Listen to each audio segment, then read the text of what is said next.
Imagine a world where virtual gaming elements have merged with reality. New professions have sprung up everywhere, and people can switch their jobs to gain more powerful abilities. There are countless ruins, dungeons, and mysterious realms to explore. But here's the kicker. The world is overrun with dangerous monsters that can kill you before you even think about escaping. But don't fret.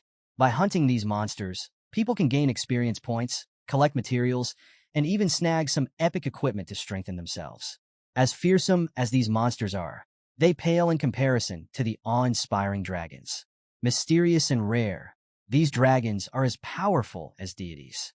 Now let's zoom in on the third school of the Dragon Kingdom. The teacher is enthusiastically slapping the board, announcing that the junior year section 25 profession awakening orientation is happening. He tells the students that the upcoming profession awakening ceremony won't just affect their university entrance exams. It could shape their entire future success. Some students are goofing off, while others are hanging on every word. The teacher mentions that in theory, the result of the profession awakening is random, but he encourages everyone to have confidence. With strong determination, each of them could awaken a combative profession. Among the students sits a guy with long hair covering his eyes.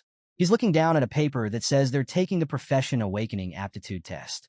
He smiles, knowing his day has finally come. Meet Lu Fan, a guy who transmigrated to this world from a place called Blue Planet 3 years ago. Over these 3 years, Lu Fan has gotten a pretty good grasp of how this world works. There are tons of professions, but they can be roughly split into 3 types. 1. Combative professionals, warriors, mages, archers, you name it. They have powerful abilities they use to explore unknown realms, grab epic loot, and earn generous rewards. No wonder they're the most coveted. 2. Reinforcing professionals, enchanters, alchemists, and so on. They can create special items with powerful effects.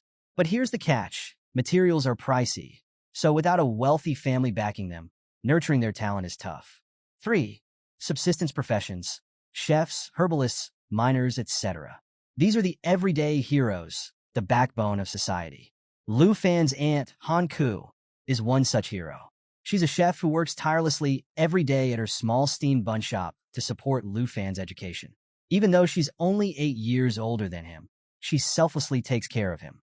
Determined to survive in this world and give his aunt a better life, Lu Fan is set on awakening as a combative professional. Suddenly, the teacher's phone rings. He hurriedly tells the class that the awakening platform is ready. The ceremony is about to begin. The class erupts in cheers. Everyone rushes towards the awakening platform, but Lu Fan stays seated in the corner. The teacher approaches, concerned. He thinks Lu Fan, being the top student, has nothing to worry about. But Lu Fan has a different reason for his hesitation. Out of nowhere, he suddenly awakens a system. The Super Treasure Map system. He's a bit confused, but before he can figure it out, the teacher snaps him back to reality by slamming the desk. Seeing the teacher's worried face, Lu Fan assures him everything's fine and dashes off towards the awakening platform. As he runs, he thinks about how typical it is for a transmigrator to get a system. He decides to figure it out later. Right now, the awakening ceremony is more important. When the students reach the awakening platform, they're awestruck by the massive crystal in the center used for the ceremony. Nervous energy fills the air. The teacher tells everyone to keep calm. As Lu Fan mingles with the crowd, he overhears someone dreaming about awakening a hidden combative profession and becoming admired by millions. His friend quickly brings him back to Earth, reminding him how rare that is. Most are just hoping not to end up with a subsistence profession. The Grandmaster steps onto the podium, announcing the start of the ceremony. He signals to a priest who's hosting this year's awakening. The students are blown away by the priest's domineering aura, wishing they could reach that power level someday.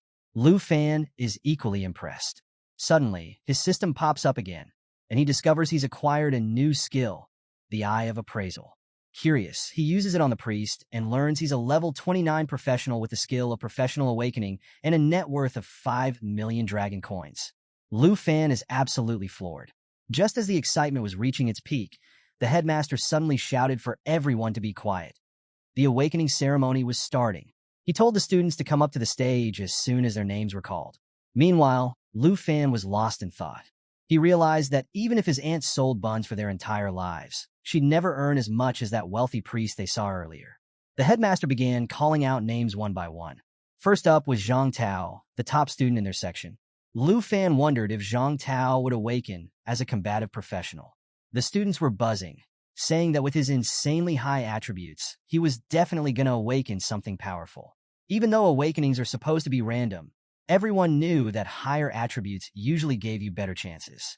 All the girls were swooning over Zhang Tao, telling him they loved him and all that jazz. As Zhang Tao stepped onto the stage, the priest started chanting spells.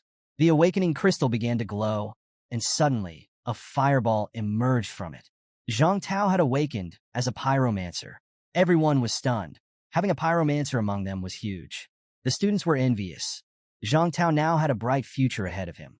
He smirked and conjured a fireball in his hand, making the girls go even crazier, screaming and asking him out on dates. Seeing this, Lu Fan realized that if he could awaken as a combative professional, he could kiss his struggles goodbye. The headmaster, annoyed by all the chatter, yelled at everyone to be quiet and called the next student to the stage. As the ceremony continued, most students ended up with professions like herbalist, tailor, miner, you name it. Lu Fan was witnessing firsthand that combative professions were rare, and the majority would end up with subsistence professions. Awakening as a combative professional meant unlimited possibilities, while subsistence professions pretty much destined you to an ordinary life. A student ahead of Lu Fan mentioned that even awakening as a subsistence profession was still a decent outcome. They pointed out Li Ping from Section 3. Her family was already struggling, and she awakened as a reinforcing professional, which requires a lot of money to develop. For her, it might have been better to awaken as a subsistence professional to gain some specialized skills. Hearing this, Lu Fan started to get nervous. His family wasn't well off either, and if he ended up with a reinforcing profession, he'd be in a tough spot. Just then, the headmaster called his name, urging him to get up on the platform. As Lu Fan walked towards the pedestal, all the girls started noticing how handsome he was. They wondered what profession he'd awaken. He reached the crystal and thought, no point in being nervous now. He placed his hands on the crystal, and the priest began chanting again. Suddenly, Lu Fan had a vision of a red dragon glaring at him, with burning yellow eyes. Meanwhile, the ground started shaking. Everyone was freaking out, not knowing what was happening. Golden light beamed from the awakening crystal, surrounding Lu Fan completely. Then, a dragon materialized out of the light. Students and teachers alike were shocked. This kind of phenomenon only happened when someone awakened a hidden profession. A female teacher congratulated Teacher Li, saying his section had produced the first hidden professional in the school. Teacher Li was thrilled. If Lu Fan awakened as the strongest hidden professional like Dragon Blood Warrior or Dragon Language Mage, he could become a powerhouse in the Dragon Kingdom and make history. They hadn't seen someone awaken as a Dragon Blood Warrior in 10 years. The dragon looked at Lu Fan and let out a mighty roar. The impact was so intense that students covered their ears to protect themselves. As the dragon flew away and disappeared, the headmaster rushed over to Lu Fan. He excitedly asked if Lu Fan had awakened as a Dragon Blood Warrior or Dragon Language Mage. But to everyone's surprise, Lu Fan sighed and told the headmaster that he had become a Dragon Tamer. The entire place went silent. Everyone was in shock. The headmaster couldn't believe it. He screamed at Lu Fan, along with some of the students, saying that Dragon Tamer was the most worthless profession ever in history. After the awakening ceremony wrapped up, we find Lu Fan strolling through the old town of Jianghai City. His system interface is popping up on the side. He's now a level 10 Dragon Tamer with a skill that allows him to tame dragons and dragon-like creatures. He checks his net worth, which is just 239 dragon coins. Not exactly rolling in dough. Flashbacks from the ceremony keep hitting him. The students and teachers couldn't believe he awakened as a Dragon Tamer. They all thought he was destined to be mediocre because, let's face it, who can actually tame dragons? These creatures are insanely powerful and dangerous. Even though Lu Fan awakened a hidden profession, it was considered the weakest in terms of practical use. Some students were clueless and asked why the Dragon Tamer was seen as the weakest, especially when it's one of the three major hidden professions alongside Dragon Blood Warrior and Dragon Language Mage. Another student explained that most people never even see a dragon, let alone tame one. And if they did find one, there's no way they could tame it due to their ferocious nature. The headmaster was disappointed but tried to comfort Lu Fan. He patted him on the shoulder, saying that even if it's the weakest, a dragon tamer is still a hidden profession with boundless potential. He hoped that maybe Lu Fan could tame some sub-dragon species and become stronger. But Lu Fan knew better. Without a real dragon, a dragon tamer can't reach that potential. Sub-dragon species are just ferocious beasts, not even close to the real deal. We learned that in the 800-year history of the Dragon Kingdom, dragons have appeared, but a dragon tamer who has actually tamed one? Never happened. No matter how powerful humans are, they're like ants compared to a dragon's might. Lu Fan realized that wanting to tame a giant dragon was just an unrealistic dream. He glanced at his system window. His skills were all locked because he hadn't tamed a dragon yet. Feeling down, he thought about his aunt, who's been working so hard to support his education. He couldn't even provide her with a better life now. Lost in thought, Lu Fan suddenly found himself in front of his house without even realizing he'd walked there. He shook off his gloomy mood, plastered on a fake smile, and opened the door, announcing his return. Now let me tell you, his Aunt Han Ku is something else. The moment she saw him, she immediately leaped onto him, hugging him tightly. She was so happy to see him back. She asked how his day went, knowing it was supposed to be a fantastic day for him. She wanted to know what profession he awakened. Lu Fan felt a pang of disappointment in himself. But before he could say anything, his aunt quickly reassured him. She said it was okay if he didn't awaken a combat profession. She'd actually be worried if he was out there fighting dangerous battles every day. But Lu Fan interrupted her, saying loudly that he did awaken a combat profession. He became a dragon tamer. But the problem was, he couldn't do anything without taming a dragon. Hearing this, his aunt was overjoyed. She told him it didn't matter if he was a dragon tamer without a dragon. It still showed that he was really strong. She stood up and hugged him again, saying that if he gets into college in the future, she'll continue to support him. She even gave him the option that if he didn't want to go to college, he could join her in running the steam bun shop instead. Touched by her words, Lu Fan felt tears welling up. His aunt noticed and told him not to worry too much. The dinner was getting cold. He finally looked at the feast she'd prepared, realizing he couldn't finish it all by himself.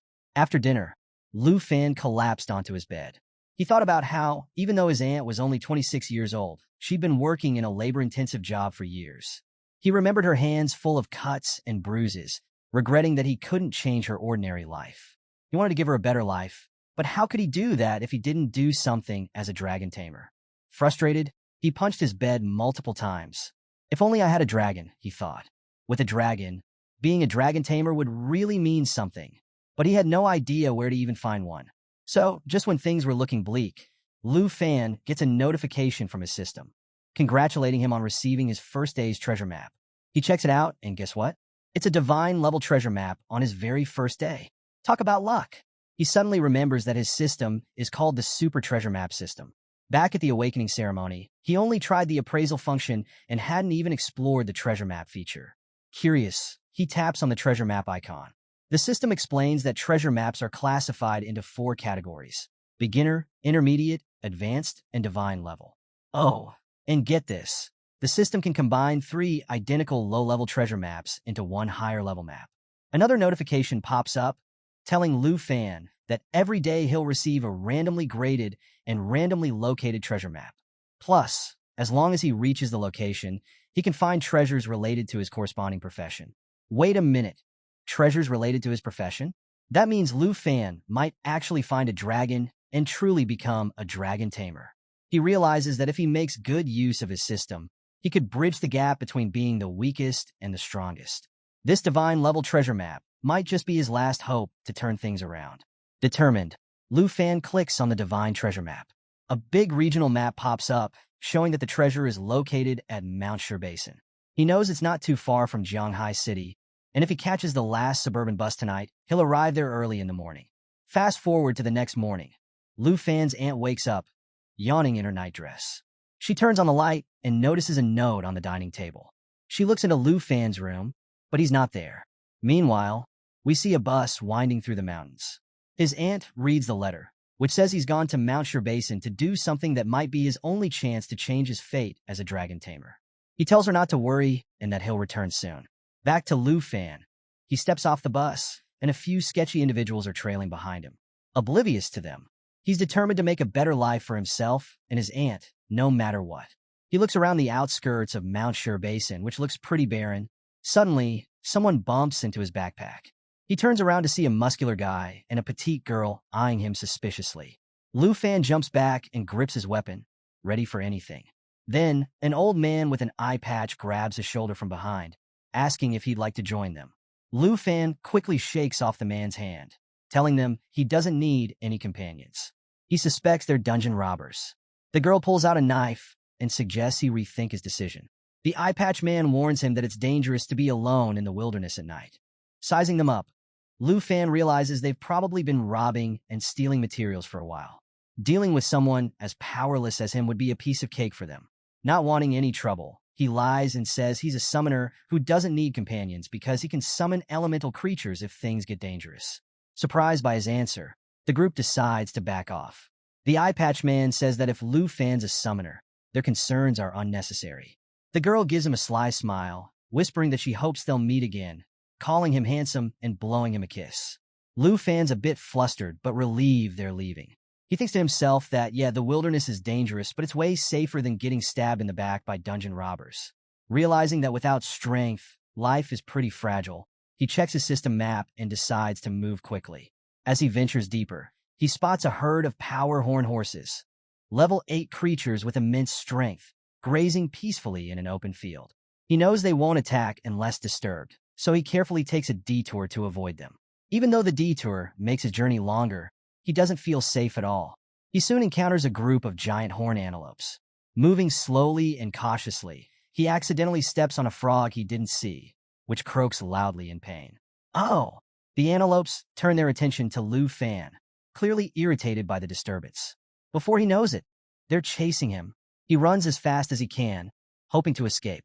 Spotting a flat area beside him, he dives toward it, crashing onto the ground, but managing to evade the stampede. Catching his breath, he realizes he couldn't even handle a timid giant horn antelope in his current state.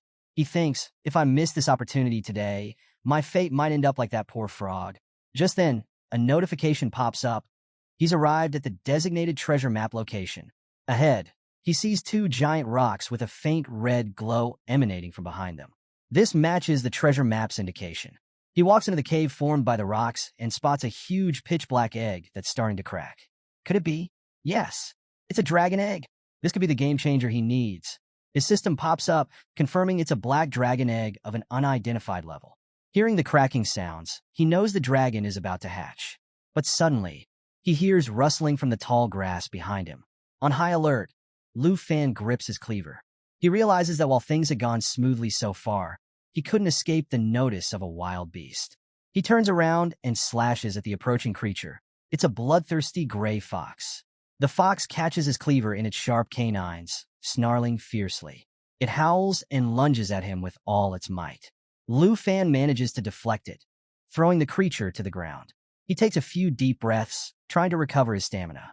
Using his appraisal skill, he sees that the bloodthirsty gray fox has some nasty abilities. Triple Claw Strike and Bloodthirst Recovery. It can hit you 3 times in a row, make you bleed, and then heal itself by absorbing your blood. Glancing back at the dragon egg that's about to hatch, Lu Fan realizes he doesn't have much time or the skills to deal with this creature. He thinks maybe he can stall the fox until the dragon hatches and then use his dragon taming ability. But the fox isn't giving him any time. It leaps into the air, ready to attack. Instinctively, Lu Fan raises his arm to defend himself. He realizes the fox is too fast, and he can't wait for the dragon to hatch. The fox's sharp claws slice into his arm, and he knows he can't let it use its bloodthirst recovery. He has to act fast. The fox goes for its triple claw strike. He's already taken 1 hit. 2 more to go. Lu Fan blocks the second strike with his cleaver and somehow dodges the third by moving to the side. Now's his chance. Summoning all his strength, Lu Fan slams his cleaver straight into the fox's head. Blood splatters everywhere as the creature collapses. He pulls his cleaver out, panting heavily. A notification pops up. You have defeated a bloodthirsty gray fox and gained 120 experience points. Yes, he did it. So, Lu Fan is catching his breath after taking down that bloodthirsty gray fox. Feeling a mix of exhaustion and relief, he's finally calm, until 3 shadows loom behind him. He hears laughter and turns to see those sketchy robbers from before. They're clapping and complimenting him on taking down the beast. But Lu Fan isn't buying their friendly act. He takes a defensive stance and tells them to back off. He's not joining their shady group. The girl in the group chuckles, telling him there's no need to be so nervous. She hints that they know he lied about being a summoner. The eye patch guy pipes up, reminding Lu Fan that he claimed to be a summoner, but didn't use any summoning skills and still got injured by a mere monster. Oh, they figured him out? Realizing he's been caught in his lie, Lu Fan tries to play it cool. He kicks the fox's body toward them, saying, "If you want the fox fur, take it and leave me alone." The eye patch man laughs, picking up the fur. "This is only worth 80 dragon coins," he says. "We're after something way bigger." Wait a second. They're after the divine treasure too. Lu Fan's heart skips a beat. He glances back, and sure enough, the muscular guy and the girl are eyeing the dragon egg. Before he can react, the muscular dude charges at him, throwing a punch with all his might. Lu Fan is sent flying, his cleaver knocked out of his hand. He crashes to the ground a few meters away, dazed. When he opens his eyes, the girl is on top of him, her knife pressed against his throat. "Don't move," she warns, "or you'll get cut." The eye patch man smirks. "You underestimated the dungeon robber's sense of smell for treasures," he taunts. Meanwhile, the muscular guy calls out, "Hey, check out what I found!" He's standing next to the dragon egg. Lu Fan watches in horror as his plan unravels. The eye patch man, thrilled, orders the girl, "Finish him off." She looks at Lu Fan with a sly grin. "You're handsome, but it's time to say goodbye," she says. But Lu Fan isn't giving up that easily. He notices the dragon egg is starting to hatch. This is his chance. Suddenly, the egg cracks open, and something shoots out into the sky. Everyone looks up, stunned. A giant dragon silhouette hovers above them. They have no idea what just hatched, but they know it's big trouble. The dragon dives toward the robbers. The eye patch guy frantically throws some kind of potion at it, but the dragon dodges effortlessly. The muscular guy tries to punch it. Bad move. The dragon opens its jaws and unleashes a ferocious attack, incinerating him on the spot. The eye patch man is frozen in fear as he sees his buddy's lifeless body. The dragon turns its gaze to him, and he knows he's next. He screams for help, but the girl is just as terrified. She lowers the knife from Lu Fan's throat. Seizing the opportunity, Lu Fan shoves her aside. "You guys really picked the wrong target," he shouts. He sprints toward the dragon. The dragon looks a bit confused but doesn't attack him. Lu Fan yells, "Dragon taming technique." A yellow light glows from his hands. Even the dragon seems surprised. As he touches the dragon, the girl stammers, Who are you?" Lu Fan turns and smirks. "Oh, now you're curious," he says. "I'm not just a summoner. I'm a dragon tamer." A notification pops up. Black Dragon Covenant has been tamed by Lu Fan. The Black Dragon now has skills like Dragon Claw, Dragon Fang Strike, and Dragon's Inspiration. It leaps toward the girl. Panicking, she starts babbling apologies. "I didn't know it was a dragon egg. I'm sorry." But Lu Fan isn't having any of it. "For scheming against innocent people, you can join your buddies," he says coldly. He orders the dragon, "Finish her." After the dust settles, Lu Fan sits on a cliff, bandaging his injured hand. The dragon rummages through his bag, curious as ever. He picks up the dragon, hardly believing his luck. Holding it up like a proud parent, he says, "You're way too lively." He's amazed at how powerful the dragon is right after hatching. "If you're this strong now, imagine when you level up," he exclaims. He hugs his new companion tightly. The title of Dragon Tamer won't be called the weakest class anymore. But then he pauses. "What should I name you?" he wonders. "Little Coalball? Nah. Black Diamond? Too cheesy." As he's thinking, he notices the dragon licking his wounds. Suddenly, a red aura surrounds the creature. The dragon opens its elegant wings, and before he knows it, it starts transforming. In a flash, standing before him is a magnificent girl with a long tail and 2 beautiful wings. Wait, what? All right, folks, plot twist. The dragon just turned into a girl. Looks like Lu Fan's adventure just got a whole lot more interesting. All hail the waifu tamer. Things are about to heat up. So, get this. Lu Fan is absolutely stunned when his newly hatched dragon suddenly transforms into a human form. Yep, you heard that right. He realizes that his dragon can also shapeshift into a human. The dragon girl doesn't understand human language yet, so she just nods along to whatever Lu Fan is saying, kind of like an adorable, clueless kid. She's behaving like a total child, flying around here and there, while Lu Fan checks out his newly unlocked skills. And trust me, they're awesome. First off, there's dragon taming, which lets him tame dragon-like creatures. Pretty handy, right? Then there's Dragon Claw, which transforms his arm into a dragon's claw, and its strength depends on his current dragon pet. Next up is Dragon Fang Strike. which channels dragon energy to deliver a powerful blow. And last but not least, Dragon Inspiration, which boosts both him and his dragon pet's attributes and attack power by 30%. We find out that the black dragon he tamed is actually a legendary creature.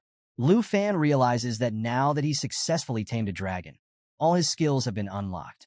He quickly understands that he could easily crush other combat professionals at his level. Curious, he clicks on the black dragon's profile, and her stats pop up.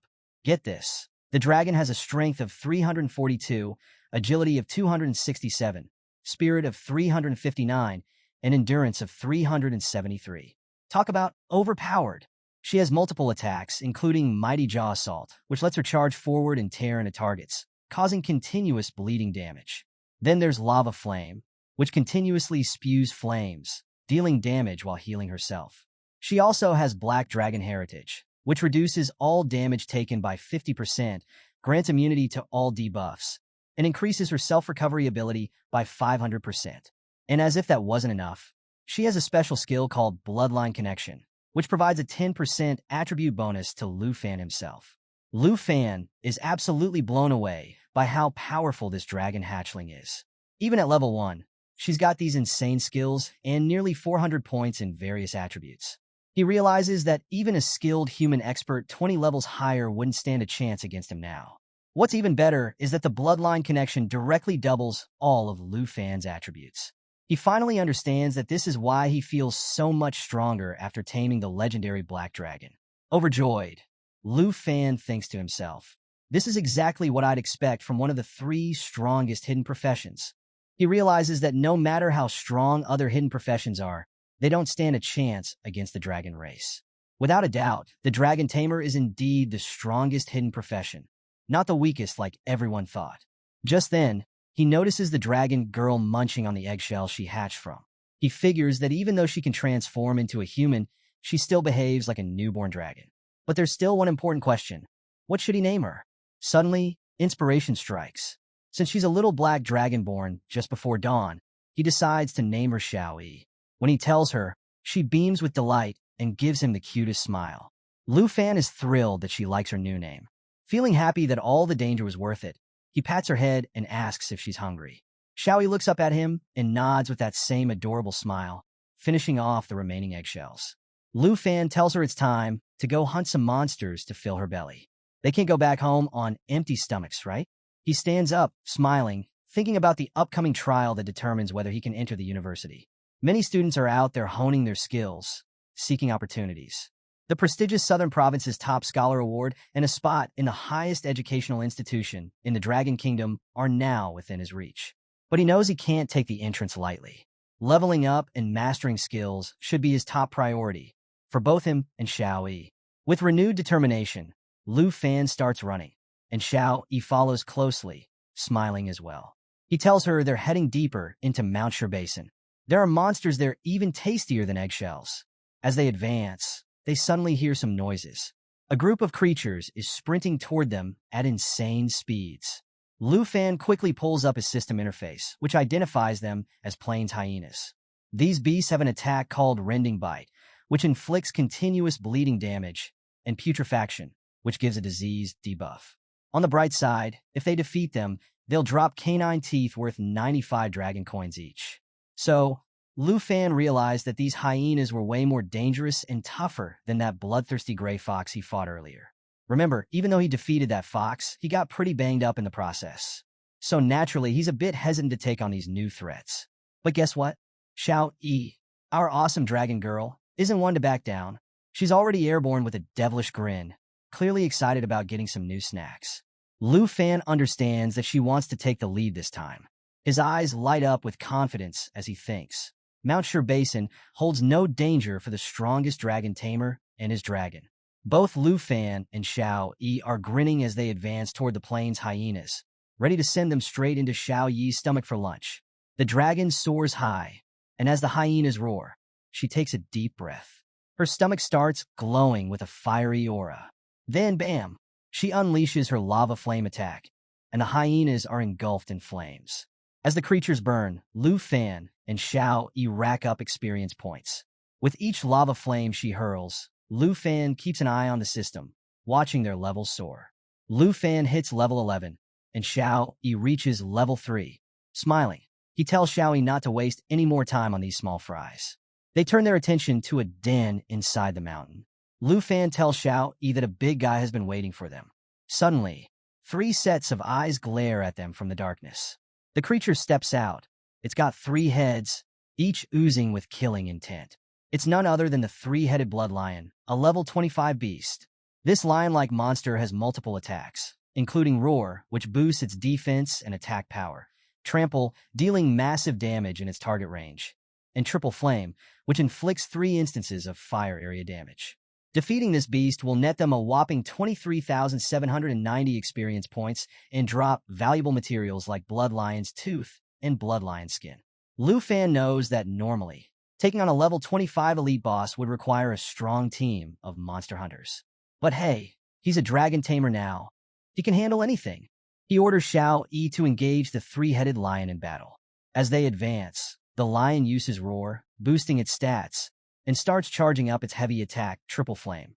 Lu Fan realizes this attack takes some time to charge.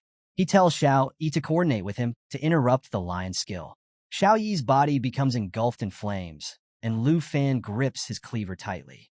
They both leap toward the lion. Xiao Yi transforms back into her original dragon form and uses Mighty Jaw Assault. She closes the gap in an instant, biting one of the lion's heads and grabbing the other 2 with her sharp claws. The system notifies Lu Fan that the Triple Flame attack was successfully interrupted. He praises Xiao Yi for her excellent work. Seizing the moment, Lu Fan charges in and unleashes Dragon Fang Strike, channeling Dragon Aura to deliver a powerful blow with his weapon. With this final attack, the 3-headed blood lion falls. Both Lu Fan and Xiao Yi land back on the ground. Xiao Yi transforms back into her human form. Lu Fan is thrilled, realizing that taking down elite monsters helps them level up super quickly. He's now at level 14, and Xiao Yi has jumped to level 9. Suddenly, a system notification pops up.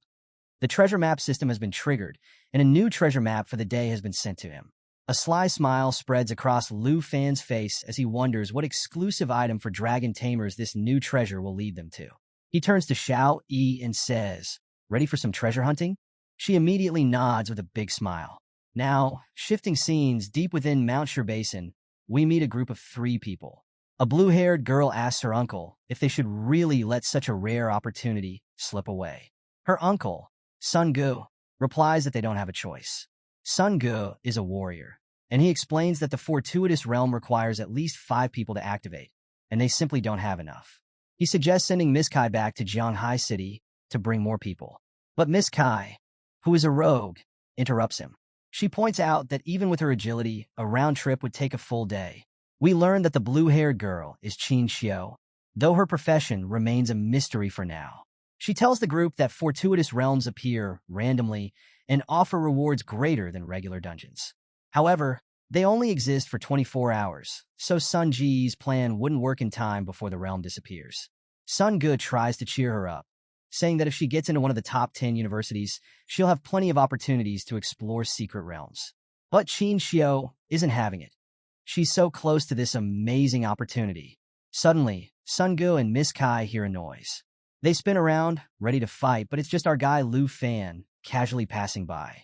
Sun Gu is shocked to see such a young dude this deep in the mountains. He warns Lu Fan that this isn't a place for leisurely exploring and suggests he head back. But before he can finish, Qin Xiu steps in. She introduces herself and tells Lu Fan that they're from the Qin family in Jianghai City. She knows it's a bit sudden, but she asks if he'd be willing to team up with them temporarily. And get this, she offers him 100,000 dragon coins just to join them in the secret realm of chance. All he has to do is enter with them. He doesn't even have to lift a finger. Hearing that hefty reward, Lu Fan stops in his tracks. He's thinking, if the Qin family, the richest family in Jianghai City, is after this secret realm, then the final reward must be something really special. Qin Xiu continues, explaining that they just need him to meet the required number of people. He won't have to do anything else, and will still get paid. The scene shifts a bit, and we see that the group had already found a paladin to join them, but they were still one person short. Sun Gu starts heading toward a huge, purplish portal that leads to the secret realm. He tells Lu Fan to hurry up if he wants the reward, mentioning that opportunities like this don't come around every day. Lu Fan smiles and tells them that he's not really interested in money. Instead, he's willing to help if they can agree to cooperate and follow the rules of distribution. Basically, he wants to share the rewards based on everyone's contributions. Sun Ge and the two ladies are taken aback. Miss Kai quickly realizes that Lu Fan is proposing they split the rewards according to their strength. Lu Fan confirms that's exactly what he means. Qin Xiu is a bit puzzled. She thinks our group's average level is around 20, and this guy looks even weaker than us. Is he just super confident or totally arrogant? But they desperately need a fifth member, so she decides to roll with it. She smiles, extends her hand, and says, since you want to cooperate, let's form a team on those terms. And don't worry, the 100,000 dragon coins we promised are still yours as a sign of our sincerity. Lu Fan shakes her hand and agrees to the deal. With that settled, Qin Xiu is pumped and urges everyone to get moving. But Lu Fan has his own thoughts. He decides that revealing his legendary dragon, Xiao Yi, in front of strangers might bring unnecessary trouble. So he plans to keep her hidden until after they get the rewards from the secret realm. He feels a bit sorry for keeping her cooped up, but knows it's the safest move. They all enter the portal and arrive in the secret realm of chance. As soon as they step inside, Lu Fan notices the place is dark and desolate. There are lifeless trees and a dense, purple fog everywhere. A system notification pops up for Lu Fan, indicating they're in the Morning Village, a level 20 realm with solid difficulty. It also notes that only groups of at least 5 can enter. Looking around at the eerie atmosphere, Qin Xiu comments that the village is so quiet they can only hear their own voices. Miss Kai analyzes the environment and mentions that the air feels heavy, and there's no sign of life in the fog surrounding them. Meanwhile, Sun Ge is a bit worried about Lu Fan. He notices that Lu Fan is empty-handed and doesn't have any equipment. He advises him to be cautious. But Lu Fan has a surprise up his sleeve. He smiles and raises his hand. Suddenly, a flaming aura surrounds him. A massive black machete with dragon scales materializes in his hand. A system notification informs us that this is an epic quality weapon with no level requirement. It can only be used by dragon tamers and dragon blood warriors. It even has a skill called Dragon Blood Armor, which partially transforms the user into a dragon, boosting the power of dragon transformations. Plus, it increases strength by 65 and stamina by 30. Lu Fan silently thanks the advanced treasure map that was triggered after defeating the three-headed blood lion. It allowed him to upgrade his novice machete to this legendary weapon. So, after showing off his extraordinary weapon, Lu Fan left everyone in awe. Sun Ge couldn't help but ask if Lu Fan was a newly transferred student rather than just a material hunter. Because seriously, that weapon was something else. But Miss Kai was getting irritated. She snapped at Sun Ge, questioning why he cared so much about a stranger. In her mind, if Lu Fan had any evil intentions, she'd handle him without breaking a sweat. But before they could argue further, something unexpected happened. Out of nowhere, a hand shot up from the ground, startling Sun Ge. They were suddenly faced with corrupt zombies, level 15 monsters that, upon defeat, give 620 experience points, a corruption poison sac, and 256 dragon coins. Not too shabby, right? But don't let the loot fool you. These guys are dangerous. These zombies have some nasty attacks. Hug and bite. They entangle and scratch the target, continuing to bite relentlessly. Corpse poison. Every attack poisons the target, causing continuous life point loss. And get this. Anyone who dies from the corpse poison turns into a corrupt zombie themselves. Qin Xiu quickly warns Sun Ge to be careful as a horde of these zombies emerged from beneath them, ready to attack and infect the group. But our paladin, Jia Ge, wasn't about to let that happen. He stepped up, shield raised, blocking the incoming attacks like a pro. A quick status check reveals that Jia Ge is a level 20 knight with a fighting profession. Sun Ge and Miss Kai fell back, with Sun Ge praising Jia Ge for his swift action. Sun Ge himself is a level 28 warrior, and he started hacking and slashing through the zombies alongside Miss Kai, who's a level 23 rogue. Meanwhile, Lu Fan was observing the battle, his system interface displaying all their stats and moves. He thought to himself that having a warrior, rogue, and knight guarding the portal was a solid strategy, especially since Sun Ge was nearing his second profession change. Suddenly, Qin Xiu raised her staff into the air. A yellow aura enveloped her, lifting her slightly off the ground as she chanted. She was charging up a big move. Then, She unleashed holy light star rain. Energy gathered and rained down like starlight on the enemies, causing holy damage within the area and healing her allies by the same amount. Everyone watched in awe as meteor-like lights obliterated the zombies. Sun Gu and Miss Kai had to dodge to avoid getting caught in the crossfire. The zombies didn't stand a chance. They were decimated, leaving no trace behind. Qin Xiu turned to Lu Fan with a smile. "That's my profession," she said proudly. Turns out, Qin Xiu has a hidden profession, Holy Light Mage. It's a unique class that combines both attack and healing. While her attack damage isn't as high as a pure mage, and her healing isn't as potent as a priest, she can do both simultaneously, which is super helpful for the team. Lu Fan was impressed. A notification popped up confirming that Qin Xiu is indeed a hidden professional. He thought, wow, another hidden professional? That's rare. He complimented her, noting how effective her holy damage was against the undead. But their victory was short-lived. Suddenly, the ground beneath them shook violently. Lu Fan realized that all the noise had attracted some elite monsters. From the heavy footsteps, he knew they were in for a tough fight. Out of nowhere, a blood-red hand emerged from the ground. The system alerted Lu Fan, blood zombies, level 20 monsters that offer 8,140 experience points, a blood corpse poison sac, and 90 dragon coins upon defeat. These zombies are even more dangerous. Their attacks include blood-sucking bite, damages the target and heals themselves simultaneously. Corpse poison, just like before, every attack poisons the target. Blood fury, allows them to enter a violent state, increasing their strength and agility by 40%. As these grotesque creatures emerged, their intent was clear. They wanted to eliminate the entire group. Sun Gu sprang into action. Miss Kai, protect Qin Xiu and Lu Fan. Jia go with me. We can't let these rotten pieces of meat break through our front line. Jia Ge didn't hesitate. Both readied their heavy attacks. Sun Gu used his full moon slash, slicing off a zombie's hand. Jia Ge thrust his sword into where the zombie's heart should be, thinking they'd dealt significant damage. But here's the twist. The zombies just grinned wickedly, showing no signs of pain. Jia Ge tried to pull his sword back, but the zombie started absorbing it. Both Sun Gu and Jia Ge were shocked. The zombies began to laugh maniacally, growing larger as they activated corpse poison. The poison started infecting the group, draining their life while healing the zombies. Jia Ge was in disbelief. What's happening? This isn't normal. Qin Xiu was equally alarmed. Corpse poison requires a priest's clarity to dispel. I can't help you. The situation was dire. The zombies weren't just resisting. They were overpowering. They engulfed Jia Ji's hand, the poison damage increasing every second. Desperate, he screamed, "Help me! I can't break free!" Sun Gu shouted, "Let go of your weapon, Jia Ge, before it's too late." Jia Ge released his grip, and Sun Gu rushed to pull him away. He called out, "Miss Kai, cover us!" But Miss Kai was swamped, fending off zombies trying to infect her as well. Just when things seemed hopeless, a calm voice broke through the chaos. "Hey, Sun Gu, chill out. Don't trouble Miss Kai." They all turned to see Lu Fan stepping forward. One of his eyes glowed a crimson red, and he wielded his epic machete with confidence. He looked ready to take on the world, or at least a horde of undead monsters.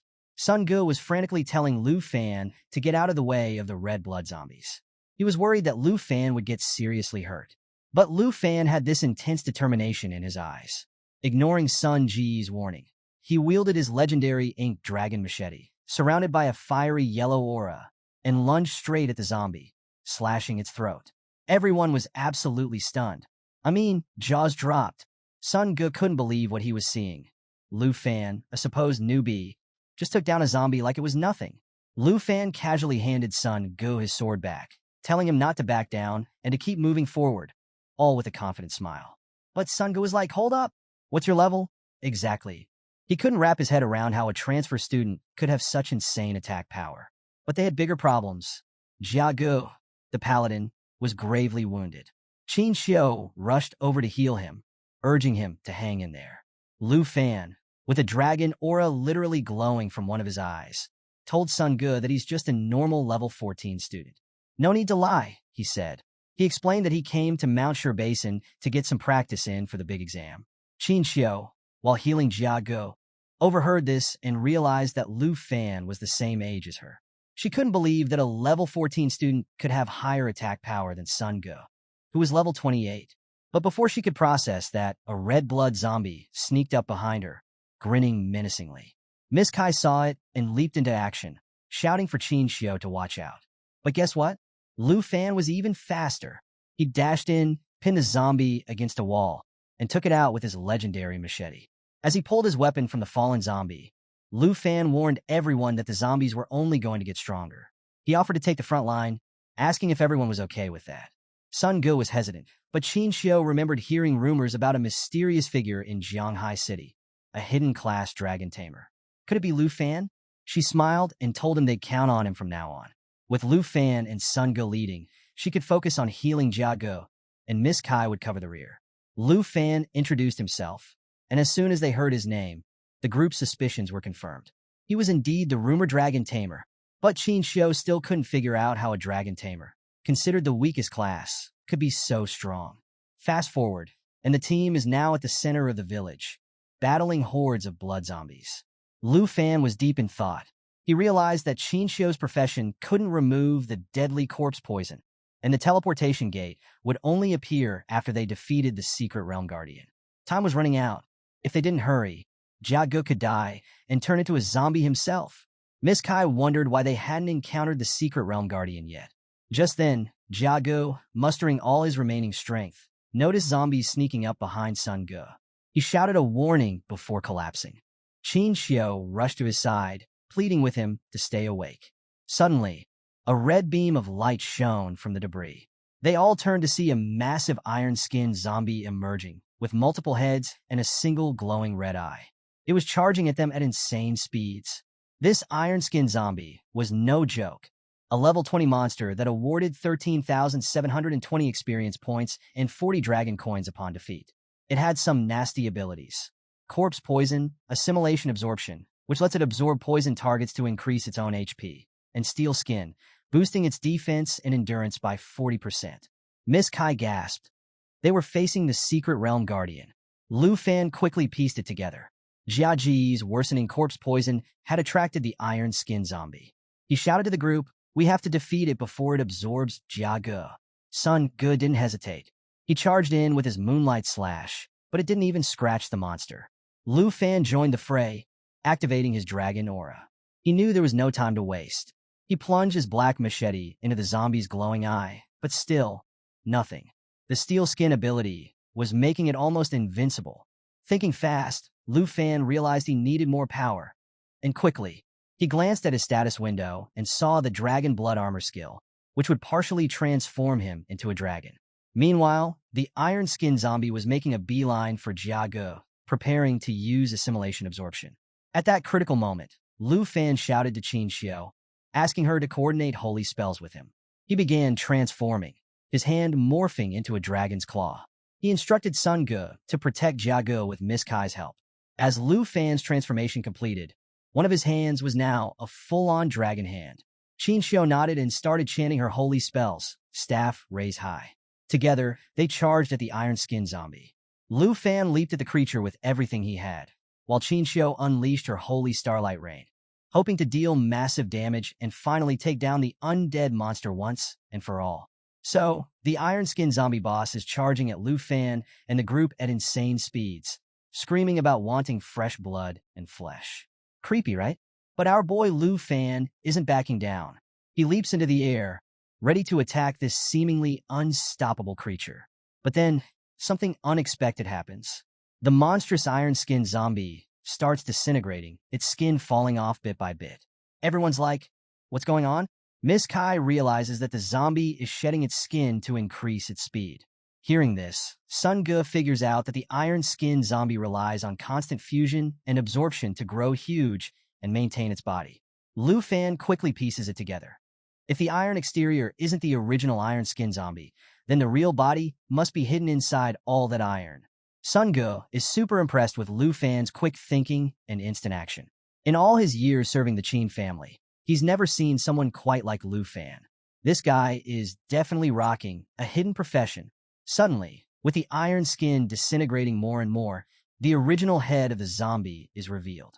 Noticing this, Qin Xiao shouts to Lu Fan, He sprints toward the real body at lightning speed, transforming his hand into a dragon claw like before. Our boy jumps with all his might and punches the crimson red eye of the iron-skinned zombie with his dragon hand, crushing it with fiery power.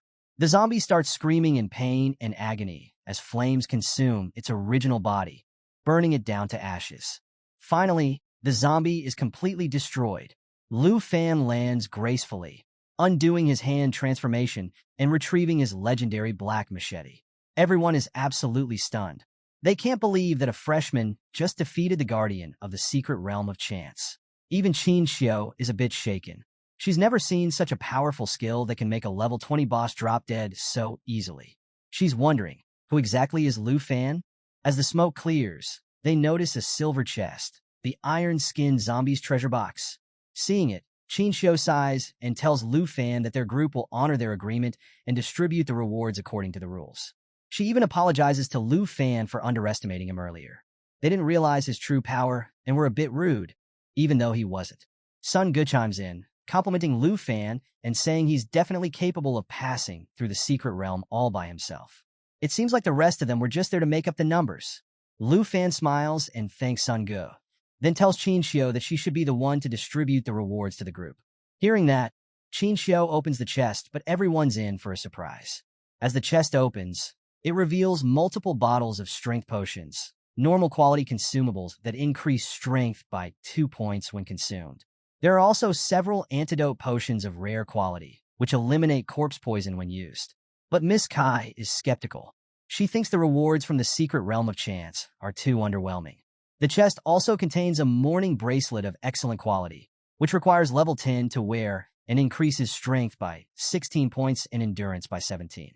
Even Sun Ge is puzzled. He thinks the rewards are pretty shabby, especially considering they just defeated the secret realm's boss. Something doesn't feel right. Lu Fan starts thinking too. What's the deal here? He wonders. Meanwhile, Qin Xiao wants Sun Ge to make Jia Ge drink one of the antidote potions so he can recover from the deadly poison infecting him. After distributing the rewards to everyone, Qin Xiao smiles and hands the morning bracelet to Lu Fan. She tells him he deserves it along with some strength potions and antidote potions. Lu Fan smiles, thinking that the Qin family is really disciplined and fair. Sun Ge helps Jia Ge drink the potion, hoping he'll recover from the poison. So, after handing out all the loot, Qin Xiao starts feeling that something's not quite right.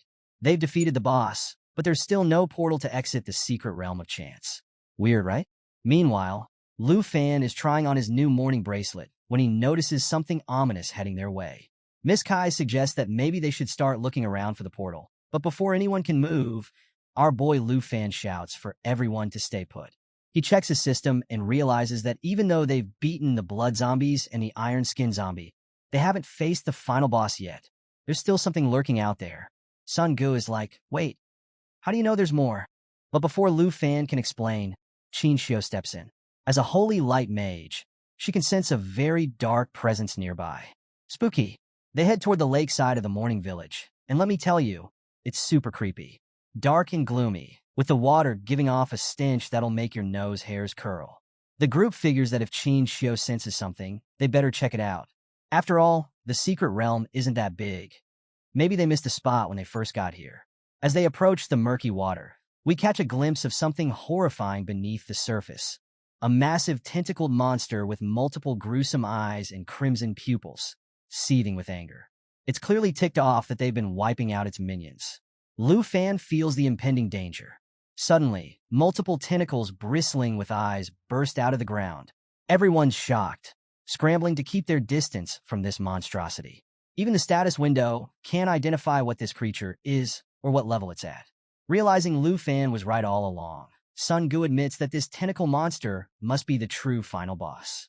They try to dodge the writhing tentacles. Sun Ge steps up, swinging his crimson sword to defend the team. But the tentacles are too powerful. They smack him away like he's nothing, sending him flying several meters.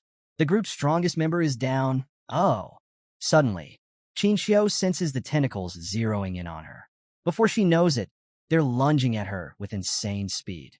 She's caught off guard, frozen in place. But guess who comes to the rescue? Lu Fan. Like a lightning bolt, he swoops in and grabs Qin Xiao just before the tentacles can snatch her. She's blushing from his heroic act, but there's no time to celebrate. The tentacles strike again, tossing both of them to the ground. The rest of the team rushes over. Miss Kai asks Qin Xiao if she's okay. Meanwhile, Lu Fan's over here being the real MVP. But hey, no worries. Suddenly, a dark purple aura rises from the river. Miss Kai is stunned, frozen in fear. They all turn to see the full monster emerging from the pond. It's a terrifying sight. A massive tentacled body, and at its center, a woman with long hair and chained hands, glaring at them with anger and disgust. Meet the Grieving Spectre, a level 25 boss and the true master of the secret realm. Her stats are off the charts. Strength of 27, agility of 183, spirit of 50, and stamina of 266. Yikes! She's enveloped in a corpse aura that continuously decreases all attributes of any creature in the realm by 20%. Talk about a debuff. Her abilities are no joke either. Chain Whip causes massive damage when it hits a target. Resentment Explosion unleashes accumulated resentment energy, pushing back all enemies and inflicting them with corpse poison. So, the Grieving Spectre boss, chains shackling her hands, is now towering over our heroes, using her tentacles to support herself. She's glaring at Sun Ge and the rest of the crew.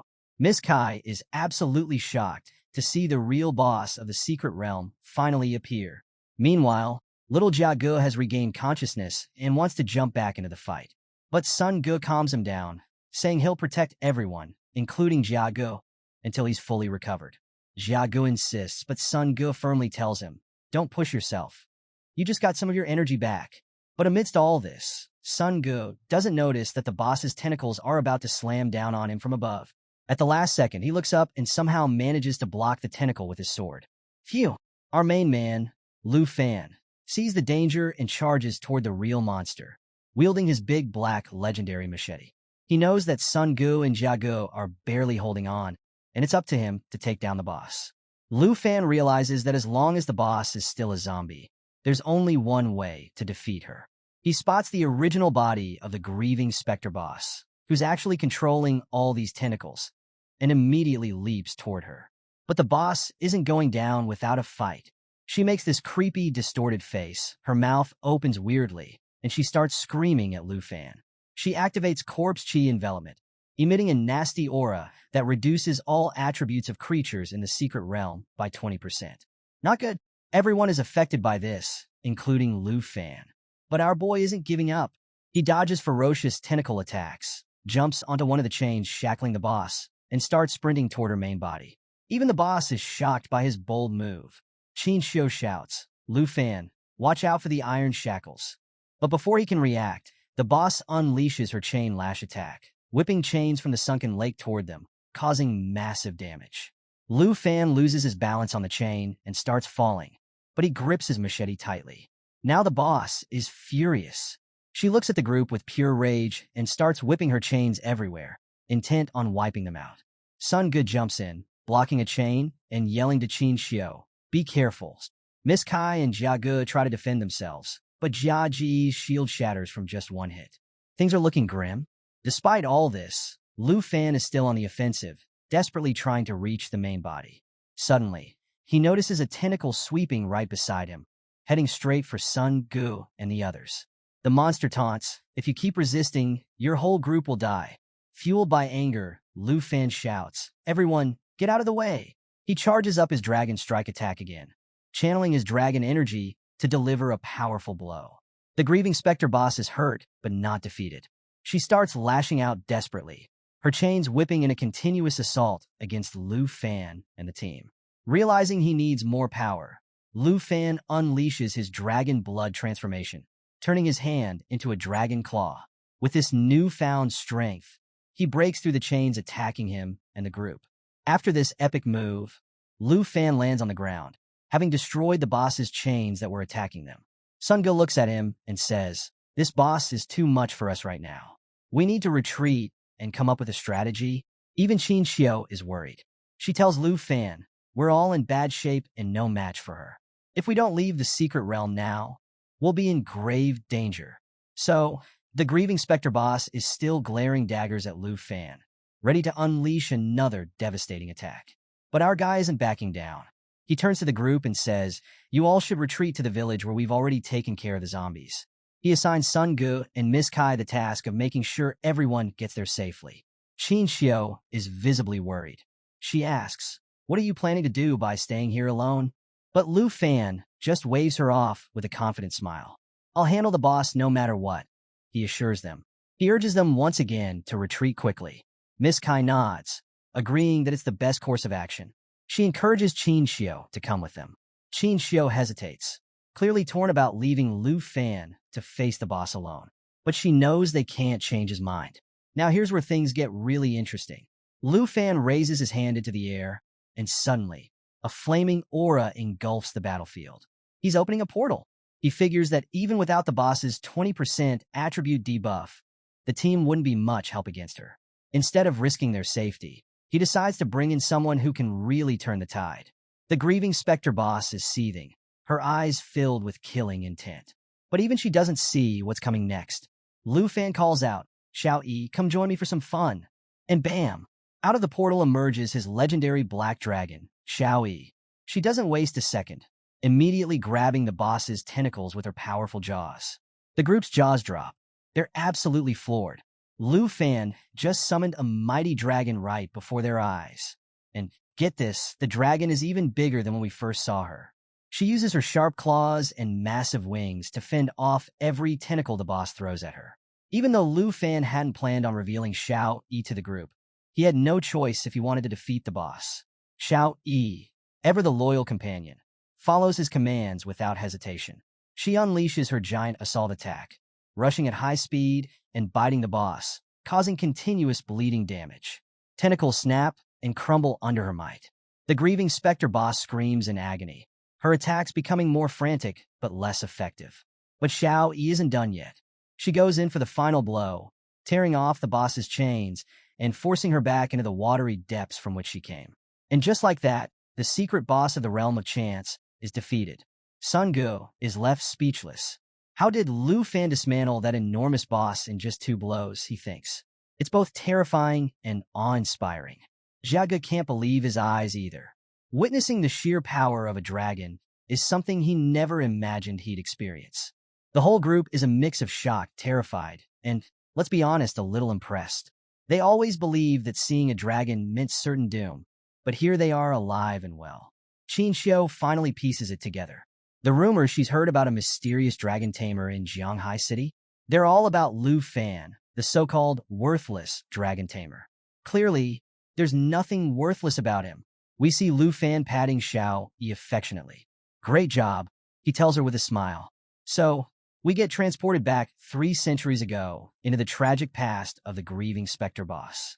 She was born and raised in a peaceful city, protected by the church and far from any external threats.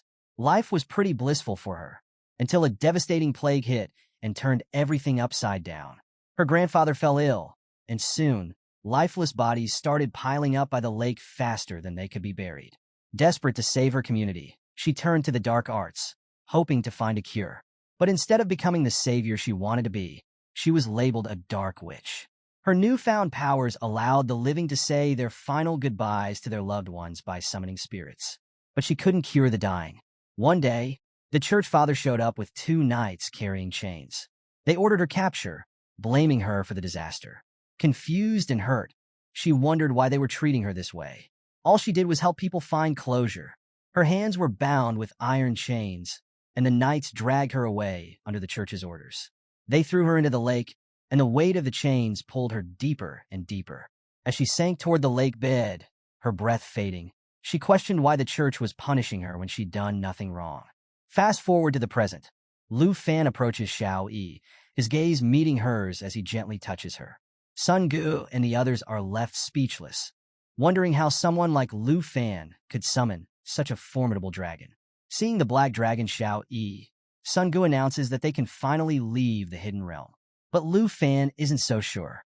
Gazing out over the lake as bubbles start surfacing without the portal appearing, he tells the group that the boss isn't defeated yet. It's too soon to leave. More bubbles rise from the lake bed, and eventually, the boss's silhouette emerges. Suddenly, she bursts from the water and shoots into the sky. Moments later, Lu Fan and Xiao Yi crane their necks, bewildered by this sudden eruption. The boss now stands surrounded by swirling water, extending her hands outward. Sun Gu reacts instantly, unsheathing his sword, and everyone else gets into defensive stances, ready for battle. Meanwhile, Xiao Yi gazes upward, using one of her wings to shield everyone from potential attacks. And then, a colossal woman made entirely of water emerges. She fixes a murderous glare upon Lu Fan and the others. A status window pops up, revealing the boss's identity. It's the grieving specter boss, now in her second stage. She's still at level 25, but her difficulty has escalated from challenging to hard nightmarish. Her attributes have skyrocketed. Strength, from 271 to 286. Agility, from 183 to 249. Spirit, from 150 to 435. Endurance, from 266 to 399. Yikes! The boss has some terrifying new abilities. 1. Lamentation Impact. Releases a curse of resentment that has a chance to instantly kill its target. If instant death doesn't occur, it inflicts significant damage and can add nasty effects like bodily poison, bleeding, and stun. 2. Deep Aquatic Pressure. Allows her to manipulate water from the lake to create prisons for trapping targets. 3. Body of Resentments. She gains the ability to nullify all physical damage. 4. Will of Resentment. Triggers an explosion of resentment that awakens all the corpses within the secret realm. Sun Gu reads these stats and draws his sword, taking an offensive stance. Jia Ge and Qin Xiu look visibly frightened. Miss Kai pulls out her dagger, trembling as she announces that the boss is entering her next phase. The boss raises her hands to the sky, exploding in rage. With a swift maneuver, she unleashes deep aquatic pressure, causing a colossal water woman to hurl immense water orbs toward them. Just as the orbs are about to hit, Xiao Yi swiftly employs an immunity skill called Restriction, using one of her wings to intercept the attack. Lu Fan watches in astonishment as a system window appears, notifying him that the Black Dragon lineage skill has been activated. This ability reduces all incoming damage by 50%, grants immunity to all harmful effects, and increases self-healing capability by 500%. Talk about overpowered. One of the boss's water orbs lands near Miss Kai. She reacts quickly, leaping away from the impact zone, but the water surges toward her, swiftly encasing her in a watery prison. Qin Xiu watches this with growing concern. Miss Kai tries attacking the water with her dagger, but no matter how hard she and Sun Gu try, they can't inflict any damage. Turns out, the boss has activated Body of Resentments, making her immune to all physical attacks. Minutes pass with their futile attempts to break free, and Miss Kai finally gives up. She closes her eyes in resignation, apologizing to Qin Xiu, fearing her imminent demise. Hearing this, Qin Xiu approaches her, locking eyes. She says that if anyone should be apologizing, it's her. She collapses to the ground, clutching her magic staff, and admits that it's all her fault. She insisted on entering this hidden realm, and now everyone is trapped with no way out. Lu Fan turns away, placing a hand on his hip. "Are you really going to give up after coming this far?" he asks. Just then, another sphere of water descends near Sun Gu, quickly enveloping him in a watery prison too. Qin Xiu meets Lu Fan's gaze and confesses, "I'm the only magic user in our group. My spells aren't strong enough to defeat the boss." So, Sun Gu is gripping his sword tightly, turning to the group and saying, "Guys, the boss is immune to physical attacks. We're kind of sitting ducks here." He looks over at Lu Fan and asks, "Can you use magic to attack the boss?" Just then, the boss unleashes her Lamentation Impact skill. The colossal water woman extends her arm toward Lu Fan. Xiao Yi, ever vigilant, swiftly shields him with one of her wings, giving him a look that screams, "Watch out." Lu Fan turns to Sun Gu and says, "Sorry, I can't use magic against her." As the attack is about to hit, Xiao Yi exhales forcefully, diverting it away. A system window pops up, notifying Lu Fan that the Black Dragon's immunity has nullified instant death, corpse poison, bleeding, and stun effects. Pretty handy, right? With a calm demeanor, Lu Fan slips his hands into his pockets, a slight smile forming. Another system notification tells him that the Black Dragon lineage has reduced all incoming damage, granted immunity to harmful effects, and boosted self-recovery by 500%. Talk about OP. Sun Gu is like, so if you can't use magic, what can we do? Lu Fan grins and says, well, I might not be able to, but my dragon can. Everyone's eyes widen in astonishment. Miss Kai is speechless. You're a dragon tamer, she stammers. The gap between Lu Fan and the boss suddenly doesn't seem so big. As they're talking, the boss tries to ambush Lu Fan again. But our guy is ready. He clenches his fist, conjuring a fiery ball in his palm. Flames flicker in his eyes as he locks gazes with the boss. Don't worry, he tells Miss Kai. A dragon's attributes are on a whole different level than a human's.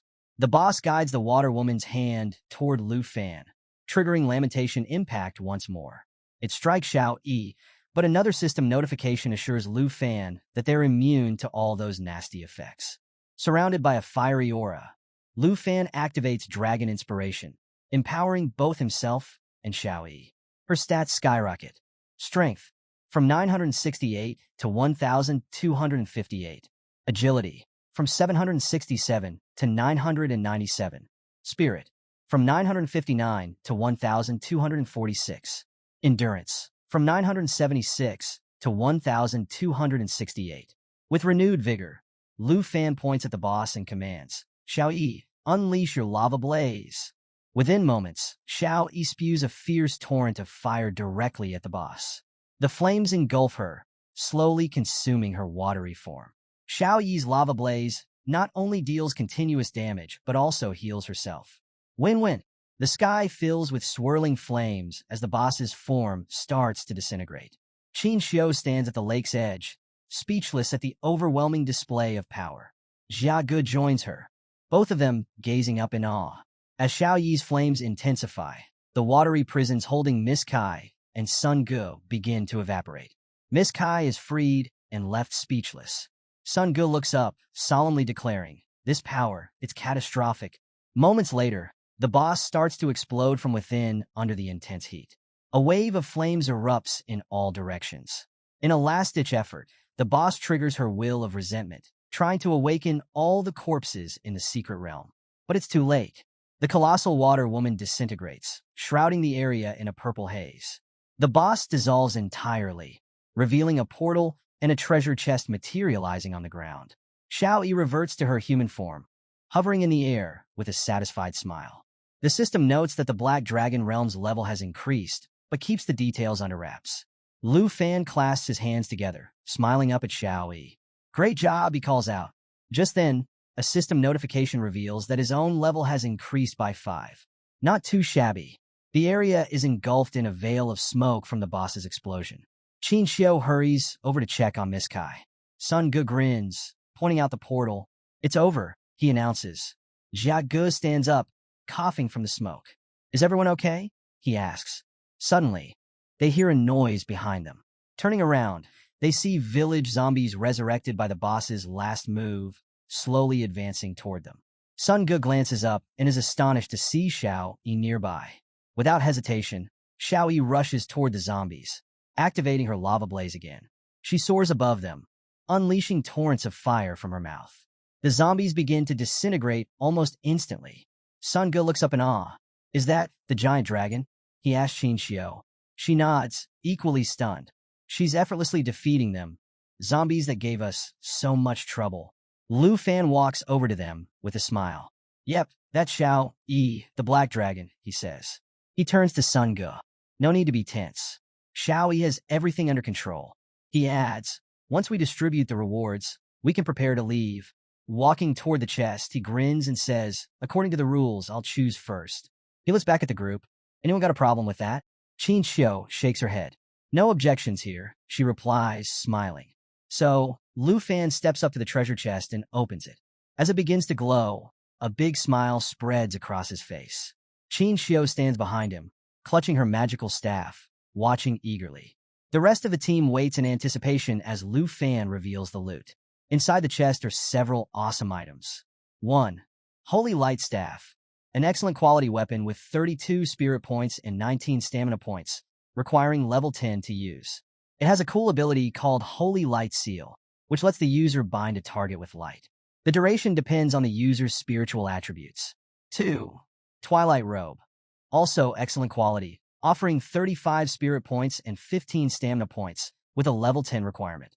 Its ability, Light Flow, allows the user to create a barrier of light to protect themselves from attacks. The barrier's strength is based on the user's spirit attributes. 3. Ring of Morning, a rare quality ring boasting 57 spirit points, 21 stamina, and 12 strength points, requiring level 15 to use. It comes with an ability called Morning Aura, which lets the user assign an aura to any target.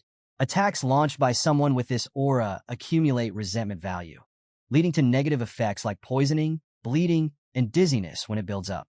Pretty intense, right?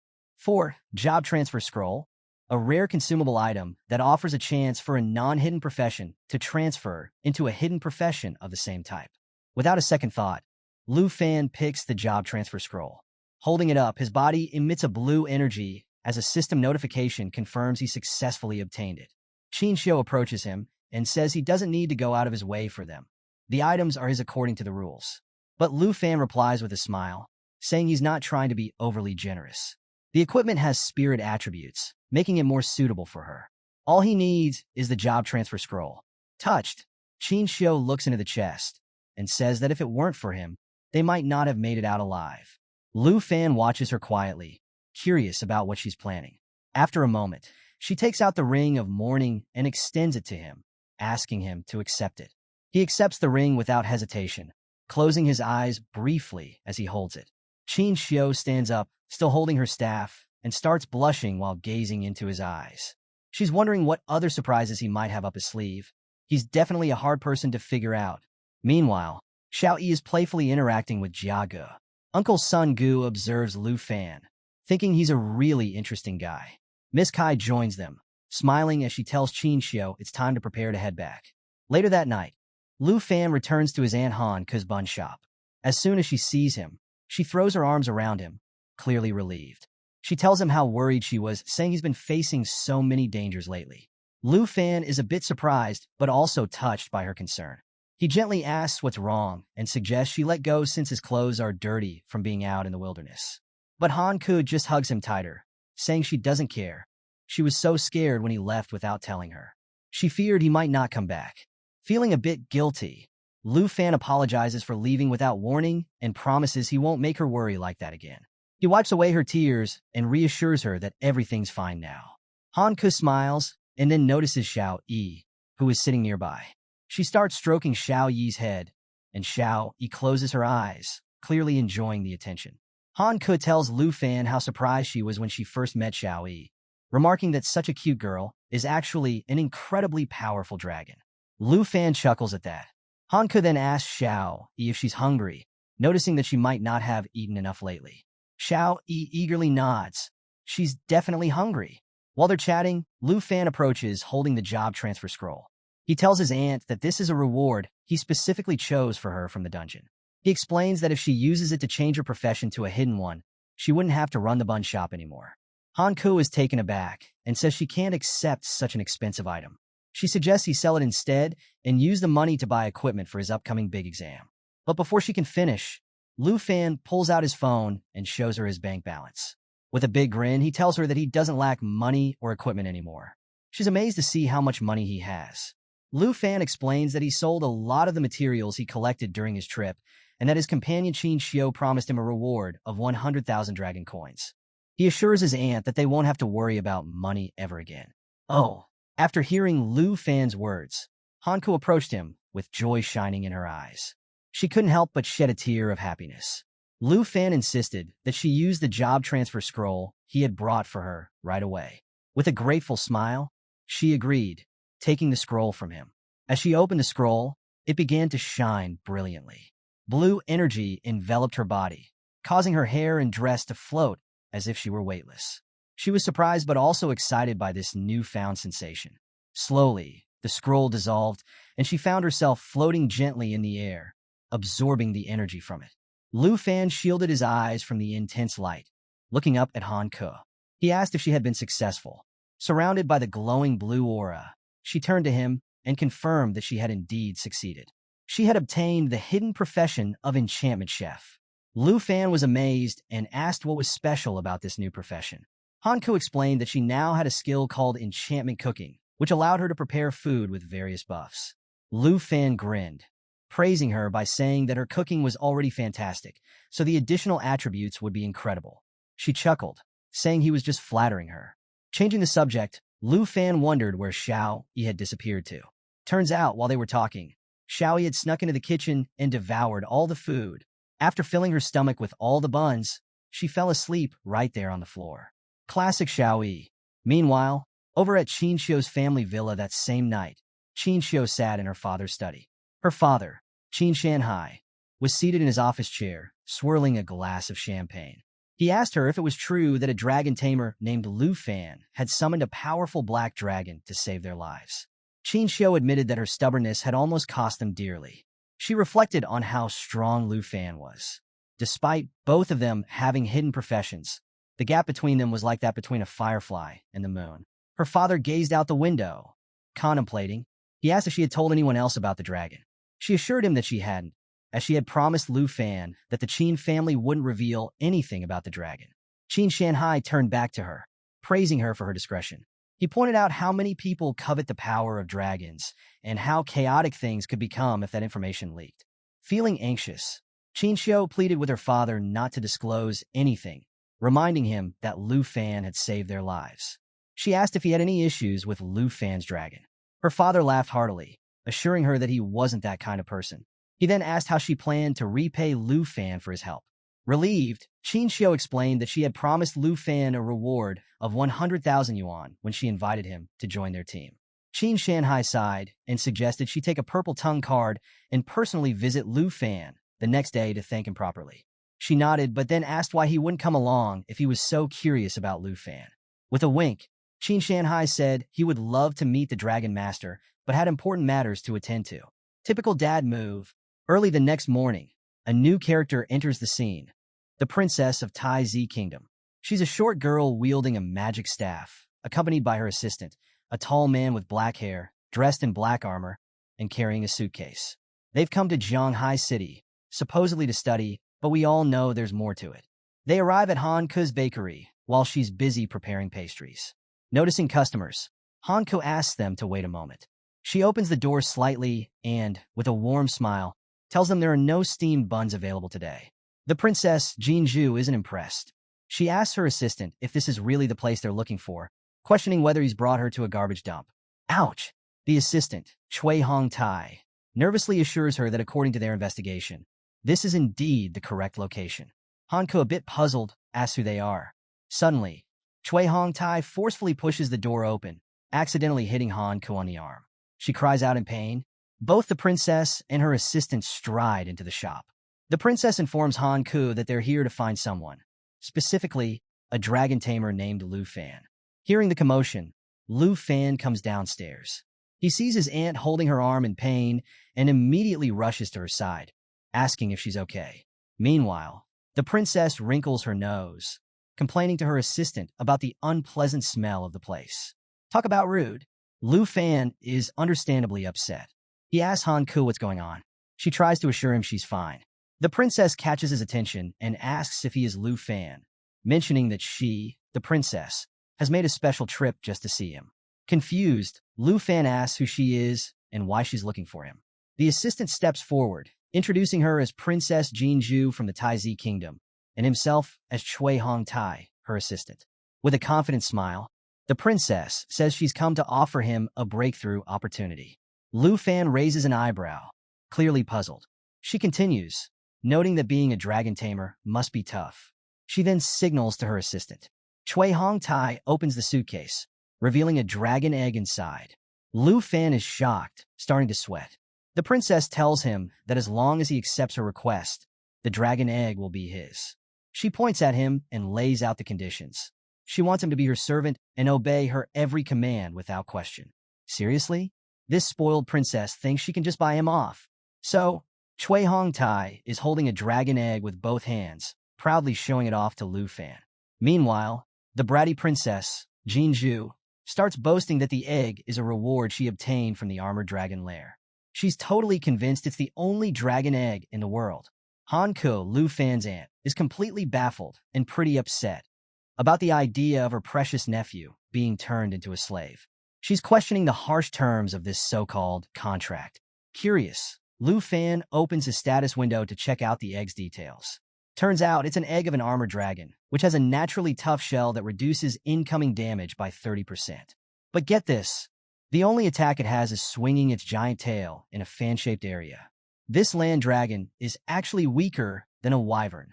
While Lu Fan is reviewing these stats, Princess Jinju mistakes his silence for fear or awe.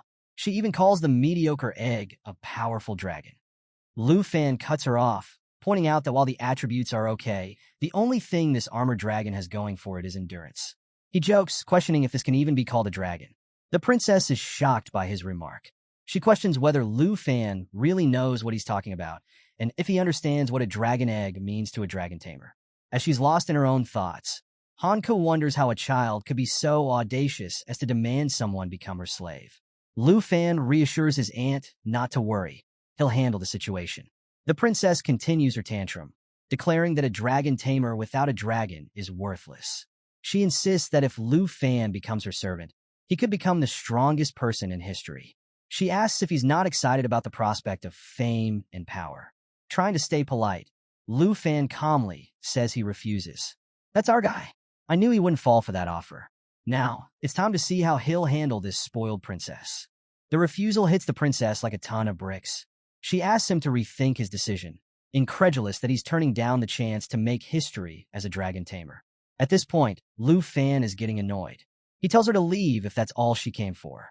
He's not interested in the dragon egg and asks her to drop the whole servant idea. Hearing this, Cui Hong Tai steps in to defend the princess. He says she's personally giving Lu Fan a chance to rise to prominence and calls him an ignorant fool for speaking disrespectfully. Chance? Respect? Don't be ridiculous. I won't be anyone's servant, Lu Fan replies. The princess, now enraged, points at Lu Fan and orders Cui Hong Tai to teach him a lesson. He readies his fists and agrees. Sensing danger, Hanka steps in front of Lu Fan, pleading with him to wait and not be angry. She explains that Lu Fan doesn't want this, and they should just drop the matter. But in an instant, Cui Hong Tai closes the distance and pushes her aside, causing her to cry out in pain. He yells that the princess has given her order and she should stand aside. Lu Fan is shocked by what's happening. He rushes to help his aunt, asking if she's injured and offering to assist her. Holding her swollen, red cheek, she assures him that she's fine. Cui Hong Tai prepares for his next attack, sneering that even commoners dare to defy the noble princess of Taizi. He intends to teach them a hard lesson. Seeing this, Hanka calls out Lu Fan's name in alarm. In a split second, Lu Fan reacts and launches an attack toward Cui Hong Tai. He points his big black machete at him, warning that since he's hurt his family, he won't hold back. Cui Hong Tai is stunned by the sudden attack. His cheek is bleeding. He jumps back as Han Ku tries to hold Lu Fan back, urging him not to be impulsive.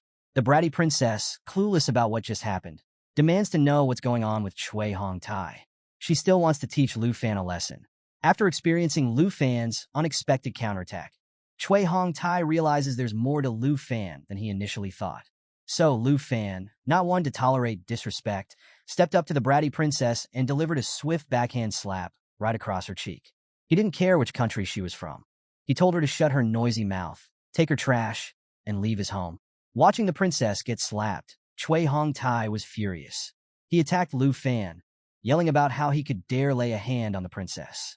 But Lu Fan easily deflected his attack with his big black machete, knocking Cui Hong Tai's spear wand out of his hand. Cui Hong Tai then turned his attention back to the princess, who was sitting on the ground holding her cheek. She was seething with anger. She slapped him back and called him trash, questioning if she looked okay to him. Commanding him to kill Lu Fan, she declared that even if they couldn't find another dragon tamer, she wanted Lu Fan dead. He replied with a resolute yes.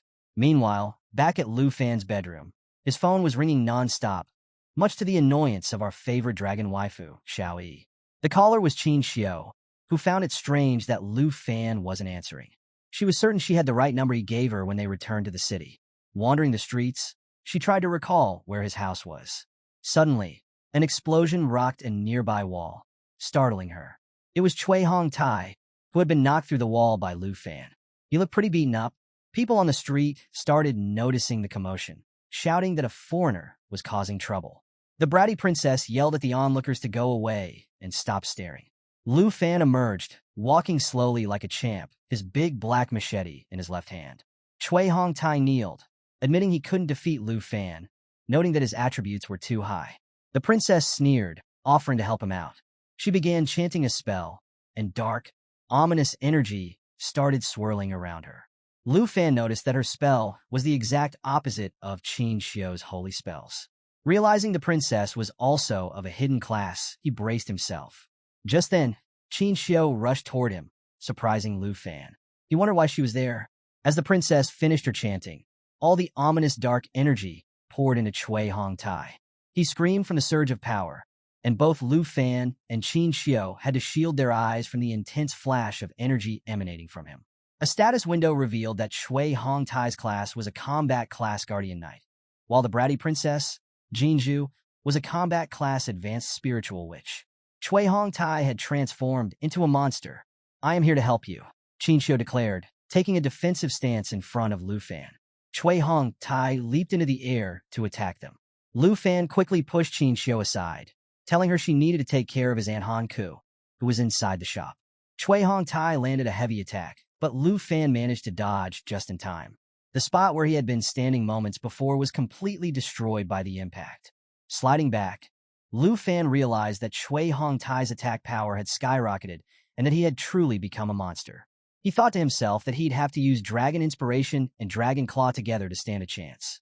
Princess Jinju stood beside Chui Hongtai, yelling for him to kill Lu Fan to relieve her anger. Hearing this, Chui Hongtai pulled his staff from the ground and prepared to attack again. But before he could make a move, our waifu Black Dragon, Xiao Yi, leaped from the window and transformed into her original dragon form. This shocked both the princess and Chui Hongtai to their core. The only words they could mutter were, "It's a real dragon." So, our bratty princess is clutching her staff, calling Chui Hongtai useless, and urging him to hold on a little longer as she begins casting a spell. But before she can finish, Xiao Yi, our amazing dragon waifu, lets out a roar so powerful that it blows the princess away, canceling her spell entirely. Xiao Yi activates her dragon bloodline skill, which reduces all damage she receives by 50%, provides immunity to all debuffs, and boosts her self-healing by a whopping 500%. Talk about overpowered. She then slams Chui Hongtai to the ground. He's utterly powerless, screaming like a baby for her to let him go. Being the good dragon she is, Xiao Yi complies, but not before throwing him towards Princess Jinju. He crashes onto the road, creating a massive crater upon impact. Honestly, he should be apologizing to Han Ku and Lu Fan for all the trouble he's caused. Seeing Chui Hongtai in such a pathetic state, the princess starts to realize the true power of a real dragon. She finally understands that there are actual dragons out there, not just the Jin family's so-called defensive lizards. Snapping her out of her shock, Lu Fan calls out to her. He begins walking towards her like a total badass, holding his big black machete in his right hand. He asks if she wasn't planning to kill him to vent her anger. Hearing this, the princess steps back in fear and ends up falling over. "Stay away from me. You attacked my attendant, seriously injured him, humiliated me, and threatened me," she screams with teary eyes. She continues her rant, warning Lu Fan about the consequences of his actions, saying he's now an enemy of the Taizi kingdom. Honestly, she's just blabbering at this point, playing the victim. Classic spoiled brat behavior. Lu Fan isn't fazed by her threats. He casually flexes his machete and asks if she's trying to scare him. Reaching her, his eyes filled with rage, he tells the princess that she sent her man to harm his family. He doesn't care if she's a princess or even a god. He'll repay her actions with interest. At this point, the princess is absolutely terrified, practically shaking in her boots. While Xiao Yi is charging up a massive fireball attack, Lu Fan raises his machete to strike the princess. Just as he's about to land the blow, someone calls out his name from a distance. It's Qin Xiu's father, Qin Shanhai, flying towards them on a griffin. "Dad, it's dangerous," Qin Xiu screams, trying to warn him. Xiao Yi notices Qin Shanhai and aims her fire attack in his direction. But before she can unleash it, Lu Fan stops her, telling her to hold back. At the same moment, he slices through the princess's staff with his machete. Xiao Yi cancels her attack, and Qin Shanhai lands safely on the ground. He urges Lu Fan to call back his dragon, pointing out that the area is filled with residents who could get injured. As he observes Xiao Yi, he's amazed at how different true dragons are from subtypes. The immense pressure she's emitting makes it hard to even stand near her. Even his poor griffin is scared out of its wits. Qin Xiu also pleads with Lu Fan to listen, assuring him that they're on his side. Being the reasonable guy he is, especially when his friends ask, Lu Fan calls back Xiao Yi. She instantly transforms back into her human form. Qin Xiu then grabs Lu Fan by the arm and urges him to follow her. Meanwhile, her father approaches the terrified princess, asking if she's all right. He explains that he went to the airport to pick them up and didn't expect her to be here. He also mentions that the Qin family driver will arrive soon to take them to the hospital. So, the scene shifts back to Hanke's bun shop. She's explaining to Lu Fan that Qin Shanhai knows the princess, the one who's been causing all the trouble, and that he might be able to resolve the conflict. That's actually why Qin Xiu called her father and filled him in on the situation. Lu Fan responds, saying he has a feeling the princess won't let this go easily. Just then, Qin Shanhai walks in. He says he understands what's going on, but jokes that Lu Fan sure knows how to stir up trouble as soon as they meet. Lu Fan apologizes, explaining that this time, he can't really be blamed. The princess was at fault. Hanke asks Qin Shanhai how the incident will be handled. He explains that they've sent both the princess and Shui Hong Tai to the hospital and mentions that they'll need to provide an explanation to the Jin family. He adds that the Jin family isn't just involved in business. They also have considerable influence in the upper echelons of the Taizi kingdom. Hearing this, Hanke becomes concerned that Lu Fan might face punishment for hitting them. But Lu Fan, ever the confident one, replies that even if she has immense power, he's not going to compromise his dignity over a dragon egg. Qin Shanhai is impressed by Lu Fan's integrity and tells him he admires him. He assures Lu Fan that he doesn't have to worry too much. He'll ensure his safety. But, while casually smoking, he mentions that he can't do it alone and has a condition. Curious, Lu Fan asks, "What condition?"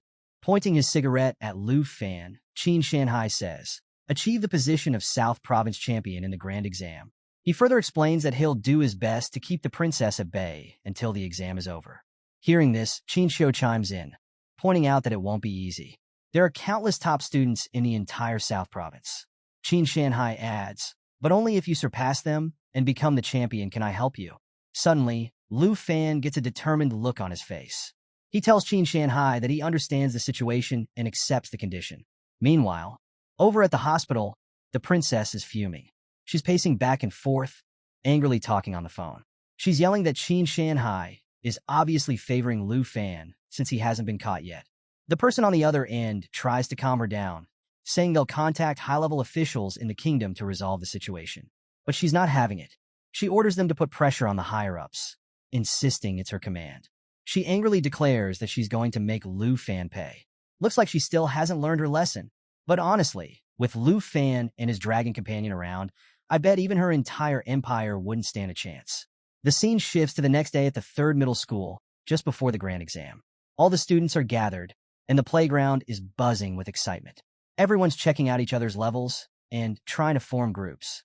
Suddenly, the crowd notices Lu Fan walking back into school. Whispers ripple through the students. Some think he must have returned home to sell steamed buns.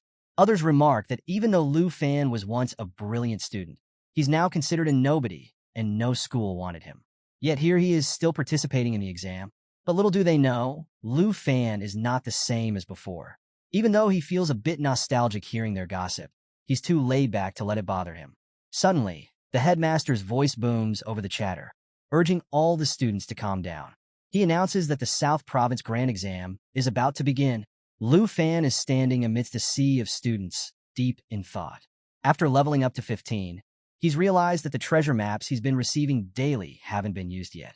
They're all intermediate level, and he's considering combining 3 of them into a high-level treasure map to help him prepare for the big exam. Lost in his musings, he suddenly snapped back to reality when someone calls his name. Turning around, he sees teacher Li approaching him. The teacher asks if Lu Fan is participating in the big exam. Lu Fan replies that he is and mentions he's been working hard to increase his strength. Impressed, Teacher Li hands him a teleportation stone, praising his dedication. He tells Lu Fan that he believes in his fighting spirit and that it might rival that of other professionals. Lu Fan smiles and checks out the stone. It's of rare quality and has some nifty features. When used in the Trial Secret Realm, it teleports the user to the 1st floor of the Heavenly Tower. When used in the Heavenly Tower, It takes the user back to the trial's secret realm platform. After examining the stone, the teacher gives him a friendly warning. He reminds Lu Fan that professions are crucial in this world. Even though it's just an exam, a single mistake could lead to injury or worse. He advises Lu Fan to find a teammate for the trial and suggests using the teleportation stone to exit if things get too dicey. Lu Fan nods and assures him he'll be careful. As Teacher Lee walks away, some students start whispering about Lu Fan. They're doubting him, questioning his abilities. But Lu Fan isn't bothered. He's got bigger things on his mind. He knows that in team scenarios, scores are divided among members. But he doesn't just want to pass. He wants to ace the trial and secure the top spot, just as he promised Qin Shanhai. Just then, someone else calls out to him. He turns to see Qin Xiu approaching with another girl by her side. And who might this be? Potentially another addition to Lu Fan's circle. Lu Fan greets them and asks if the new girl is Qin Xiu's teammate. She introduces her as her best friend, Tao Xiaoman, a level 1 combat professional swordsman. Tao Xiaoman says hello, but before she can say more, Qin Xiu cuts to the chase.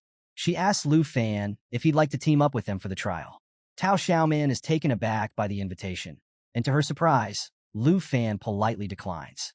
He explains that he's planning to participate solo. He appreciates Qin Xiu's offer, but mentions that he's set this challenge for himself. Waving goodbye, he tells them he's heading to the exam site. Qin Xiu looks a bit disappointed, missing out on the chance to team up with a guy she's clearly interested in. She wishes him luck, thinking that with his level of strength, anyone teaming up with him might actually hold him back. After Lu Fan leaves, Tao Xiaoman turns to Qin Xiu, puzzled. She asks why Qin Xiu would invite someone from the weakest profession to join them. Qin Xiu smiles and tells her that Lu Fan is stronger than he appears. In fact, she believes he'll be the top scorer in the southern province. Tao Xiaoman is shocked by this bold claim. She teases Qin Xiu, asking if she's falling in love with the dragon Tamer himself. Blushing, Qin Xiu denies it, but her reddening cheeks give her away. Tao Xiaoman can't help but laugh, pointing out that her face tells a different story. Scene shift to the grand exam trial secret realm. Lu Fan walks through the portal like a total boss, thinking this is where it all begins. Up on a big screen, Principal Bai Hongtu addresses the gathered students. He explains that the portals in the sky are divided into 4 levels: normal, hard, fear, and nightmare. When the portals open, selected candidates can enter the heavenly tower using the teleportation stone their teachers provided. Here's the breakdown. Normal level. Everything is a projection, so no fatal injuries. The score multiplier here is 0.9x. Hard level. From this level onward, the monsters are real. If students use the teleportation stone to exit safely, their scores will be saved. The score multiplier is 1.0x. Most students choose this level. Fear level. Monsters here are more ferocious. This realm isn't recommended for solo challengers. Principal Bai advises not to worry about sharing scores in a team. Safety first. The score multiplier is 3.0x. As he's explaining, someone bursts out laughing. Principal Bai, watch me. I'm going to set the highest score in the exam. The confident student is Hong Wu, a level 14 Qigong master with a hidden profession. Tao Xiaoman is watching Hong Wu with awe. She mentions that he's the #1 expert at #1 middle school and ranks in the top 5 in the entire province. Qin Xiu chimes in, explaining that being a Qigong master makes him incredibly versatile, great at both attacking and defending. She notes that he's planning to challenge the hard realm solo. Hearing Hong Wu's bold declaration, other students start to feel a bit doomed. They think they can only aim for lower rankings now. Some even regret not choosing an easier difficulty level, realizing they're no match for Hong Wu. The scene shifts to Principal Bai Hongtu's office, where multiple screens display all the students' progress. The principal of #1 middle school, sitting beside Bai Hongtu, starts laughing. He's boasting that Hong Wu is the most formidable student at their school and that it's a sure win for him to become the top scorer. He even mentions that Qin Xiu is pretty impressive and should be among the top 3 rankers. Principal Bai Hongtu, however, feels a bit wistful. He thinks that if Lu Fan had awakened to another hidden profession, he might have taken first place. Lost in his thoughts, he's interrupted by Qin Shanhai, who mentions he has a promising candidate in mind for the top spot and is quite optimistic about him. Curious, the principal of #1 high school asks who he's referring to. Qin Shanhai reveals it's Lu Fan, the dragon tamer from #3 school. This revelation leaves Principal Bai Hongtu stunned. The principal of #1 school points out that all the students have already entered the tower, but Lu Fan hasn't gone into the heavenly tower yet. He laughs, questioning if Lu Fan is giving up on the exam.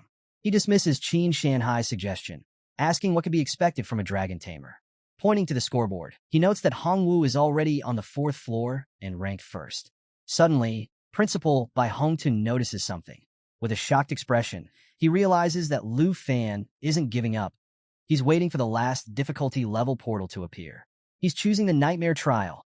The Nightmare Trial is a one-way trip, and the principal of number 1 school shouts that this student is way too overconfident. The Nightmare Trial portal appears in the sky, and the score multiplier is a whopping 9.9x. Lu Fan prepares to enter the trial realm, while the principal of number 1 school is freaking out, urging Principal Bai Hongtu to stop him, claiming he'll die in there. But Lu Fan enters the trial with a confident smile. Principal Bai Hongtu is concerned, mentioning that no one who's challenged the Nightmare Trial has come back intact. The last person who attempted it was 8 years ago, and he was eaten by a ferocious beast, a miserable death. The principal of number 1 school questions whether Lu Fan was properly educated about the exam rules. He declares that this dragon tamer is doomed for sure, and even suggests that Qin Shanhai's judgment might need improvement, stating that Lu Fan can't be compared to Hongwu at all. Qin Shanhai just winks and suggests they focus on the performance of their talented Qigong master. He adds that it's still too early to draw conclusions and that they should observe a little longer without making snap judgments. Principal Bai Hongtu asks Qin Shanhai why he trusts Lu Fan so much. Meanwhile, as they're discussing, Lu Fan enters the 1st floor of the Nightmare Trial. Almost immediately, a massive paw steps toward him out of the dense fog. Red eyes glare at him from all directions. He's surrounded by monsters in an instant. Lu Fan quickly pulls out his big black machete and takes a defensive stance. He thinks to himself that, based on his knowledge, there should be at least 10 monsters around. From the fog, a pack of black wolves emerges. They're level 10, and their bite attack causes continuous bleeding damage. They also have a skill called Night Howl, which increases all attributes of their allies and resets all skill cooldowns. The wolves roar at Lu Fan and leap toward him. But maintaining his cool demeanor, Lu Fan responds with Dragon Fang Strike. In just one attack, he slices all the wolves to a crisp. A notification announces that the Nightmare Trial Sky Tower's 1st floor is completed, and he instantly gains 990 points. Back in the control room, the principal of 1st Middle School is shocked. One-hit kill? What's the deal with this Lu Fan? He's ridiculously strong, he exclaims. He adds that Lu Fan's attributes are clearly above the level of his peers. Principal Bai Hongtu is equally stunned, wondering if Lu Fan has found the legendary dragon. With 990 points, Lu Fan instantly jumps to the 2nd position on the scoreboard. So, in the surveillance room, the director of number 1 middle school and others are intently watching Lu Fan. They're all stunned that he defeated the Black Wolves with just one blow. Suddenly, someone walks into the room, a mysterious figure in a detective suit, one hand in their pocket and a briefcase in the other. They're wearing a cap and glasses, making it hard to see their face. This newcomer catches everyone's attention. Qin Shanhai turns his head and becomes instantly alert upon seeing him. The man introduces himself as Qian Xiong, a special representative from Long Du. He's there to investigate someone and take them back to Long Du, taking off his cap. He looks directly at Qin Shanhai and asks where the Dragon Master, Lu Fan, is. A stats window pops up, revealing that Qian Xiong is level 57 and specializes in combat. Meanwhile, back in the Nightmare Trial, Lu Fan is making his way through the 1st floor. He's using his big black machete to cut through vines, and he's got the system map open in his other hand. Feeling pretty good, he realizes he's found what he's been looking for. A system window informs him that he's reached the right spot on the treasure map. Another window tells him that a high-level treasure map has been created. Lu Fan can't help but feel excited. The high-level treasure map he made before entering the trial realm is on the 1st floor of the Heaven Tower. As he cuts through the thorny plants blocking his way, he comes across a book. Reaching out, he takes it. An alert window shows up on his screen, telling him he successfully acquired a skill book named Accelerated Growth. This book shines brilliantly, adorned with several gems on the cover. The stats window reveals that Accelerated Growth is an excellent skill book. It teaches a passive skill that speeds up growth. Once used, this skill allows pets to gain 100% more experience. Lu Fan opens the book right away. It emits strong energy that starts to surround his body. He gains the ability to grow faster as a result. He thinks to himself that this skill will be perfect for Xiao Yi, his dragon companion, who he felt was leveling up too slowly since they left the morning village. With this passive skill, she'll level up a lot faster. Back in the surveillance room, Principal Bai Hongtu, Qin Shanhai, and Qin Xiong are watching Lu Fan on the screen. Qin Xiong tells Principal Bai that since Lu Fan is a student at their school, they should immediately interrupt his trial and have him return. Principal Bai gives him a serious look, suggesting that it's best to wait until the students are done with their exams. He even offers to take responsibility for Lu Fan's actions, being in charge of the Third Institute. But Qin Xiong isn't having it. He says that while Principal Bai can take responsibility instead of Lu Fan, he can't get punished on his behalf. Confused, Principal Bai asks what punishment he's talking about. At this point, Qin Shanhai steps up to Qin Xiong, grabbing his arm and asking him to step back a bit, considering their old friendship. A man from number 1 middle school interjects, asking what Lu Fan has done. Qin Xiong pulls his arm away with a bit of force, leaving Qin Shanhai somewhat confused. With an angry look, he tells Qin Shanhai not to distract him while he's performing his task and requests that he not try to approach him again. He warns that if Qin Shanhai gets involved, the Jin family and the top-level members won't be happy. Even though he doesn't understand why Qin Shanhai is defending Lu Fan, Qin Shanhai just looks at him seriously and stays quiet. Qin Xiong pushes him back and asks if he gets the message. He then tells Principal Bai to bring Lu Fan immediately, saying he's busy. When Qin Shanhai refers to him as an old friend, Qin Xiong turns his head back upon hearing it. Qin Shanhai takes out a cigarette, lights it, and takes a puff. Their conversation hints at the close ties between important long-due officials and the Jin family, affecting both the Dragon Kingdom and the Taizi Kingdom, making things more complicated. Qin Shanhai tells everyone that the high-level officials and the Jin family won't matter once Lu Fan's secret comes out. He looks at Qin Xiong seriously and declares that no one can take Lu Fan away today. Qin Xiong gets really angry upon hearing this. He tells Qin Shanhai to stop talking nonsense because he doesn't think Lu Fan is hiding anything. He accuses Qin Shanhai of going too far and defying orders from an envoy. As Qin Xiong is about to turn around, Qin Shanhai grabs his arm again and says that even if he's going too far, he'll accept it. The tension between them escalates. A system window reveals that Qin Shanhai is a level 57 knight, and Qin Xiong is a level 57 swordsman. Qin Xiong replies angrily that he'll report Qin Shanhai's actions to the higher-ups in Longdu. Principal Bai Hongtu steps in, trying to calm them down. He reminds them that they must not disrupt the major exam.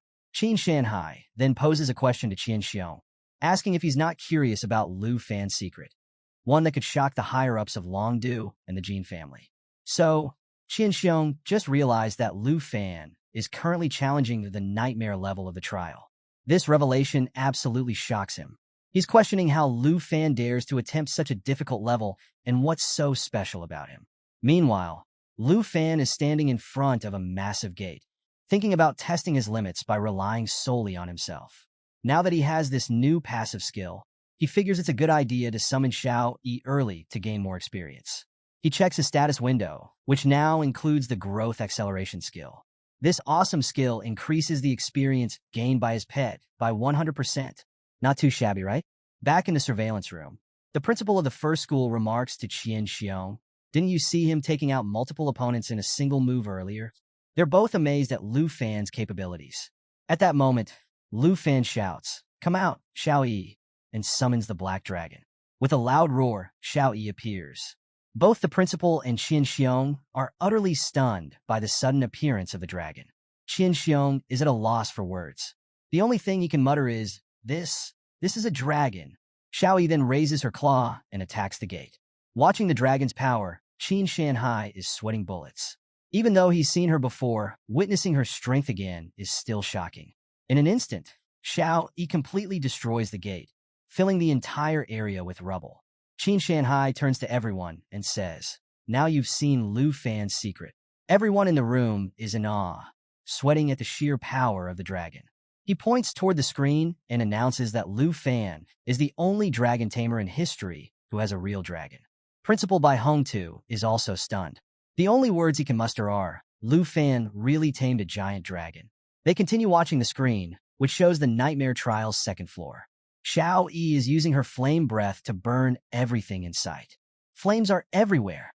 Lu Fan is effortlessly cutting down giant plant monsters. In no time, a notification announces that the second floor is cleared. Witnessing this, the principal of the first middle school thinks, this is the power of the real dragon race. A class without the third transformation wouldn't stand a chance against him. Qian Xiong agrees, saying it's terrifying. He realizes that if the dragon levels up even more, it could potentially destroy an entire country on its own. They're both in shock at the dragon's tremendous power. With the completion of the second floor, Lu Fan takes the first place on the leaderboard with 50,000 points. In second place is Hong Wu with 27,550 points. And in third are Qin Xiao and Tao Xiaoman with 12,570 points each. Lu Fan keeps climbing the tower, easily conquering all the floors with Xiao Yi's help. The scene shifts to him on the 13th floor of the Nightmare Trial. Xiao Yi is relentlessly taking down monsters, while Lu Fan unleashes massive slashing attacks with his big black machete. He's eliminating beasts left and right without mercy. A notification pops up, informing him that the 13th floor is now cleared. Watching this, Principal Bai Hongtu wonders not only about the dragon, but also how Lu Fan has miraculously gained such strength. He guesses that Lu Fan's attributes must all exceed 100 at this point. He thinks that even without summoning the giant dragon, Lu Fan could easily rank first in Jianghai City. Back in the surveillance room, Qin Shanhai turns to Qian Xiong and asks, after witnessing how powerful a real dragon is, do you still want to bring Lu Fan in front of the higher-ups? Qin Xiong replies that now he understands why Qin Shanhai dares to oppose the Jin family. He's truly witnessed the power of a dragon today. Hearing this, Qin Shanhai says he'll send a video segment of Lu Fan's major exam to the teacher. From now on, there's no need for a special envoy to bother Lu Fan or the Jin family. He suggests that Qin Xiong should return. Qin Xiong asks, by teacher, you mean North Marquis Tu Jing? Qin Shanhai simply smiles in response. By this time, Lu Fan has already reached the 20th floor of the Nightmare Trial. He's standing in a dark corridor with a purple light at the end. The purple light moves toward him. It's a magic spell cast by a dark sacrifice, a level 15 enemy. The status window informs him that this foe has several abilities. Black Curse decreases all target attributes by 50% and increases all friendly target attributes by 25%. Merge into Darkness pulls itself and all allies into the shadows, becoming immune to all attacks for 15 seconds. Dark Control allows it to command the Dark Knights behind it, giving full control over them.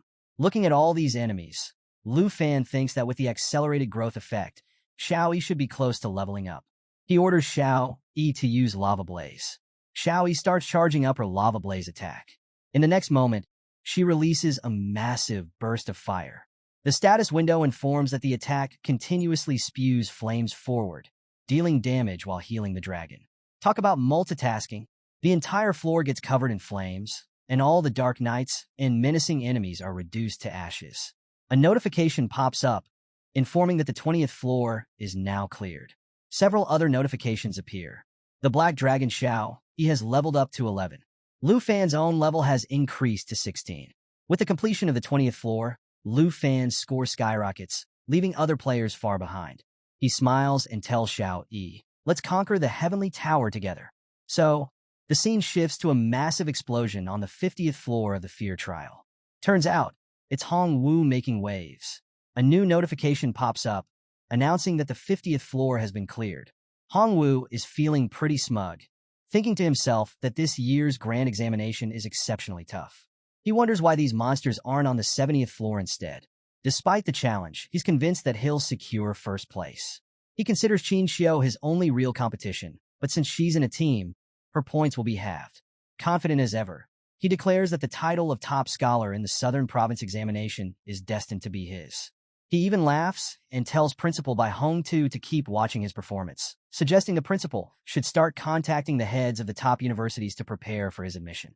Talk about delusional and self-centered, right? Little does he know, the principals in the office aren't even paying attention to him. They're all glued to Lu Fan's progress instead. Principal Bai Hongtu mentions that the 50th floor of the Heaven Tower is a significant hurdle. In the past, professionals from the Southern Province have always stumbled at this point. The principal of First Middle School adds that this level is a watershed moment. Even if Lu Fan passes this level, He expects Lu Fan's pace to slow down in the higher floors as the difficulty ramps up. Now, let's switch over to our main man, Lu Fan, who's standing on the 50th level of the Nightmare Trial. The area is covered in heavy snow, creating a tense atmosphere. Lu Fan is checking Xiao Yi's status window, and guess what? She's learned a new skill called Shape Transformation. This new ability allows her to change into 4 different forms. 1. Young Dragon Form. Increases all attributes and reduces consumption by 50%. 2. Dragon Maiden Form. This form is a result of the blood pact with Lu Fan. Honestly, I love this form. She should always stay in this one. It's definitely her main waifu form. 3. Destruction Dragon Open Form. Decreases strength by 50%, but increases spirit by 100%. In this form, she gains new skills like Daylight Incineration and Lava Eruption.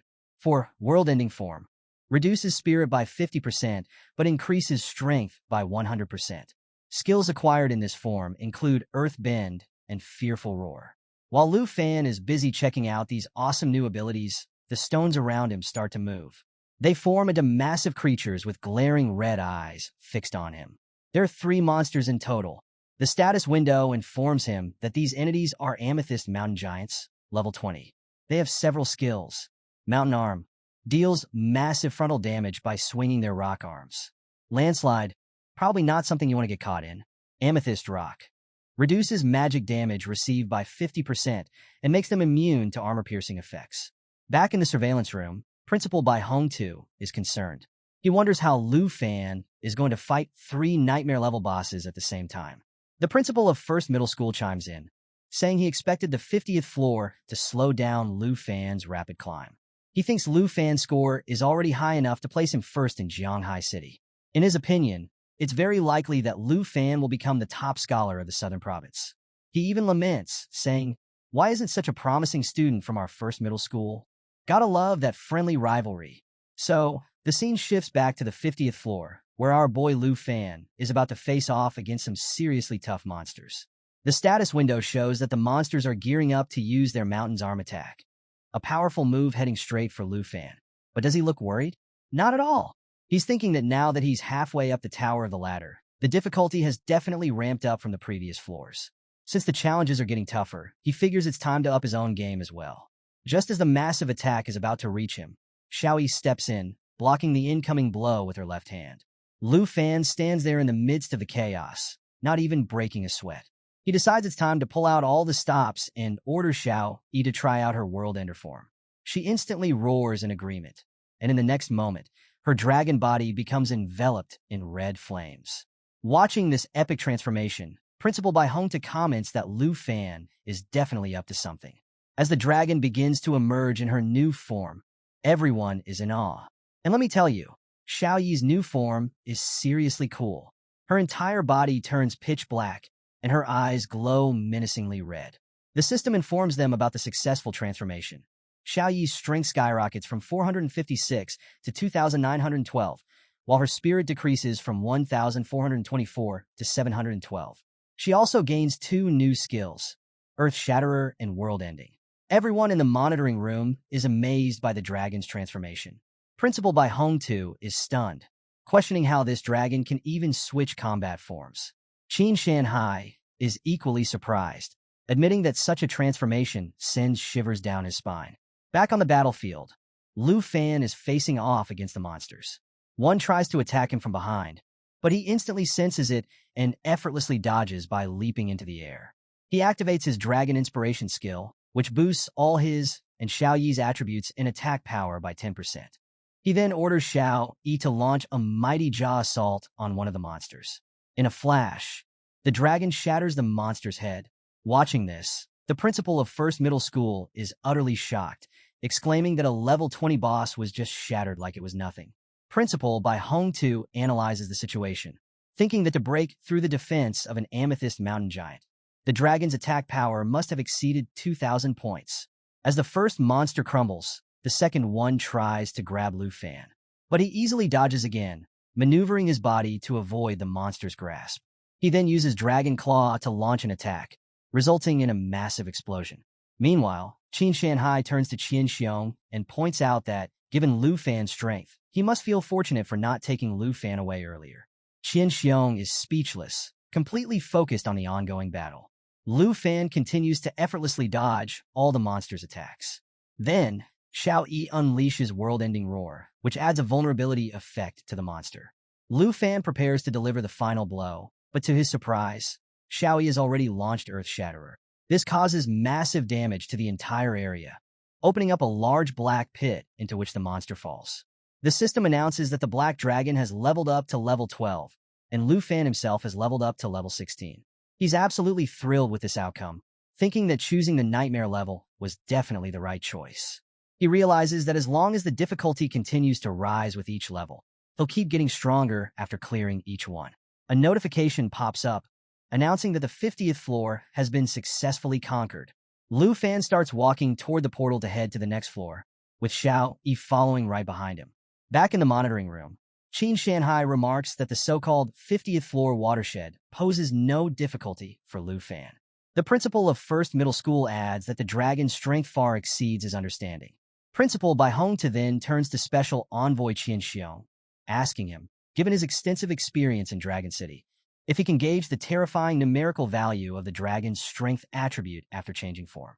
Qian Xiong replies that he's seen many big shots in Dragon City in action, and if he compares the dragon's power to theirs, the strength attribute of this dragon after transforming must be at least 2,500 points.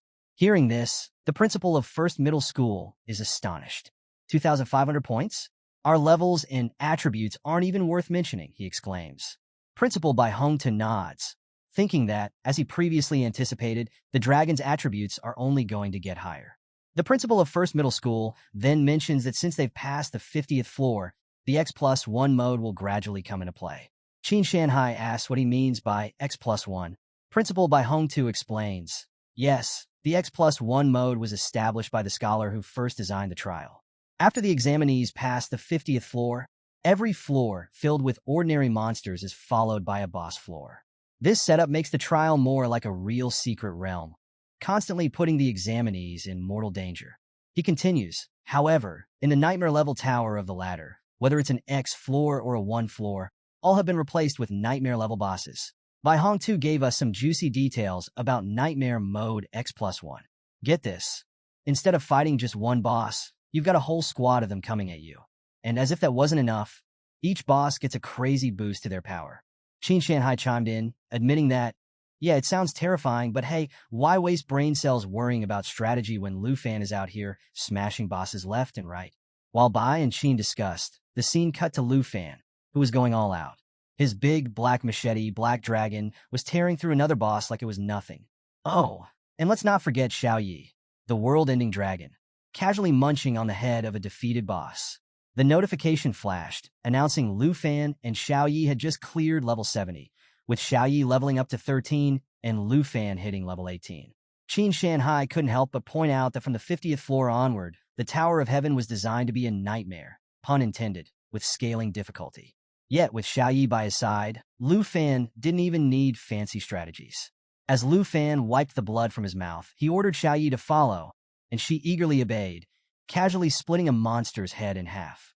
Principal Bai Hongtu was watching all this unfold and marveled at Lu Fan's pace. 78 floors in minutes. The principal from First Middle School agreed, saying this year's Heaven Tower was the toughest ever designed. He had serious doubts anyone could make it to the 80s, but now it looked like Lu Fan was making him eat those words. Then, chaos erupted as Xiao Yi went full rampage mode, spitting fire everywhere, and monster bosses were straight up fleeing for their lives. The system announced that the 76th floor was cleared, and Lu Fan faced off against a giant worm-like boss, who didn't even get a chance to strike. One hit with Lu Fan's dragon blood armor transformation, and it was game over. Xiao Yi nonchalantly held the boss's head, leveling up to 14, while Lu Fan powered up to level 19. Back in the principal's office, Bai Hongtu mused about how many geniuses in the past had exhausted themselves trying to clear the tower, only to perish in the end. Qin Shanhai added that when candidates reached the 70s and 80s, they were too close to victory to back out. But Bai Hongtu had no doubt Lu Fan was built different. He might be the first in a decade to conquer all 100 floors. Then, the tension ramped up. The system showed Lu Fan stepping onto the 99th floor, a shattered building littered with broken staircases leading up to a shadowy throne surrounded by headless knights. These knights were world enders, and they looked mean. 4 of them, headless and armed to the teeth, blue flames sparking in place of their heads. Each knight had a horrifying skill set. Penetration attacks with crazy damage multipliers, counterattacks triggered automatically, lightning speed strikes, and, the worst of all, a beheading move that instantly killed anyone under 57% health. Oh, and did I mention they shared boosted health and defense? Yeah, good luck with that. Lu Fan wasn't fazed. He recognized the secret room as being inspired by the tragic history of the Shattered Kingdom, where an undead legion had brought ruin centuries ago. But there was no time for history lessons. The axe-wielding knight charged, ready to unleash its beheading skill. Without control skills, Lu Fan had only one plan: hit them all hard and fast. He leaped into the air, deflecting their counterattacks with his machete. His first slash barely scratched one knight, which healed instantly. Worse, the attack triggered a devastating counter, but Lu Fan blocked it just in time. Seeing an opening, he yelled for Xiao Yi to launch a massive fire strike. The dragon didn't disappoint, setting the entire castle ablaze. The floor crumbled, and Lu Fan praised Xiao Yi's destruction. But the dual sword knight, screaming for my king, lunged at Lu Fan with a lightning-charged attack. Sparks flew as Lu Fan parried, holding his ground. As the other knights closed in, Lu Fan knew they couldn't stall any longer. They needed to move on to the 100th floor. He commanded Xiao Yi to prepare for a massive strike, and the dragon began charging energy, ready for the next round of chaos. So, here we are on the 99th floor. Black Dragon Xiao Yi isn't holding back and launches a massive lava blaze toward all the knights. Flames scorch everything, and Xiao Yi keeps up the fiery assault, dishing out serious damage while healing herself in the process. In no time, every last demon soldier is reduced to ashes, and BM. The system announces that level 99 has been cleared. Xiao Yi levels up to 15, and surprise, she unlocks a brand new skill. Lu Fan checks the system and is blown away.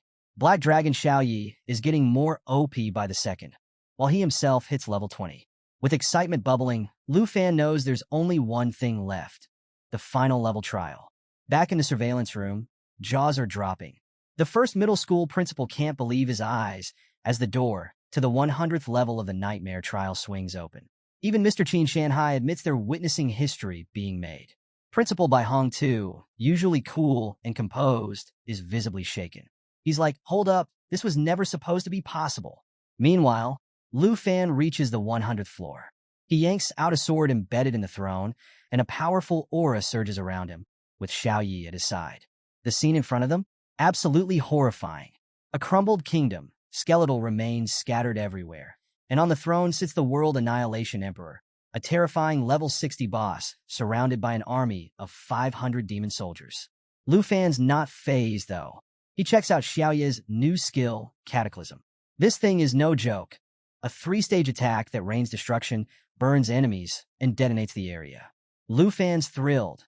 It's time to see some real chaos. He gives Xiao Yi the nod, and she transforms into her destruction dragon form. Flames swirl around her, and the system displays her boosted stats and new skills. All things incinerate and lava burst. Even the principals in the surveillance room are awestruck. Bai Hong too wonders if Xiao Yi's transformation is a whole new level of terrifying.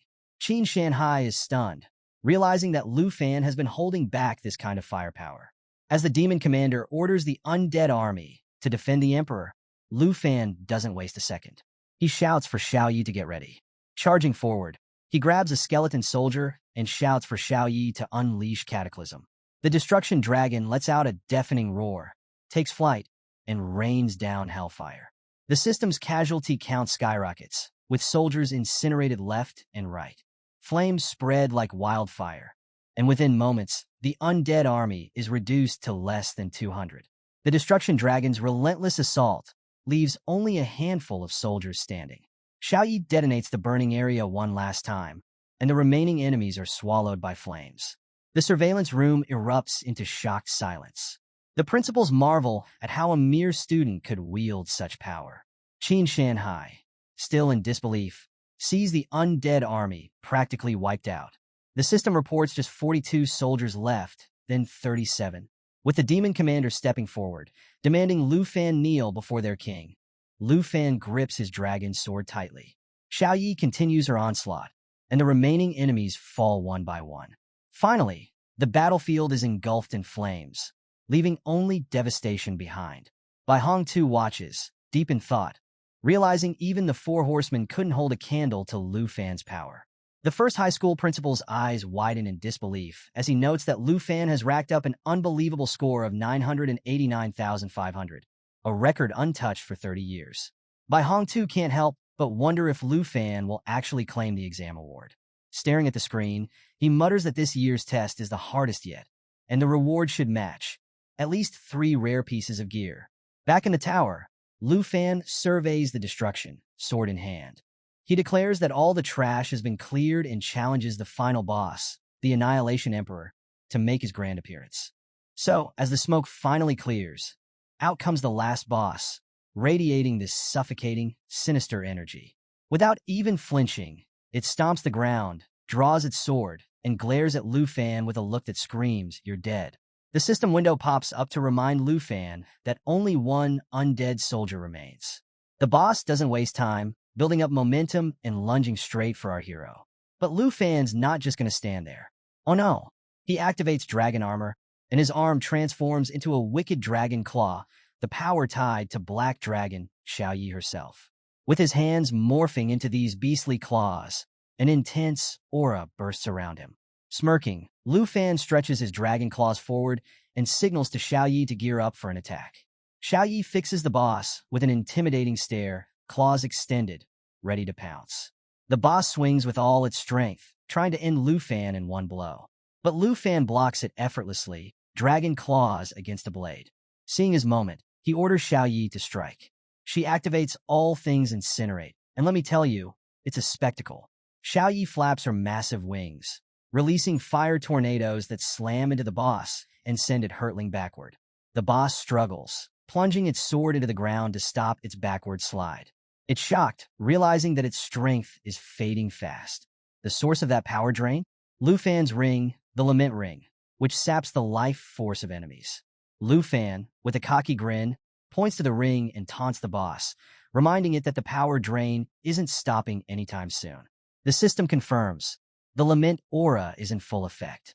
The ring, a rare item requiring at least level 15, is a game changer, boosting Lu Fan's spirit, stamina, and strength. The boss, now desperate and enraged, calls Lu Fan a cheat for using dirty tricks. But Lu Fan is unfazed. He calmly instructs Xiao Yi to unleash the second stage of all things incinerate. She roars, flaps her wings even harder, and summons more fire tornadoes that detonate around the boss, sending it crashing into the throne. The boss, barely holding on, braces for a counterattack. But Lu Fan isn't giving it a chance. He unsheathes his dagger, gathers his energy, and bursts forward, emerging from the flames to deliver a devastating surprise attack. The boss tries to block, but it's all in vain. Lu Fan drives the dagger straight through the boss's chest, pinning it to the stone throne. The boss gasps, defeated, and the system declares victory. 0 undead soldiers remain. Black Dragon Xiao Yi levels up to 17, and Lu Fan hits level 22. Triumphant, Lu Fan strides up to the throne, 1 foot on the armrest and 1 hand on the fallen boss's shoulder. With a flourish, he yanks the dagger out of the boss's chest and announces to Xiao Yi that it's all over. Back in the surveillance room, every single person is stunned into silence. Principal Bai Hong too, with disbelief all over his face, reveals that no one has scored 1,000,000 points in the last 30 years. The first middle school principal is still too shocked to speak. Mr. Qin Shanhai crosses his arms, a smile playing at his lips, and remarks that their school's reputation is about to skyrocket. Meanwhile, Lu Fan casually walks away from the chaos, dagger resting on his shoulder and a hand in his pocket. Turning to Xiao Yi, he suggests it's time to go home, and playfully asks if she's been craving his Aunt Hank's cooking. Xiao Yi happily flies over, her eyes shining as she roars in delight, confirming she's definitely missed the food. Just then, the system announces that level 100 has been cleared, and a chest materializes in front of Lu Fan. Hands still in his pockets, he watches as it opens, revealing 3 incredible items. First up, a rare blue skill book, The Wrath of the Ice Dragon King. This book lets dragon masters learn a devastating ice skill, freezing enemies and slowing them down. Lu Fan's thrilled.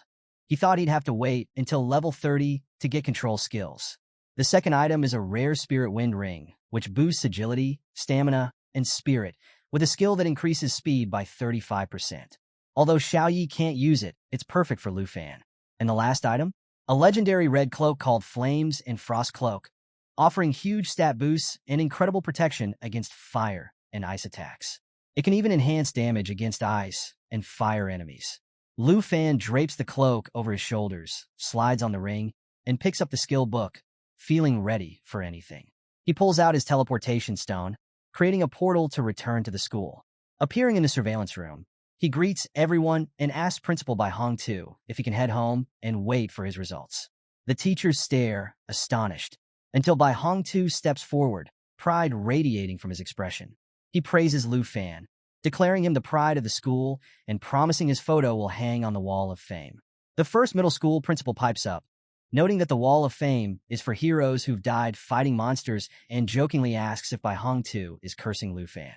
Bai Hongtu fires back, telling him to mind his own business and pointing out that Lu Fan has broken records and has an immeasurable future. The first middle school principal laughs it off, admitting that this exam has definitely made Lu Fan famous. Mr. Qin Shanhai, with a serious look on his face, approaches Lu Fan. Even though he tried to mentally prepare himself for this grand exam, he admits he's still blown away by Lu Fan's sheer power. Lu Fan, putting all emotions aside, locks eyes with Qin Shanhai and asks, seriously, if he's fulfilled all the conditions, and if that means the princess of Taizi Kingdom won't be throwing any more tantrums. Qin Shanhai closes his eyes and smiles, assuring Lu Fan that he'll hold up his end of the deal. He mentions that the teacher should have already received it.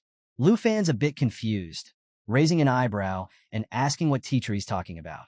Qin Shanhai just places a hand on his shoulder, telling him not to worry and to focus on which academic institution he'll choose next. Meanwhile, in the shadows, the special envoy from Longdu, Qian Xiong, quietly adjusts his cap and walks away. The principals gather around Lu Fan, hyped up and eager to talk. They explain that the top 10 academic institutions are going to be fighting tooth and nail to recruit him. Oh, and let's not forget the wealthy merchants from the southern province who'll be all over him, hoping to establish connections. The principals warn Lu Fan to be careful of their motives.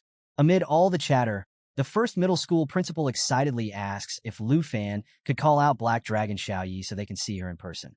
Principal Bai Hongtu steps in, warning against it. Xiaoyi might accidentally level the entire school if she shows up. All eyes turn to the ranking board, where Lu Fan holds the top spot with an insane 1.3 million points. Bai Hongtu can't hold back his admiration, admitting no one has come close to this record in the past 50 years. And now, let's shift scenes to the far north, deep in the snowy, level 60 territory of the Dragon Realm.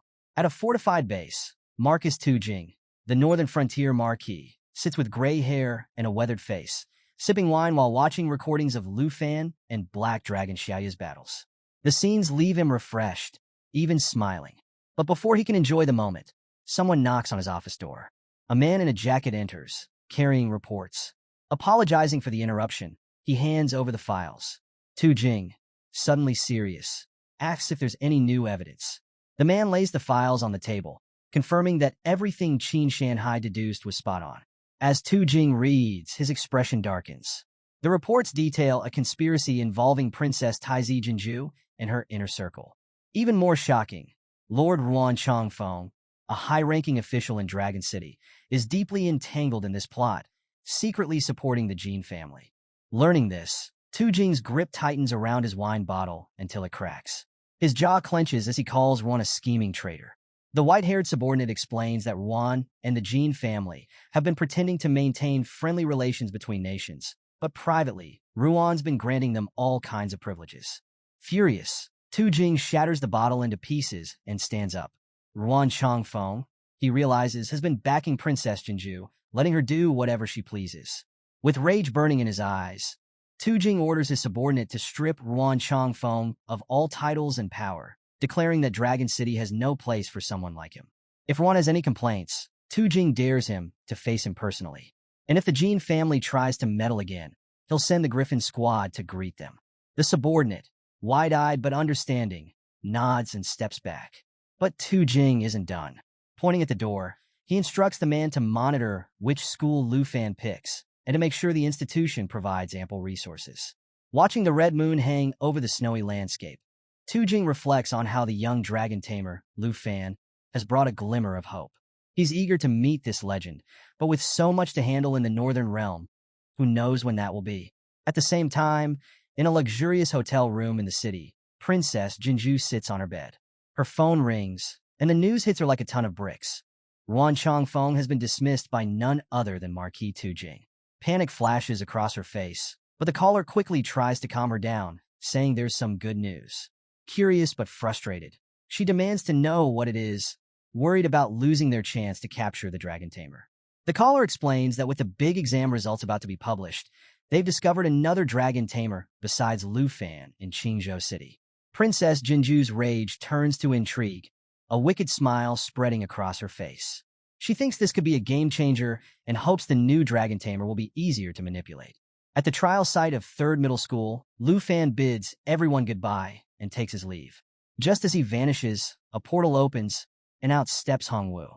The system booms that Hongwu has passed the South Province exam, clocking in at 89,500 points and reaching the 72nd floor of the horror level. Bursting with joy, Hongwu is already daydreaming about his future. Top universities fighting to accept him, flashy awards, and maybe even a shot at the stars. In his mind, Hongwu pictures a scene where the first middle school principal heaps praise on him, declaring him the undisputed champion. He's ready for his moment of glory and is convinced all the commotion around him must be because of his incredible score. But reality hits differently. As he approaches the principal and eagerly greets him, the principal gives him a concerned look and asks if Hongwu's training is over. Hongwu proudly announces his score, but when he waits for the expected praise, the principal just places a hand on his shoulder and reassures him that he did exceptionally well and will easily get into a top university. Hongwu is surprised. Where's the fanfare? Why isn't the principal more impressed? The principal explains that while Hongwu's grades are important, he needs to know his limits and take care of his injuries. Hongwu is stunned, trying to make sense of this unexpected reaction.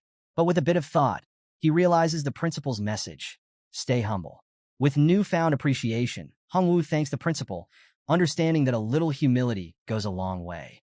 Fast forward to 7 days later, on the highly anticipated announcement day of the nightmare exam results. As soon as Lu Fan and his Aunt Hank open the door, they're met with a mob of reporters and excited fans. Hank's face twists into alarm as she's swarmed by journalists. Fans clamor to offer Lu Fan gifts, with one even holding out a fancy box and inviting him to visit his estate. The chaos is real as reporters bombard Lu Fan with questions about his university plans, while more fans try to hand him presents. Just then, Mr. Qin Shanhai shows up, adding to the excitement. He announces that the university entrance exam results are about to be released, officially calling Lu Fan the top student in the South Province. He suggests they continue their conversation indoors, and Hank, relieved, leads the way. Inside, Mr. Qin Shanhai presents 6 prize boxes, each containing a whopping 50 million yuan, honoring Lu Fan as the best student in the province. He urges Lu Fan to accept the gift, emphasizing the incredible achievement it represents. Lu Fan checks his phone and receives a notification. He's secured first place, though his total score remains classified. Chun Tianzi, a formidable rival, is right behind him in second place with 215,628 points.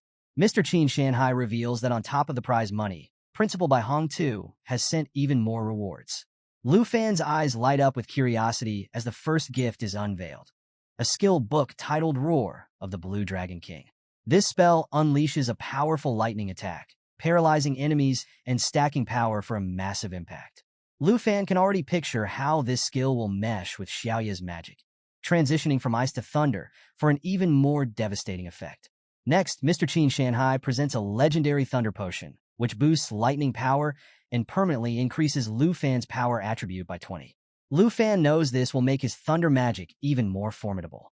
The third gift is Green Wind Armor, a rare piece with impressive stamina and strength attributes, capable of deflecting impact damage. Mr. Qin Shanhai explains how each item was carefully chosen by Principal by Hong Tu. But wait, there's more! The final piece is revealed: Flash Wing Boots, which grant lightning speed movement with a 30-second recharge. These boots come with Flash Wing Leap, allowing the wearer to dash across a 50-meter radius at breakneck speed, also with a 30-second cooldown. Lu Fan holds the briefcase containing these epic rewards, marveling at how such valuable skills are usually reserved for high-ranking magicians. Determined not to waste the opportunity, he resolves to master these gifts, knowing they'll be game-changers for him and Xiao Yi. Just then, the system confirms that Lu Fan has acquired some incredible rewards. The Dragon King's War Skill, Lightning Flash Wing Boots, Green Wind Armor, and a Legendary Thunder Potion. As he's trying to wrap his head around all these game-changing items, Qinxiu arrives, brimming with excitement at the sight of Lu Fan. She brings some wild news. The presidents of 10 major universities have arrived in Zhanghai City and are gathered at her house, ready for a personal interview. Hank, Lu Fan's aunt, looks on in disbelief, wondering why Qinxiu is even here. Lu Fan, also caught off guard, questions why there's such a rush, considering the exam results were just announced. Mr. Qin Shanhai steps in, explaining that the university presidents saw footage of Lu Fan's jaw-dropping performance and dropped everything to be here. He leans in and adds a little mystery, hinting that it's best to keep the video, only seen by senior officials and the Dragon Capital, under wraps.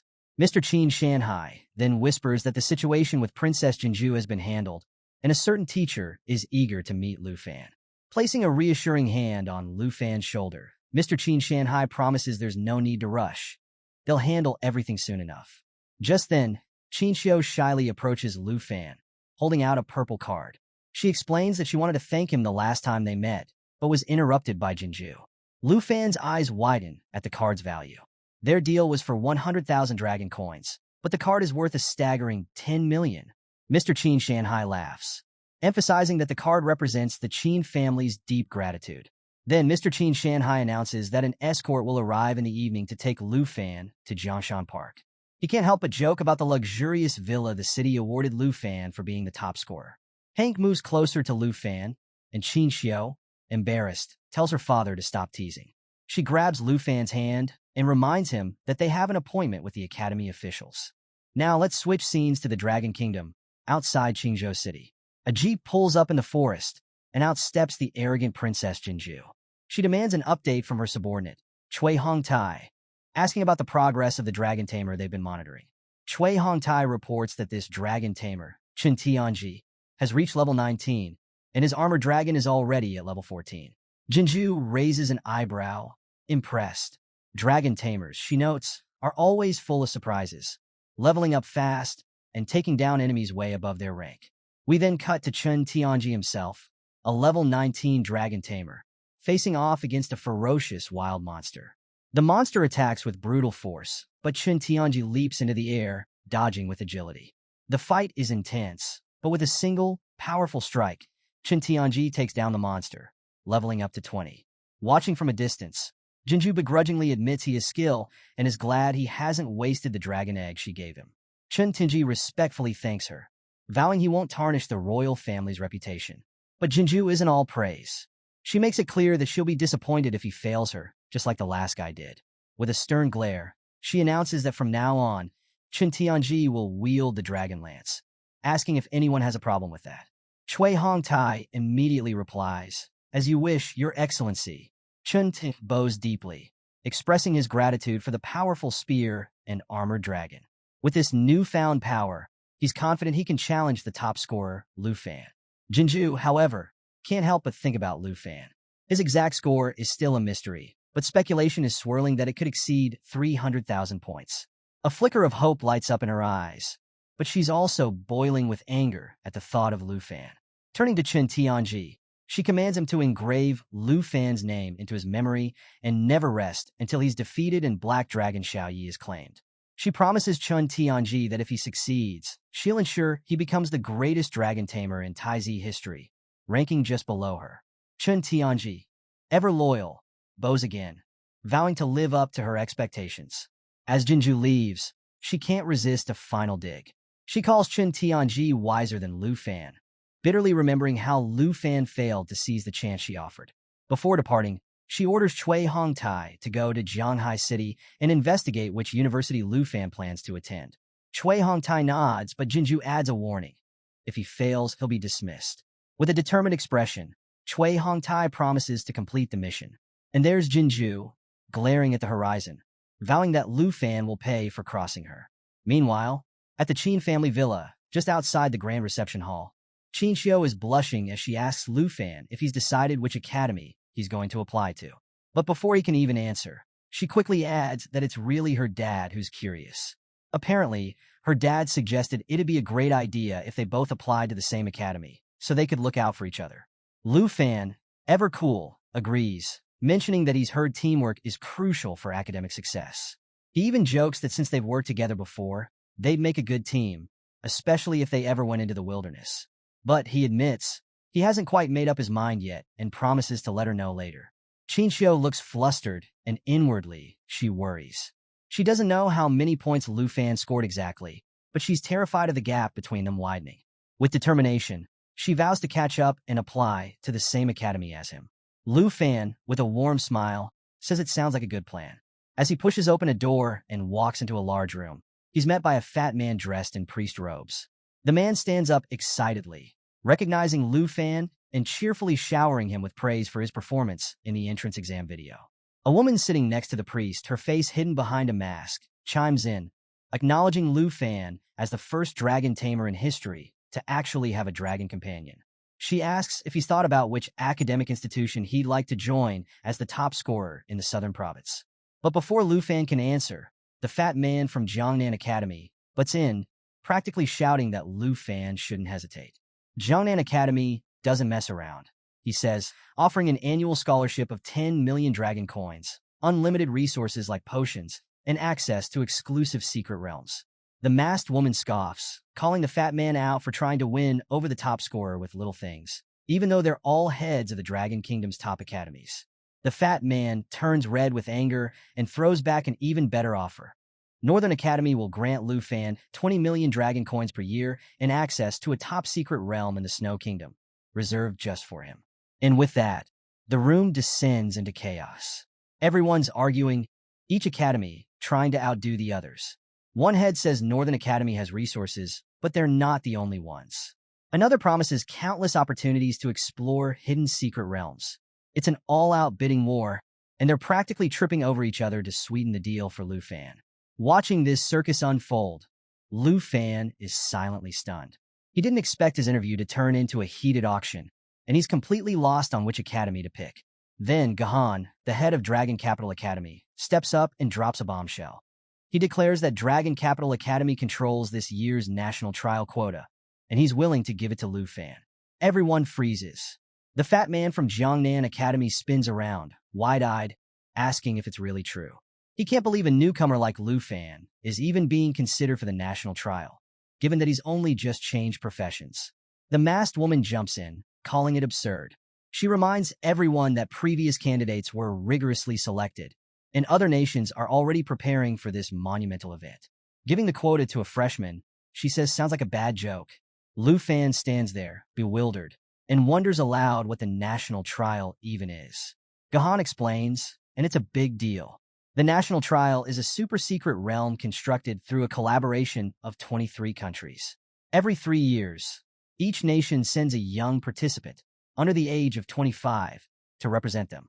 Because it's a trial that demands newcomers, national-level experts aren't allowed. It's a high-stakes, globally watched event with incredibly rare treasures up for grabs. The envoy from Northern Academy, now more desperate, turns to Lu Fan and urges him to commit to joining the next trial, which kicks off in half a year. The envoy from Jiangnan Academy is visibly worried and accuses Dragon Capital Academy of playing unfairly, arguing that it's way too much for them to recruit like this.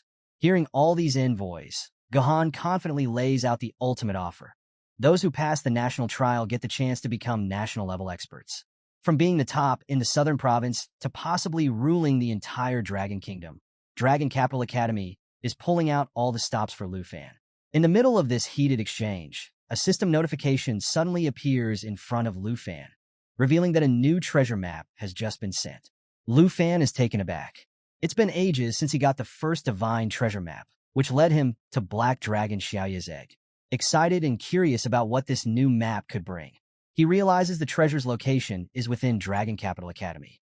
With that, his decision becomes clear. Gohan asks if he's satisfied, and Lu Fan confidently announces he's made up his mind. He's going to Dragon Capital Academy. But Lu Fan has one more request and asks Gahan for a favor. Gahan is surprised but agrees, as long as it's not too complicated. 4 days later, Lu Fan is closing the shutters on Hank's steamed bun shop for the last time.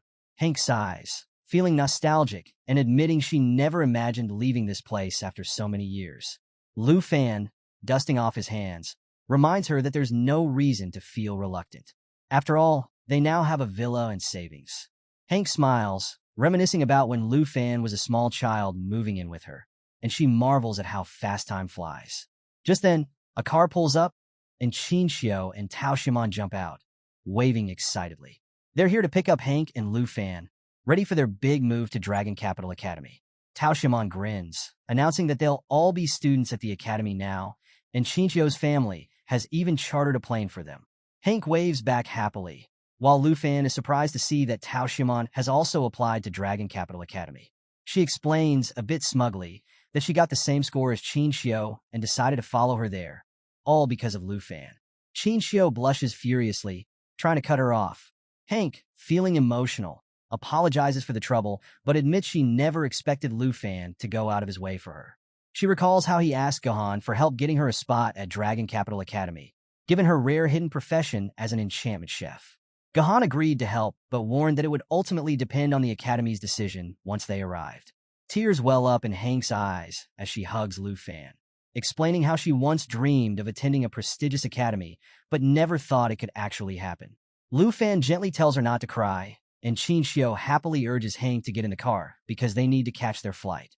As they head off, Lu Fan reflects on how hard Hank has worked for him and promises himself that he'll make her proud. This is just the beginning of a better life for both of them. Soon, they arrive in the lively Dragon Capital. Hank is awestruck, marveling at the bustling city and how different it feels from their old neighborhood. Qin Xiu points out the rare recipes being sold in the marketplace, and Lu Fan spots the massive Dragon Capital Academy in the distance. But the reunion is interrupted when a luxury car rolls up, and out steps the bratty Princess Jinju, with Cui Hongtai opening the door for her and Chen Tenji standing at attention. Jinju locks eyes with Lu Fan, clearly annoyed.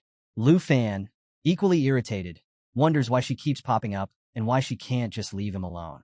As Cui Hongtai recognizes Lu Fan, Chen Tianji steps forward. He's ready to confront Lu Fan, but Jinju stops him.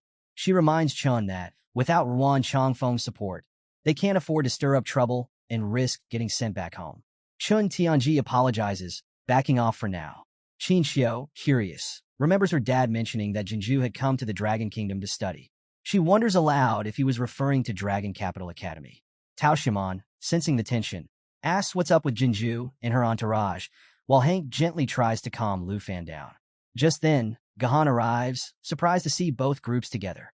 She asks if they really don't know each other, pointing out that Lu Fan and Chen Tianji are the twin stars of the southern province, both dragon tamers.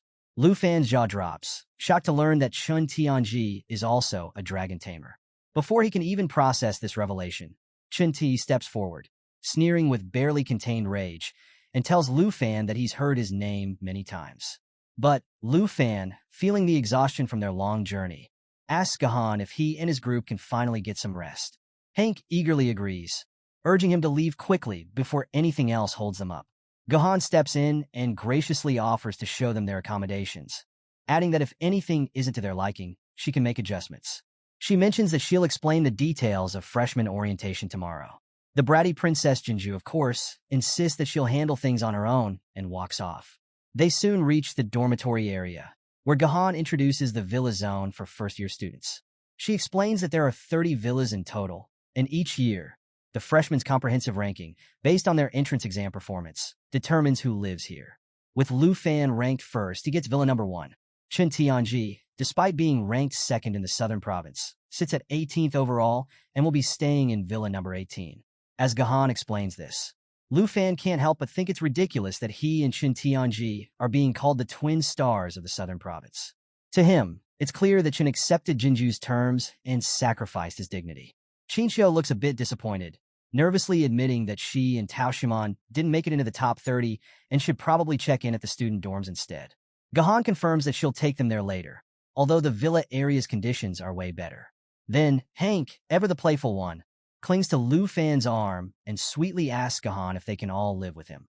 Qin Xiao and Tao Xiaomon immediately blush, surprised by the suggestion.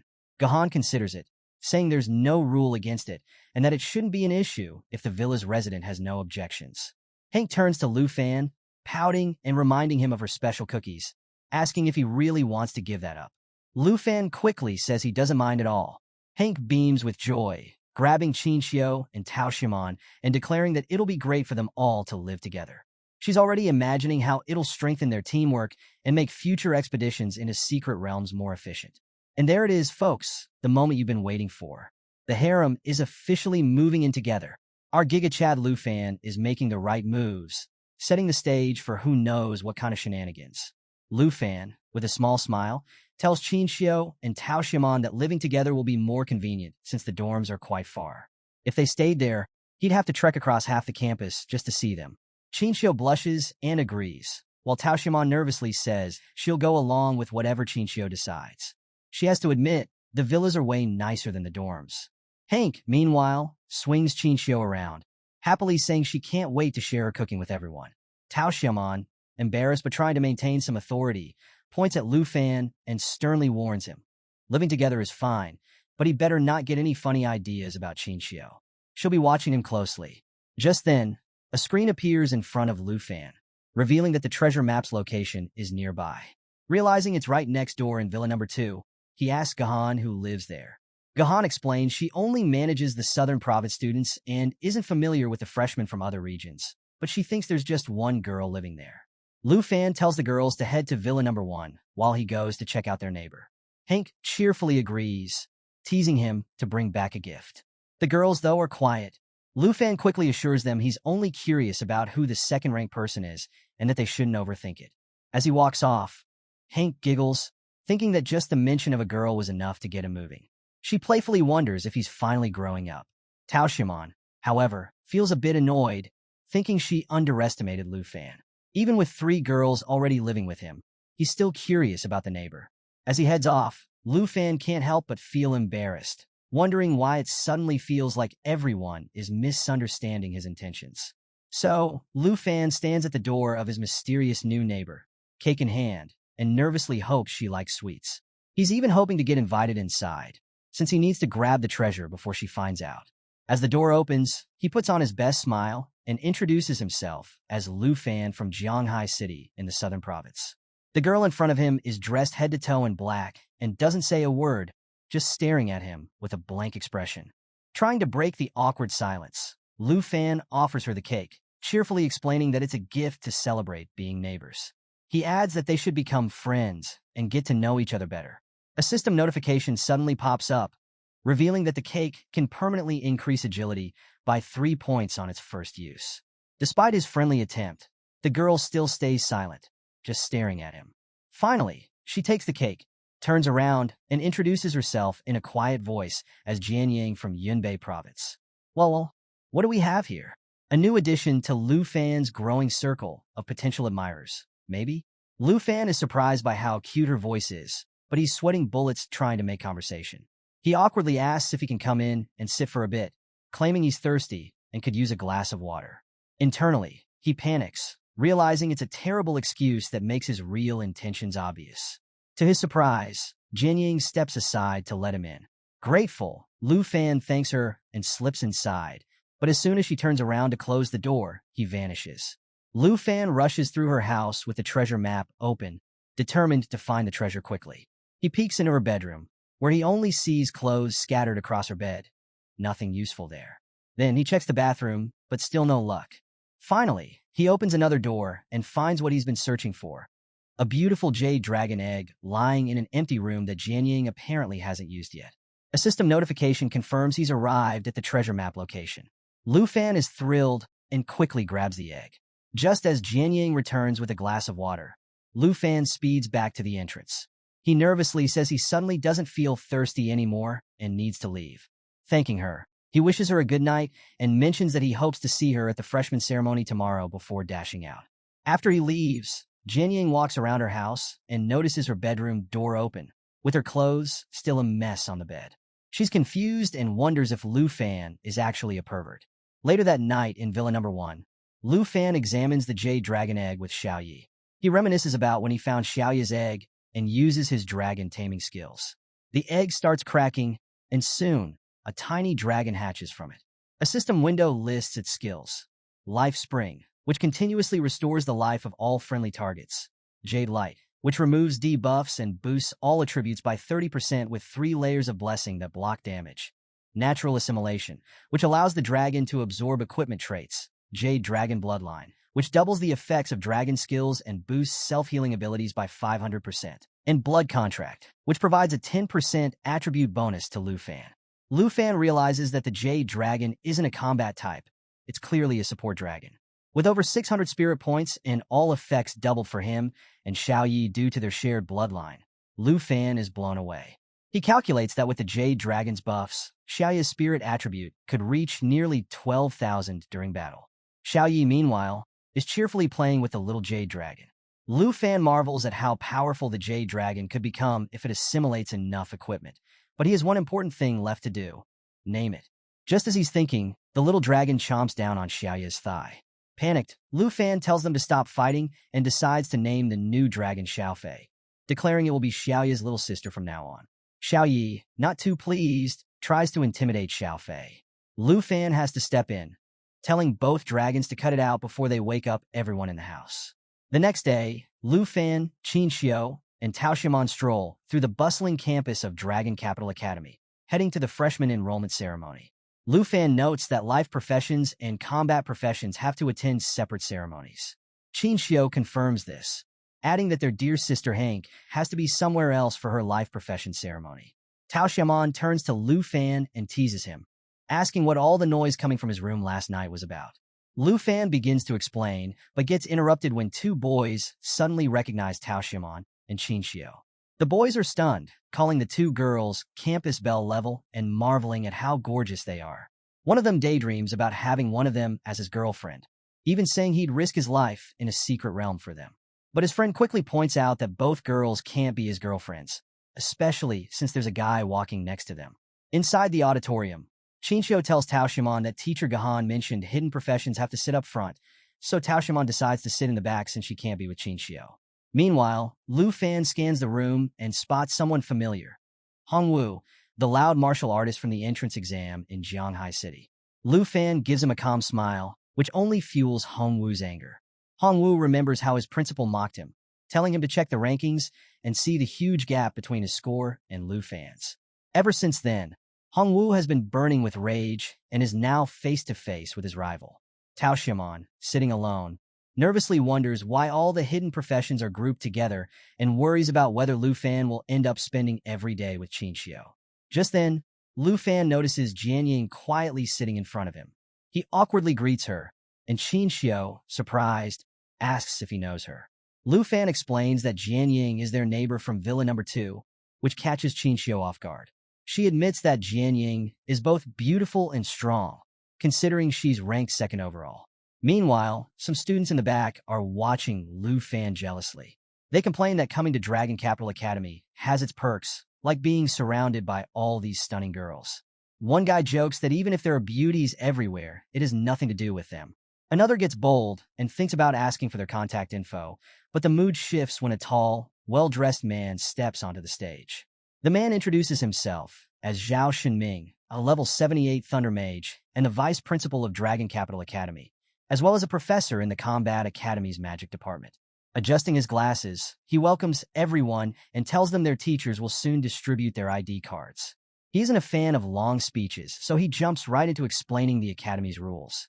As Gahan hands out the cards, Lu Fan receives his and notices that it shows 13,539 points.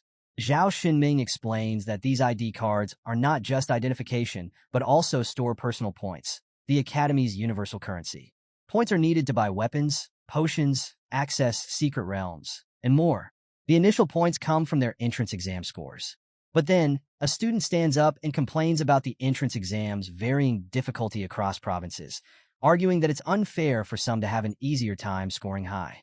Zhao Shenming addresses this, explaining that the Academy uses a difficulty coefficient to level the playing field. Since the Southern Province had the hardest trial this year, Scores from that province are divided by the smallest coefficient, which is 96. Lu Fan thinks about his points and wonders if that's all he has to work with. Zhao Xinming continues, adding that these points are temporary. In 1 month, the freshman assessment will re-evaluate everyone, and the top 30 scorers will earn a spot in the prestigious Blue class. Blue class students get access to incredible benefits like special secret realms, exclusive skills, and yes, the right to live in the coveted villa area. The students around Lu Fan buzz with excitement. Some hadn't heard about the Blue class before enrolling, but now they're hyped, realizing they still have a shot at moving into the villa area. Lu Fan, thinking things through, realizes that as the current first-place holder, he qualifies for the Blue class. But if he loses that status in the future, he'll have to move out of Villa number 1. The pressure is real, and it only gets more intense when Zhao Xinming chuckles and explains how Blue class works. He knows all the students are dying to join, but he has to warn them. Being in Blue class doesn't mean they can slack off. Any student can challenge a Blue class member, and if the Blue member loses, they're kicked out and must give up their spot. Oh, and there's no refusing challenges either. Zhao Xinming pulls up a big screen, highlighting the current 30 members of Blue class. Right at the top is the first-place scorer from the southern province, Dragon Tamer Lu Fan. Lu Fan stands up, showing himself to the crowd, and the room immediately starts buzzing with whispers. Students mutter to each other, doubting Lu Fan's strength. Some wonder if a simp could really be the top scorer, but they hush up quickly just in case he really does have a dragon. One student mentions that even an Earth dragon is super powerful, which might explain Lu Fan's top score. Another tries to look him up on the official forum, but comes up empty. With no videos or scores available, some students speculate that Lu Fan must be some unqualified, privileged guy with family connections. In the audience, Chun Tianji turns to Jinju, asking when she wants him to deal with Lu Fan. Jinju, always cautious, says they shouldn't rush it. Lu Fan's strength is still a mystery, and they need to probe him first. Meanwhile, Qinxiu leans over to Lu Fan and asks if the vice principal is basically setting him up to be challenged. Lu Fan drops back into his seat, sighing and admitting he didn't expect things to turn out like this. Jin Ying, on the other hand, remains silent. After the ceremony wraps up, Lu Fan decides it's time to focus on upgrading Xiao Yi and unlocking her new form. With one hand in his pocket, he suggests to Qin Xiu and Tao Xiaomon that they check out the secret realm hall to see what the academy offers. But before they can leave, a voice calls out to Lu Fan, and someone angrily points at him. It's Hongwu, the martial artist from Jianghai City. Hongwu demands a fight, reminding Lu Fan that Blue class members can't refuse challenges. Lu Fan, a bit confused, confirms the challenge. Hongwu, fuming with resentment, inwardly thinks that with no exam scores or videos available for Lu Fan, he must have relied on summoning multiple subdragon species to pass. Targeting Lu Fan directly should guarantee his win. Lu Fan calmly tells Qin Xiu to step back and accepts the challenge. Hongwu, surprised but impressed, remarks that Lu Fan has guts and wagers 200 dragon coins. Lu Fan raises an eyebrow, amused at how small the bet is, but figures 200 points must be a big deal for Hongwu. He agrees to the bet. The surrounding students get excited, whispering about how Lu Fan is supposedly a summoning mage. All eyes are on him now, eager to see the top scorer in action. Watching from a distance, Jinju smirks and tells Chun Tianji that this is the perfect chance to assess Lu Fan's abilities. She orders him to pay close attention to every move Lu Fan makes. Hongwu clenches his fists, golden energy crackling around them as he prepares to fight. He counts to 3, ready to launch his attack. Tao Xiaomon, standing nearby, nervously asks Qin Xiu about Lu Fan's chances. Qin Xiu, leaning on her magical staff, gives a confident smile and teases that if Tao Xiaomon hasn't seen Lu Fan's combat skills, she's in for a show. The vice principal Zhao Xinming and Professor Gahan watch silently from the sidelines. Hongwu shouts 3 and surges forward, his fist glowing with energy as he charges. Lu Fan remains calm, observing Hongwu's slow and clumsy approach, silently waiting for the right moment. Hongwu's fists glow brightly as he gathers momentum, charging straight at Lu Fan. His teeth are clenched in determination, and he unleashes the Qi strike technique, channeling all his Qi energy into his fist. This move is designed to double the damage to weak points, and his Qi level gets a serious boost when he connects with his target. But Lu Fan? Cool as a cucumber. Hands still casually in his pockets, he watches Hongwu approach with a grave expression. Just as Hongwu unleashes his full power, ready to crush Lu Fan. Something shocking happens. Lu Fan vanishes.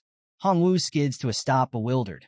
He's wide-eyed and baffled, wondering how Lu Fan could have disappeared so suddenly. Is this the blink technique used by second-tier mages? How in the world is Lu Fan doing this? Before Hongwu can make sense of it, Lu Fan materializes behind him. Calmly, Lu Fan explains that he's heard Qigong masters are good at both close combat and ranged defense. Hongwu spins around, confused and on edge, only to find Lu Fan surrounded by a pulsing, potent blue aura. With a confident grin and a mocking wave of his hand, Lu Fan taunts him, asking if this is really all he's got.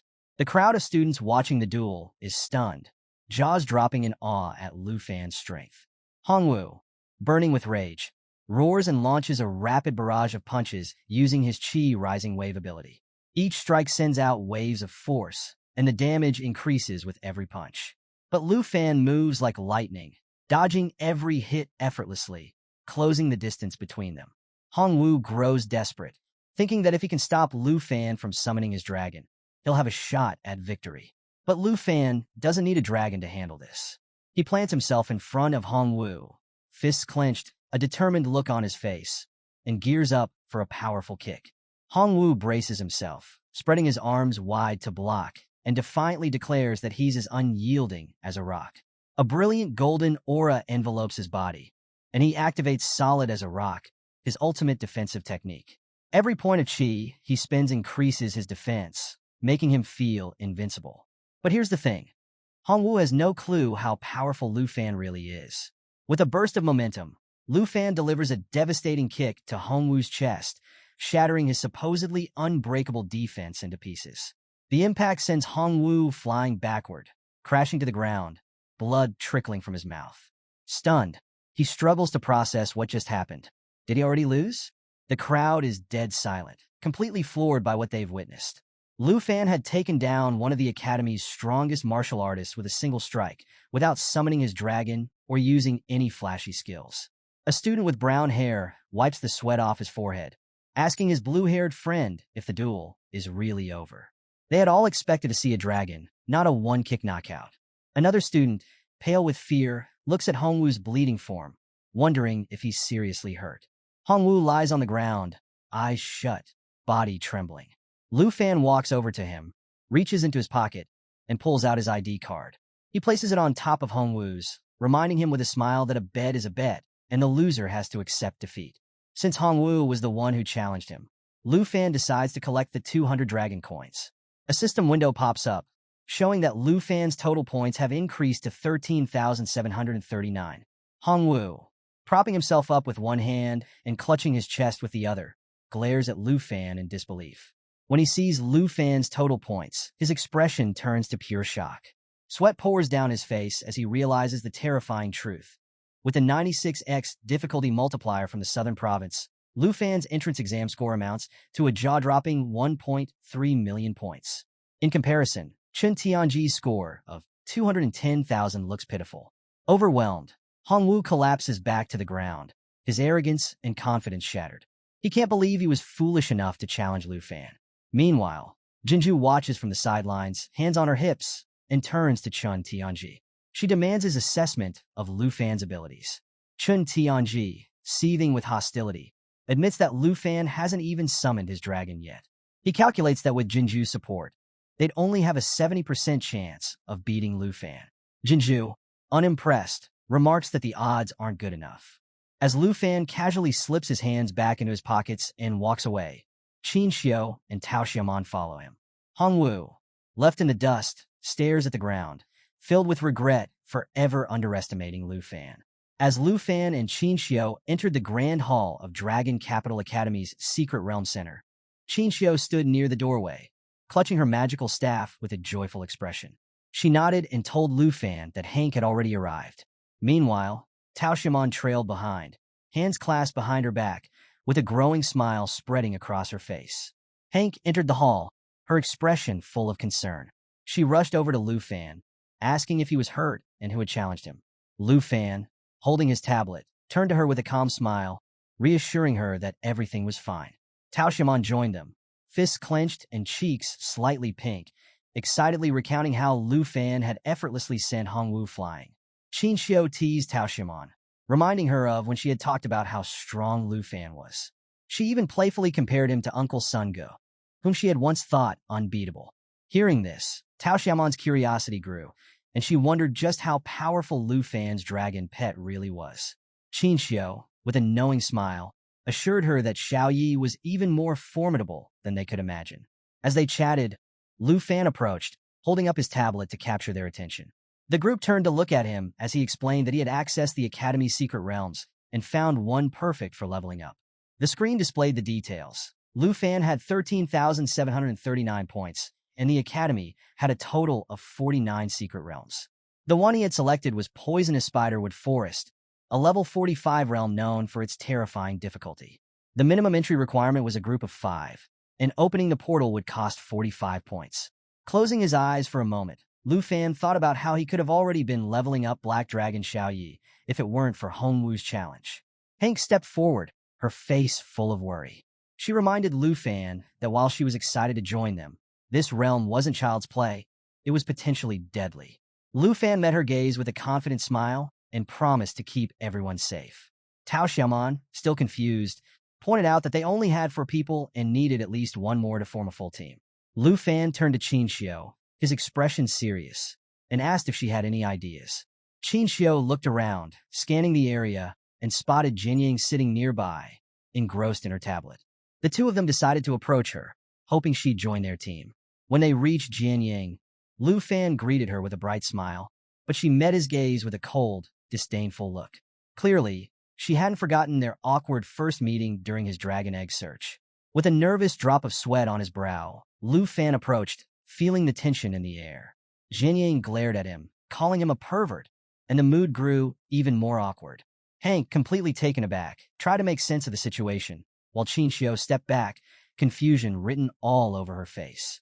Tao Xiaomon, hands on her hips, demanded to know what Lu Fan had done to deserve such a harsh accusation. Sensing he was in hot water, Lu Fan waved his tablet desperately, trying to explain the misunderstanding. He forced a smile, swearing he wasn't a bad guy and that their initial meeting had just been really awkward. He reminded Jianying that she was looking for a team and didn't have anyone to explore the secret realm with. With a pleading tone, he suggested that they team up to tackle Poisonous Spiderwood Forest. Jianying's eyes narrowed as she thought about it. When she finally agreed, Lu Fan let out a sigh of relief. Hank, watching from behind, clasped her hands together and smiled, glad things were working out. Lu Fan placed a hand on his hip and flashed a triumphant grin, asking the group if this counted as successful team building. Qin Xiu, amused, turned to Tao Xiaomon, admitting that, despite any doubts, Lu Fan had pulled off a miracle by convincing the most talented student from Yunbei province to join them. Tao Xiaomon, impressed, nodded and pointed out how smooth Lu Fan was with his words. Jianying stood up, walked over to the portal activation area, and pulled out her Academy ID card. As she activated the portal, the device glowed, and the entryway to the secret realm flickered to life. Lu Fan offered to handle it for her, but Jianying cut him off, showing she could manage just fine. Her ID card displayed her name and remaining points, 8,744. Lu Fan noticed that her main exam score had surpassed 800,000, even under the toughest difficulty coefficient. Clearly, she was a force to be reckoned with. Moments later, the group stepped through the portal. Hank covered her mouth, remarking that the air felt strangely sharp. Qin Xiu gripped her magical staff, peering into the dense darkness and mist surrounding them.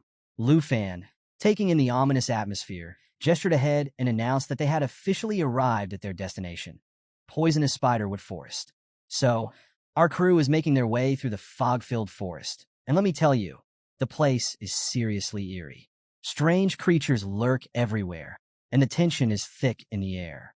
Leading the way is the ever-composed Jianying, with Lu Fan following closely behind, hands casually tucked into his pockets. Tao Xiaomon, walking beside them, throws a curious glance at Lu Fan and calmly asks why he picked this specific secret realm. After all, it's rated level 45 on the fear difficulty scale, which is no joke. Qin Xiu, holding her magic staff tightly with both hands, stays quiet, taking in the ominous surroundings. Meanwhile, Hank is visibly on edge, clinging to her belongings with nervous energy. Lu Fan turns to Tao Xiaomon, flashing a cheerful smile. He explains that he searched the secret realm hall for ages and found nothing better for leveling up. Tao Xiaomon looks a bit confused and quickly explains that she didn't mean to criticize him. Hank, trying to lighten the mood, pulls out a bag and grins. She asks everyone to wait a moment, wanting to share some high-quality travel biscuits she made. These aren't ordinary biscuits, folks. They boost experience gains by 20% for the next 3 hours. Lu Fan's eyes light up, realizing how helpful they'll be for leveling up. He, Qin Xiao, and Tao Xiaomon each grab a biscuit and take a bite, immediately savoring the delicious flavor. Hank explains with a proud smile that the recipe came from her life professor, and she was lucky to have a high success rate as an enchantment chef. Her classmates didn't have as much luck, but her biscuits turned out perfectly. As they're eating, Hank catches Jianying's attention and walks over to offer her a biscuit. Jianying looks surprised, wondering why Hank is being so nice. She turns to the biscuits and asks if the cake Lu Fan gave her before was also Hank's creation. Hank beams, confirming that it was and promising to make more if she liked it. Qin Xiao and Tao Xiaomon join in, telling Jianying that Hank's cooking is amazing. They invite her to stop by their place anytime, emphasizing that she's welcome whenever she feels like it. Jianying, who usually keeps a cold and indifferent expression, can't help but smile slightly at the kindness. But just as things start feeling warm and friendly, Lu Fan's head snaps to the side. He notices something rustling in the bushes and warns the group to be cautious. Everyone immediately goes on high alert, and out slithers a monstrous black-scaled python with eerie green eyes. This thing is no joke, a level 40 beast with deadly abilities and a massive 91,200 experience points to its name. Tao Xiaomon's instincts kick in. She charges forward, sword in hand, ready to attack. Hank, still holding her bag of biscuits, quickly stows them away, realizing things are about to get dangerous. Qinxiu calls out, trying to stop Tao Xiaomon and reminding everyone that these monsters are all level 40 or higher, meaning they won't be easy to defeat. Hank's face pales, and she admits that she could prepare food to boost their resistances, but she'd need to gather ingredients first. Lu Fan shakes his head with a calm smile and tells them it's not necessary. He extends his hand, and a magical energy ball forms, radiating power. His teammates stare at him, curious and a little confused about what he's planning. Jianying watches intently, realizing Lu Fan is about to summon his dragon. Moments later, a small but majestic dragon appears. Tao Xiaomon blinks in surprise, asking if this tiny creature is really a dragon. The little dragon climbs on a Lu Fan's head, and he smiles, telling Jade Dragon Xiaofei to get off. Qin Xiao, shocked, notes that this isn't Black Dragon Xiaoyi, but a different dragon. Hank is equally amazed, asking where this dragon came from and why she hadn't seen it before. Jianying stays silent, her gaze fixed on Xiaofei. Meanwhile, the black-scaled python gets ready to strike. Realizing the threat, Tao Xiaomon braces herself for the incoming attack. Lu Fan doesn't miss a beat. He commands Xiaofei to activate Emerald Light, and the dragon's gem glows brilliantly. The python lashes out with its tail, aiming for Tao Xiaomon, but just before it connects, a green shield materializes in front of her. The impact sends her flying backward, but the shield absorbs the blow. Qin Xiao rushes to Tao Xiaomon's side, preparing to heal her. She notices that 3 leaves hover above Tao Xiaomon, but one vanishes as the shield takes the hit. Tao Xiaomon sits up, realizing the shield had protected her, and a system notification confirms it. Jade Dragon Xiaofei's Emerald Light has activated, granting 3 layers of Emerald Blessing. The blessings block damage, remove debuffs, and boost attributes by 30%. Lu Fan reassures Tao Xiaomon with a confident smile, explaining that as long as Xiaofei is around, they don't need to worry about debuffs or injuries. Qin Xiao, healing Tao Xiaomon, marvels at Xiaofei's abilities. It's not just a support dragon, it's a game changer, even stronger than a second-level priest. As Tao Xiaomon sat in front of Qin Xiao, she couldn't help but marvel at how powerful dragons really were. Even a small dragon like Xiaofei could shield against damage and enhance her attributes. But their moment of awe didn't last long. Danger was slithering their way. The black-scaled python crept closer, jaws wide and ready to strike. Hank gasped, her voice filled with panic as she warned everyone of the approaching threat. Lu Fan quickly drew his dagger, his eyes locking onto the serpent with fierce determination. Just as he prepared to charge forward, something unexpected happened.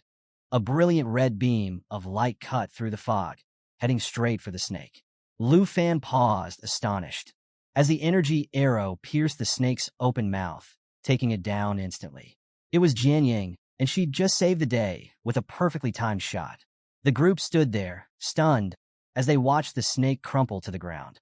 Jian Yang, ever the composed warrior, revealed her combat class, Swordmaster.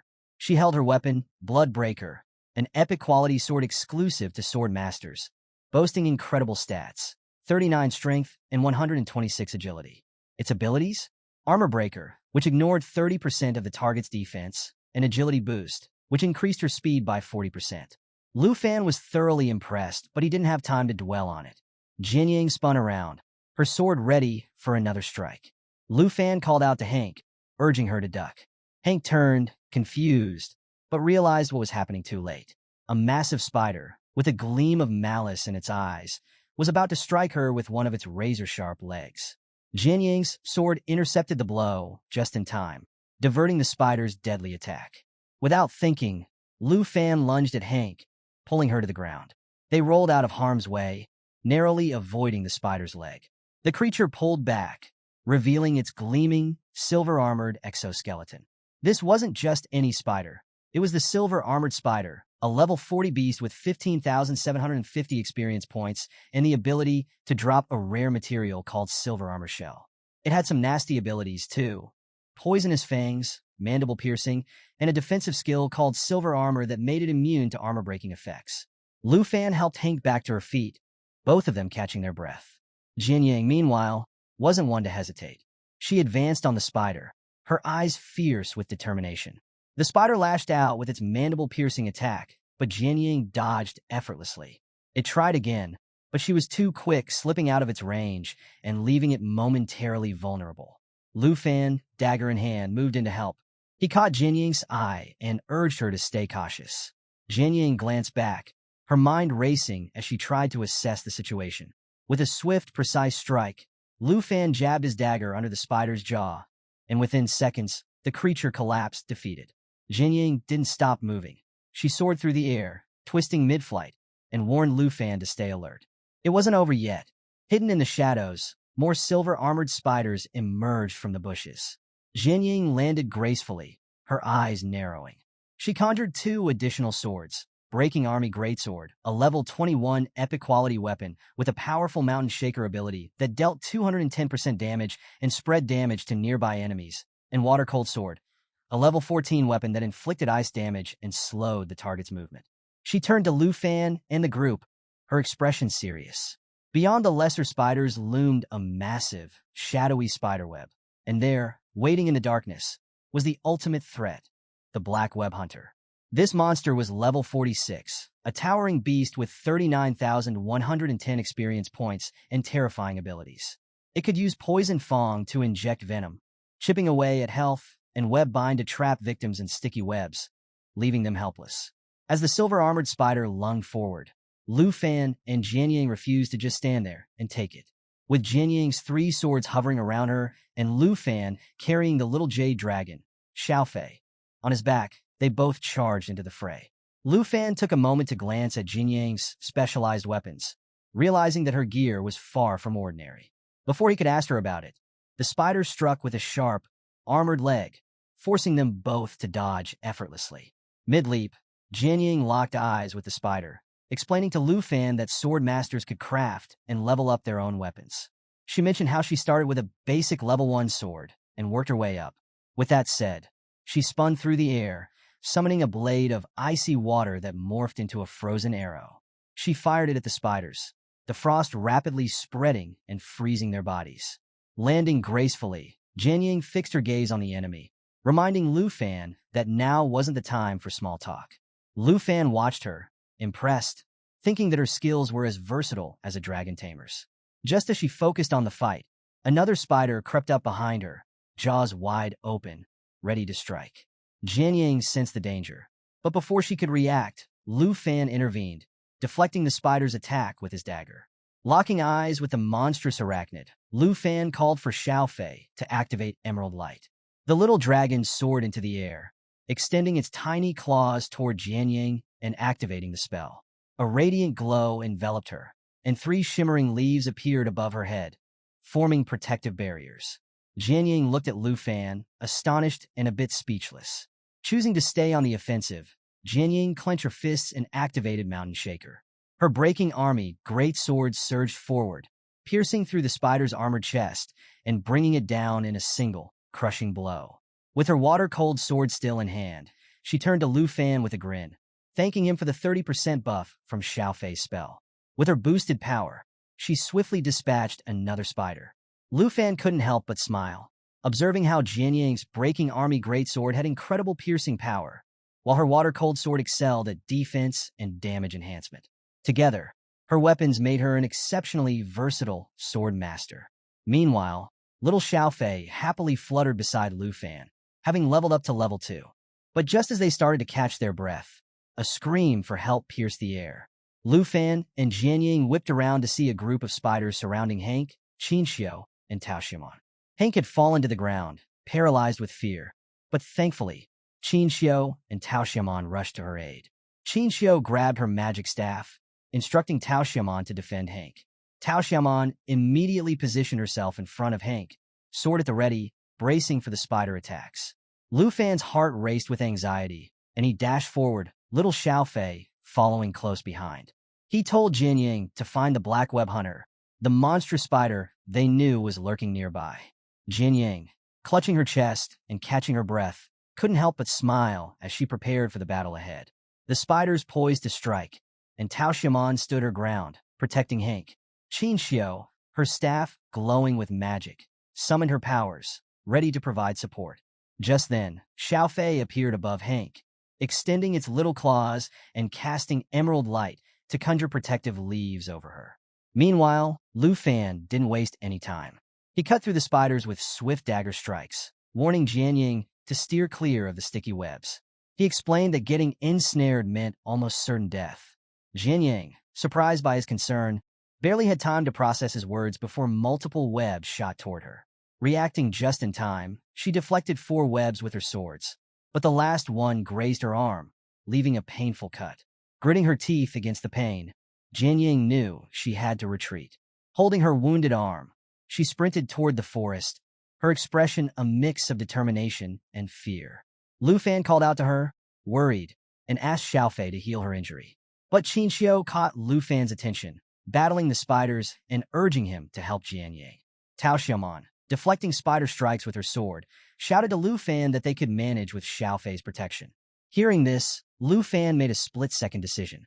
He took off in pursuit of Jian Ying, determination blazing in his eyes, while Xiao Fei flew alongside him. Leaving Hank in the capable hands of Qin Xiu and Tao Xiaomon, Lu Fan ran through the dark forest, ready to help Jian Ying face whatever dangers lay ahead. Venturing deeper into the forest, Lu Fan found himself standing before a tangled mess of spider webs. His eyes widened in disbelief as he took into sight a massive web belonging to the black web hunter. The scene was chaotic. Jian Ying stood on the ground, one of her swords hopelessly snared in the web, while she gripped another weapon tightly in her hand. Her body was covered in small, bloody cuts, yet her eyes burned with determination. Spotting Jian Ying's state, Lu Fan rushed forward, his heart pounding. He gestured to Jade Dragon Xiao Fei to activate Emerald Light. The little dragon immediately conjured 3 shimmering leaves above Jian Ying's head, enveloping her in a protective glow. Jian Ying glanced back at Lu Fan, her face lined with frustration. Even though she was grateful, she insisted she could handle the spider herself. But in that very moment, the black web hunter launched its web-bind attack, shooting sticky, ensnaring silk toward Jian Ying. Panic flickered in her eyes, and Lu Fan knew he couldn't let this happen. He appeared at her side in a flash, urging her to stay focused. Taking the lead, he stepped forward and transformed his arm, using his Dragon Claw ability. His hand morphed into a powerful, draconic weapon, and Jian Ying's eyes widened in awe. Lu Fan raised his transformed arm, shielding his face with his other hand. With a burst of energy, he swung his Dragon Claw downward, severing several of the spider's legs and freeing Jian Ying's trapped sword. Jian Ying stared in disbelief at the damage he had done. Was this really the same guy she had thought was a simple dragon tamer?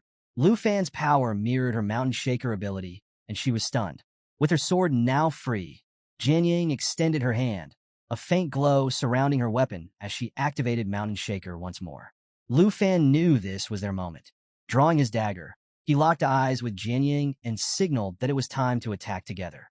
He activated Whisper of Wind, boosting his agility by 15% and rushed at the spider. Jianying followed, unleashing her full power.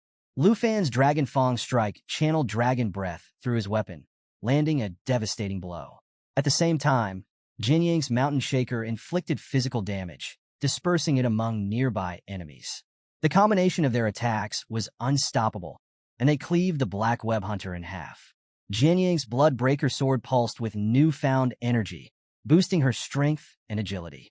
Jianying's cheeks flushed as she glanced at Lu Fan, feeling unexpectedly at ease despite the chaos. A system notification popped up, announcing that Jade Dragon Xiaofei had leveled up to 3. The tiny dragon, full of energy, tugged at Lu Fan's arm, and he couldn't help but smile, thinking how well things were going. After a few more monster takedowns, Xiaofei was getting stronger by the minute, and Lu Fan wondered if the dragon would reach level 5 by the end of this secret realm. Jianying approached Lu Fan, looking introspective. She mentioned how vulnerable she had felt during their battle, admitting that she was grateful for the help. Lu Fan turned, listening intently, and was about to respond when the rest of their team arrived. Qin Xiu, magic staff raised, proudly announced that they had defeated all the silver-armored spiders. Blushing, she told Lu Fan they had successfully protected everyone. Hank, with a relieved smile, announced that she had leveled up. Lu Fan turned to Jianying, praising her strength. Jianying looked puzzled, but was soon reassured when Lu Fan reminded her that no matter how strong someone was, teammates would never let each other fight alone. Jianying's cheeks warmed, and she looked at him with newfound admiration. Meanwhile, little Xiaofei perched on Lu Fan's head, observing everything. Hank approached and questioned why Lu Fan hadn't used Emerald Light on himself. Lu Fan placed a hand on his waist, closed his eyes, and smiled, explaining that he didn't need it. Tao Xiaomon, hands on her hips, teased him, saying he should use the healing ability on everyone, not just a select few.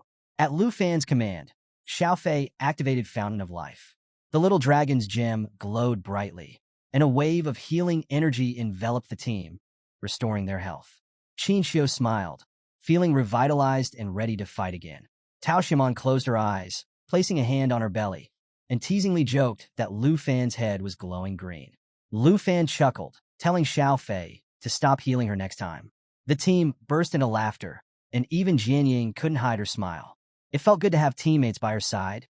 As the sun began to set, the group found themselves standing at the edge of a cliff.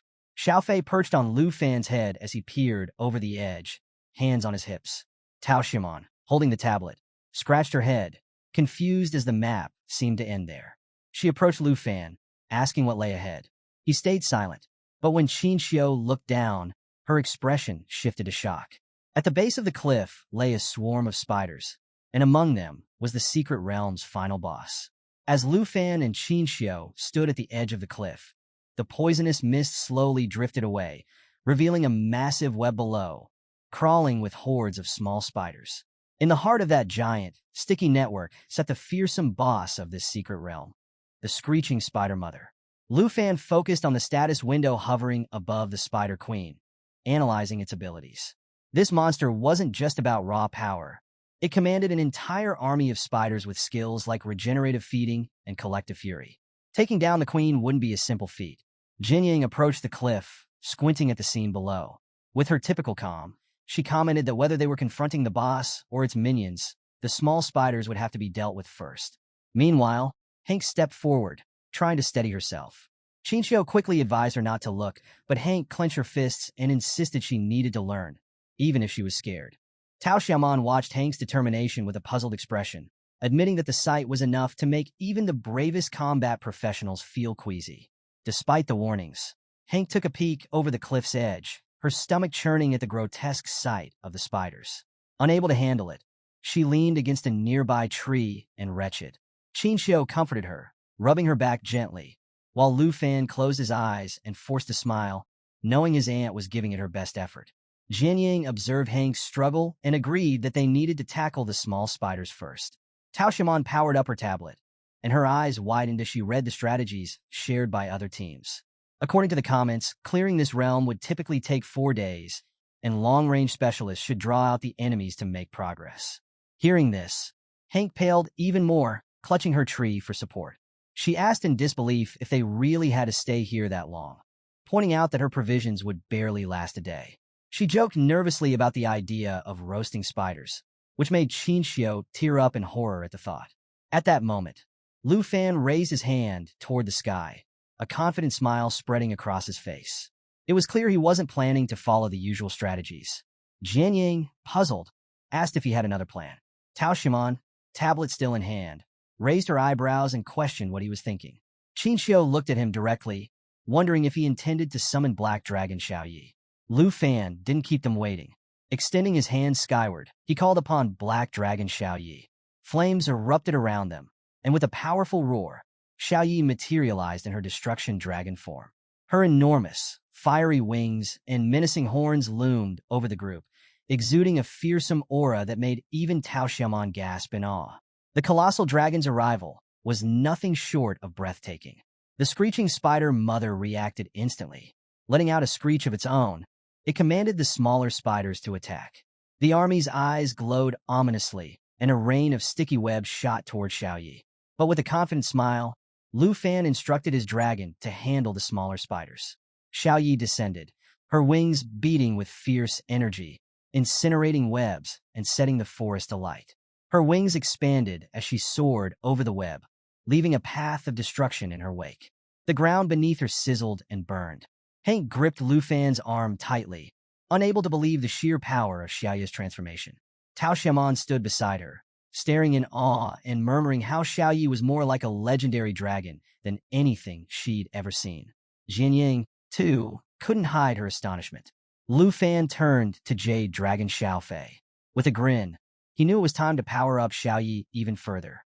He called for Xiaofei to activate Emerald Dragon Heritage, a skill that doubled all effects for dragons and those with dragon ancestry. Xiaofei soared upward, its gem glowing brightly, and activated Emerald Light. Lu Fan then infused Xiaoyi with Dragon's Inspiration, boosting all her attributes and attack power by 30%. As soon as Black Dragon Xiaoyi received those epic buffs from Little Jade Dragon Xiaofei, she let out a roar that echoed through the entire forest.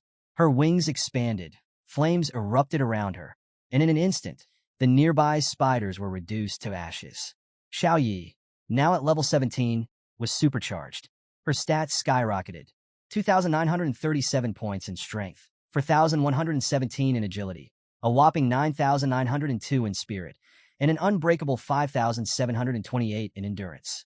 She was ready to bring the heat, but the boss spider, the screeching spider mother, wasn't going to just sit there and watch. Its eyes lit up with a fierce glow, and it roared, summoning its army of small spiders to swarm up the cliffside.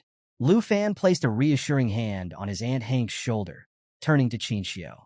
He asked if she could keep Hank safe, and Chinchio, gripping her staff tightly, met his gaze with determination. "We've got this," she promised. With that settled, Lu Fan drew his dagger and shot a confident smile at Jian Yang, signaling that it was time to move. Jian Yang stretched her arms out, summoning 3 swords that shimmered with power. As the small spiders scuttled up the cliff, Lu Fan and Jian Yang leapt down, ready to clear a path to the Spider Queen. Lu Fan's dagger flashed as he dispatched spiders left and right, and Jian Yang's swords danced through the horde. They landed at the base of the cliff, surrounded by falling spider carcasses. But more spiders kept coming, closing in from every side. Lu Fan's expression hardened, and he called out to Black Dragon Xiaoyi. She descended from above, her wings beating furiously, and activated the second phase of her Great Cataclysm skill. When she roared, a massive explosion of fire obliterated countless spiders in an instant. The chaos was intense, but they kept pushing forward, with Little Jade Dragon Xiaofei hovering close behind. Suddenly, 2 system notifications popped up. Jade Dragon Xiaofei had reached level 4, and Black Dragon Xiaoyi was ready to unleash the third and final phase of Great Cataclysm. Flames engulfed the area, and Jian Yang was left marveling at the sheer destruction. The heat from Xiaoyi's fire was intense, and even from a distance, it was clear that Xiaoyi was a force to be reckoned with. Meanwhile, up on the cliff, Tao Xiaoman was swinging her sword, fending off the climbing spiders, while Chinchio's staff glowed as she cast defensive spells. Chinchio called down to Lu Fan, assuring him they could handle things. Taking her word for it, Lu Fan pressed on, urging Jian Yang to join him in taking down the Spider Queen once and for all. The Spider Queen was done watching. It lunged forward, unleashing a venomous attack that splattered poison everywhere. Lu Fan and Jian Yang evaded just in time, but it was a close call. Realizing how dangerous things were getting, Lu Fan extended his hand to Jian Yang, commanding Jade Dragon Xiaofei to activate Emerald Light. 3 shimmering green leaves appeared above Jian Yang, and she stared at Lu Fan, astonished by his care for her well-being. But there was no time to linger on that thought. The Spider Queen seized the moment, launching a web attack that shot straight toward Lu Fan. He turned, slicing through the web with his dagger, but not before it grazed his cheek, drawing blood. He cursed under his breath, feeling the sting, and fixed his gaze on the Spider Queen, his resolve hardening. "Xiaoyi, it's time," he commanded. Black Dragon Xiaoyi roared and activated her burning of all things skill. She unleashed 4 fiery tornadoes that tore through the enemy ranks, leaving nothing but charred remains. Jian Yang watched in awe, realizing just how destructive Xiaoyi's abilities were. This was power beyond imagination, capable of leveling cities or worse. With the smaller spiders mostly taken care of, Black Dragon Xiaoyi continued her aerial assault, incinerating everything in her path. Jian Yang was struck by how easily Xiaoyi was handling the entire swarm. Then, another series of system notifications popped up. Jade Dragon Xiaofei had reached level 5 and gained a new ability called Emerald Blessing. This new skill allowed Xiaofei to amplify the damage of the next 3 strikes for anyone she blessed. Lu Fan's attention snapped to Jade Dragon Xiaofei, his confusion mounting as the little dragon's gem began to glow brightly. Was something happening to Xiaofei? The gem's light intensified, and suddenly, Xiaofei began to levitate. Her body transformed before their eyes. Wings sprouted, her tail elongated, and her entire form shifted into that of a green-haired girl.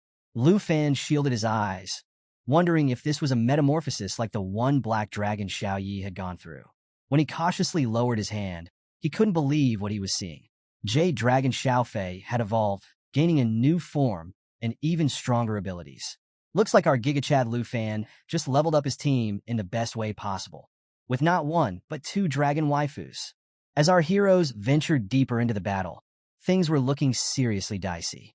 Jade Dragon Xiaofei was up in the air, clasping her hands together, her palms glowing with an intense green energy. Lu Fan watched her, his face a mixture of confusion and curiosity, while Jian Yang was equally baffled. Suddenly, the ground started trembling, and a sharp claw shot out of nowhere, racing toward Jian Yang. Thankfully, our heroes had some quick reflexes. With just a hair's breadth between them and the attack, they leaped out of danger, dodging at the last second.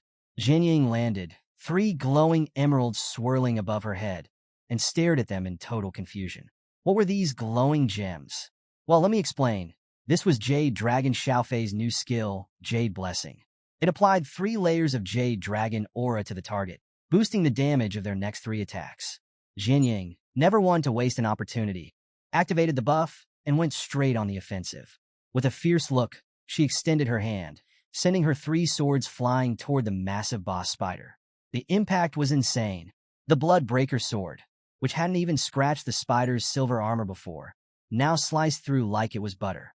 Lu Fan, watching Xiaofei in action, couldn't help but feel a proud smile spreading across his face. Xiaofei had not only leveled up to 5, but had also gained this awesome new form and some seriously game-changing abilities. He gently patted her head, and Xiaofei closed her eyes, enjoying the moment. But before they could celebrate, the boss spider was back and angrier than ever. It unleashed its venom spray attack, spewing out a pool of poison that would have melted them down to 5% health per tick. Luckily, Lu Fan sensed the attack just in time, leaping out of the way and dodging it like a pro. Xiaofei zipped out of danger too, but they knew they needed to step it up. Lu Fan quickly turned to Xiaofei and told her to buff Black Dragon Xiaoyi. Xiaoyi, who had been surrounded by her signature roaring flames, locked eyes with the boss spider. Xiaofei didn't waste a second. She perched on Xiaoyi's head, activated her ability, and 3 emeralds glowed brightly above Xiaoyi. You could feel the power in the air, folks. Xiaoyi's flames intensified, her wings expanded, and she was ready to unleash her next move. With a roar that made the ground quake, she used everything burns, sending fiery tornadoes spiraling toward the spider boss. The force of the flames was absolutely wild, and Jian Yang had to shield her face from the scorching heat. Thanks to Xiao Fei's buff, Xiaoya's attack packed over 10,000 points of pure destruction, and the screeching spider mother toppled, spitting blood and writhing in agony. Lu Fan seized the moment. He called out to Jian Yang and Xiao Fei, a smile playing on his lips, and dashed toward the downed spider. Jian Yang, still processing the raw power of Xiaoya's flames, was right behind him, summoning her swords with renewed determination. As the spider boss tried to get up, it realized too late that it was game over. With one powerful leap, Lu Fan closed in, his dagger infused with the Dragon Fang strike ability, boosted by the Blood Pact enhancement. He drove it straight into the spider's head, and the ground trembled from the force. The spider let out a final, blood-curdling shriek before collapsing, shattered and defeated. Jian Yang didn't waste a second. With the Emerald Blessing still active, she sent her 3 swords piercing into the spider's mouth, slicing through its innards and finishing the job. With a triumphant smile, Lu Fan landed gracefully on the ground. Black Dragon Xiao Yi returned to her human form, smiling, while Xiao Fei flew down beside him. A flurry of system notifications flashed before Lu Fan's eyes. Xiao Yi was now level 18. Xiao Fei reached level 7, and Lu Fan himself hit level 23. Level ups all around. Jian Yang, still a bit in shock, turned to Lu Fan and asked, "How many points did you actually score in the major exam?" Lu Fan gave her a playful smile and casually revealed, "About 1.3 million. Jian Yang's eyes widened, and a bead of sweat rolled down her cheek. 1.3 million points? She thought that with his strength, he could probably even surpass that. Lu Fan chuckled, explaining that he had maxed out the score cap for the highest nightmare difficulty. With that, he turned away, his cheerful grin making it clear that for him, that was only the beginning. So, Lu Fan and his team finally wrapped up their adventure in the forest of venomous spiders. As they made their way back to the cliff, Lu Fan signaled Qin Xiao and Tao Xiaoman to bring Hank over. Just as they regrouped, Jade Dragon Xiao Fei floated up to Lu Fan and closed her eyes, giving him an affectionate embrace. But oh boy, Black Dragon Xiaoyi wasn't having it. Jealousy flared in Xiaoya's eyes as she clenched her fists and stormed over, grabbing Xiao Fei's arm and yanking her away from Lu Fan. Our poor MC was left standing there, completely bewildered, wondering what on earth was going on. Jian Yang watched the whole scene unfold, quietly noting the massive skill gap between her and Lu Fan. But let's get to the good stuff. Thanks to Aunt Hank's delicious food buff, not only did the crew level up fast, but they also managed to snag some rare materials and treasures. As the spider boss lay defeated, a shiny treasure chest appeared. Tao Xiaoman rushed forward to unlock it, her eyes lighting up with joy, as if she'd just stumbled upon the jackpot of all loot drops. Qin Xiao, watching from behind, felt a twinge of jealousy as she noticed Xiao Yi and Xiao Fei clinging to Lu Fan. Even Jian Ying couldn't help but join the team dynamic, and with the adventure over, everyone finally made their way back to the academy. Qin Xiao, still clutching her magic staff, smiled warmly and asked Jian Ying if she could share her contact info.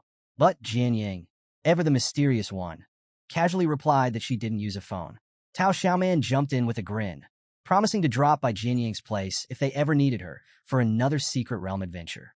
And what better way to celebrate their new team bond than with a feast? They all headed back to Lu Fan's mansion, where Aunt Hank whipped up a fantastic dinner.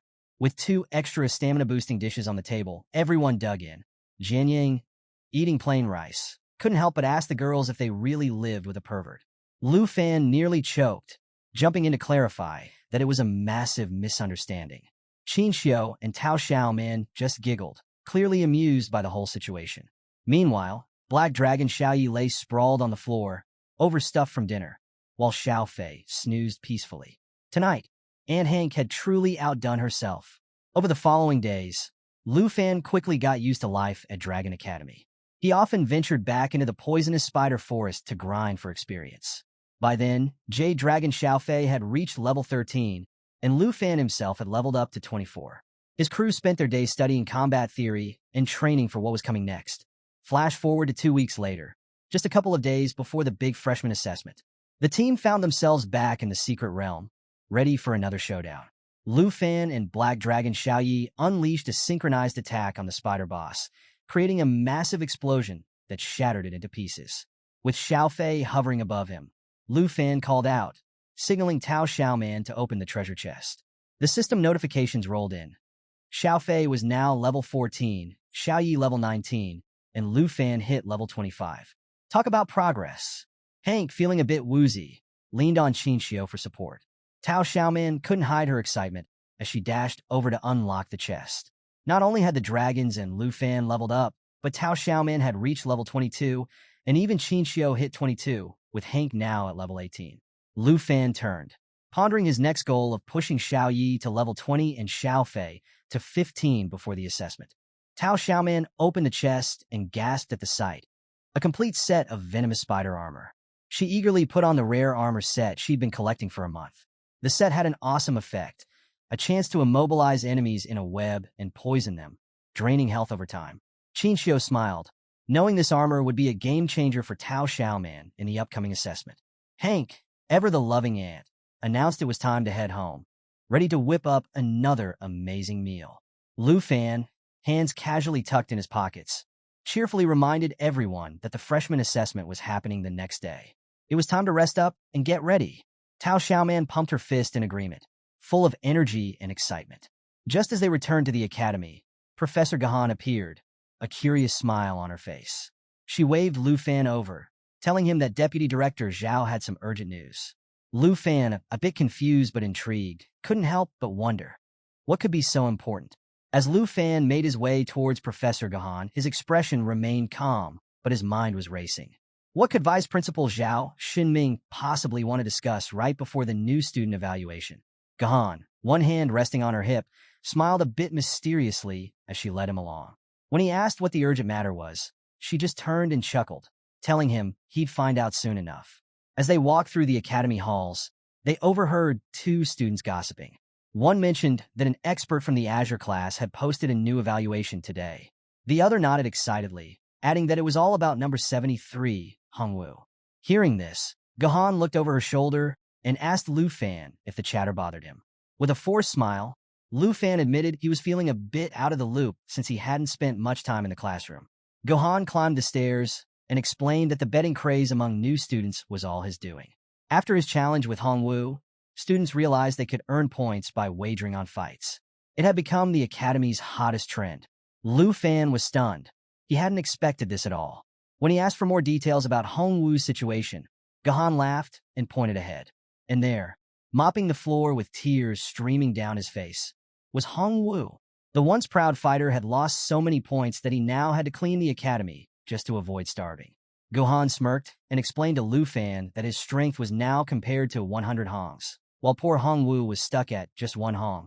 Lu Fan looked on in bewilderment, genuinely wondering how Hongwu had managed to lose everything. Eventually, they reached Vice Principal Zhao's office. Gahan turned to Lu Fan, gave him a reassuring smile, and told him to head inside. Lu Fan, now looking serious, grasped the doorknob, peeked in, and asked if Zhao Xinming was looking for him. Zhao immediately waved him in, looking both relieved and a bit tense.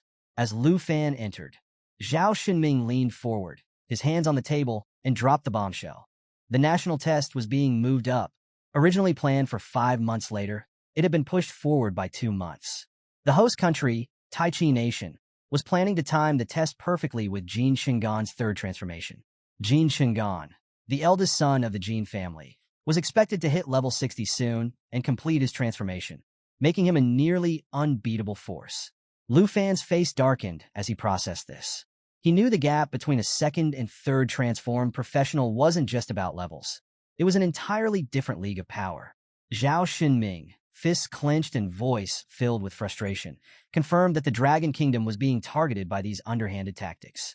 He admitted the situation was unfair, but also reminded Lu Fan that in the past, the Dragon Kingdom had always emerged victorious. Now, they had even less time to prepare. Zhao Xinming placed a heavy hand on Lu Fan's shoulder, eyes blazing with determination. He told Lu Fan that he needed to hit level 30 and complete his second profession transfer within the next 2 months, or it could mean certain defeat. The stakes were sky high. He'd be facing off against level 50 experts, and the pressure was intense. For a moment, Lu Fan stared silently at the ground, deep in thought. Zhao Xinming, curious about his intentions, watched him closely. Finally, Lu Fan lifted his head, a confident smile spreading across his face. He told Zhao Xinming that this was his chance to prove himself and join the ranks of the elite. Not only would he participate, but he planned to win. Zhao's eyes lit up with hope, and he resolved to place his faith in Lu Fan. With that, he gave Lu Fan one final pat on the shoulder, encouraging him to excel in the upcoming new student evaluation. Lu Fan left the office, more determined than ever.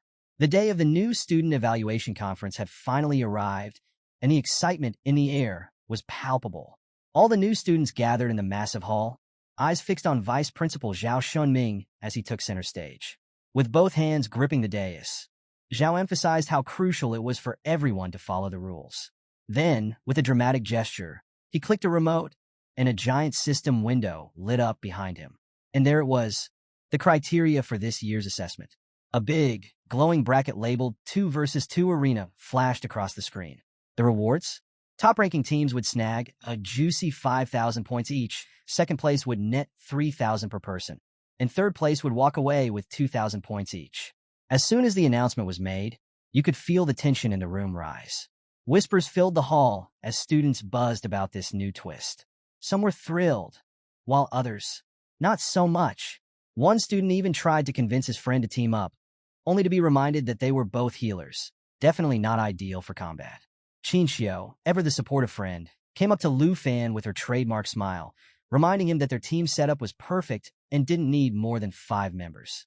Lu Fan grinned back, explaining that since Aunt Hank was focused on non-combat professions, they were set for a perfect 2 versus 2 setup. Around them, the chatter continued until Zhao Xinming's commanding voice pulled everyone back to attention. He noted how some of them still hadn't grasped the importance of teamwork, but assured them it wasn't too late to fix that. He then dropped another bombshell. The first round of matches would kick off that very afternoon. Professor Gahan was handling the sign-ups, and with that, the crowd began to disperse.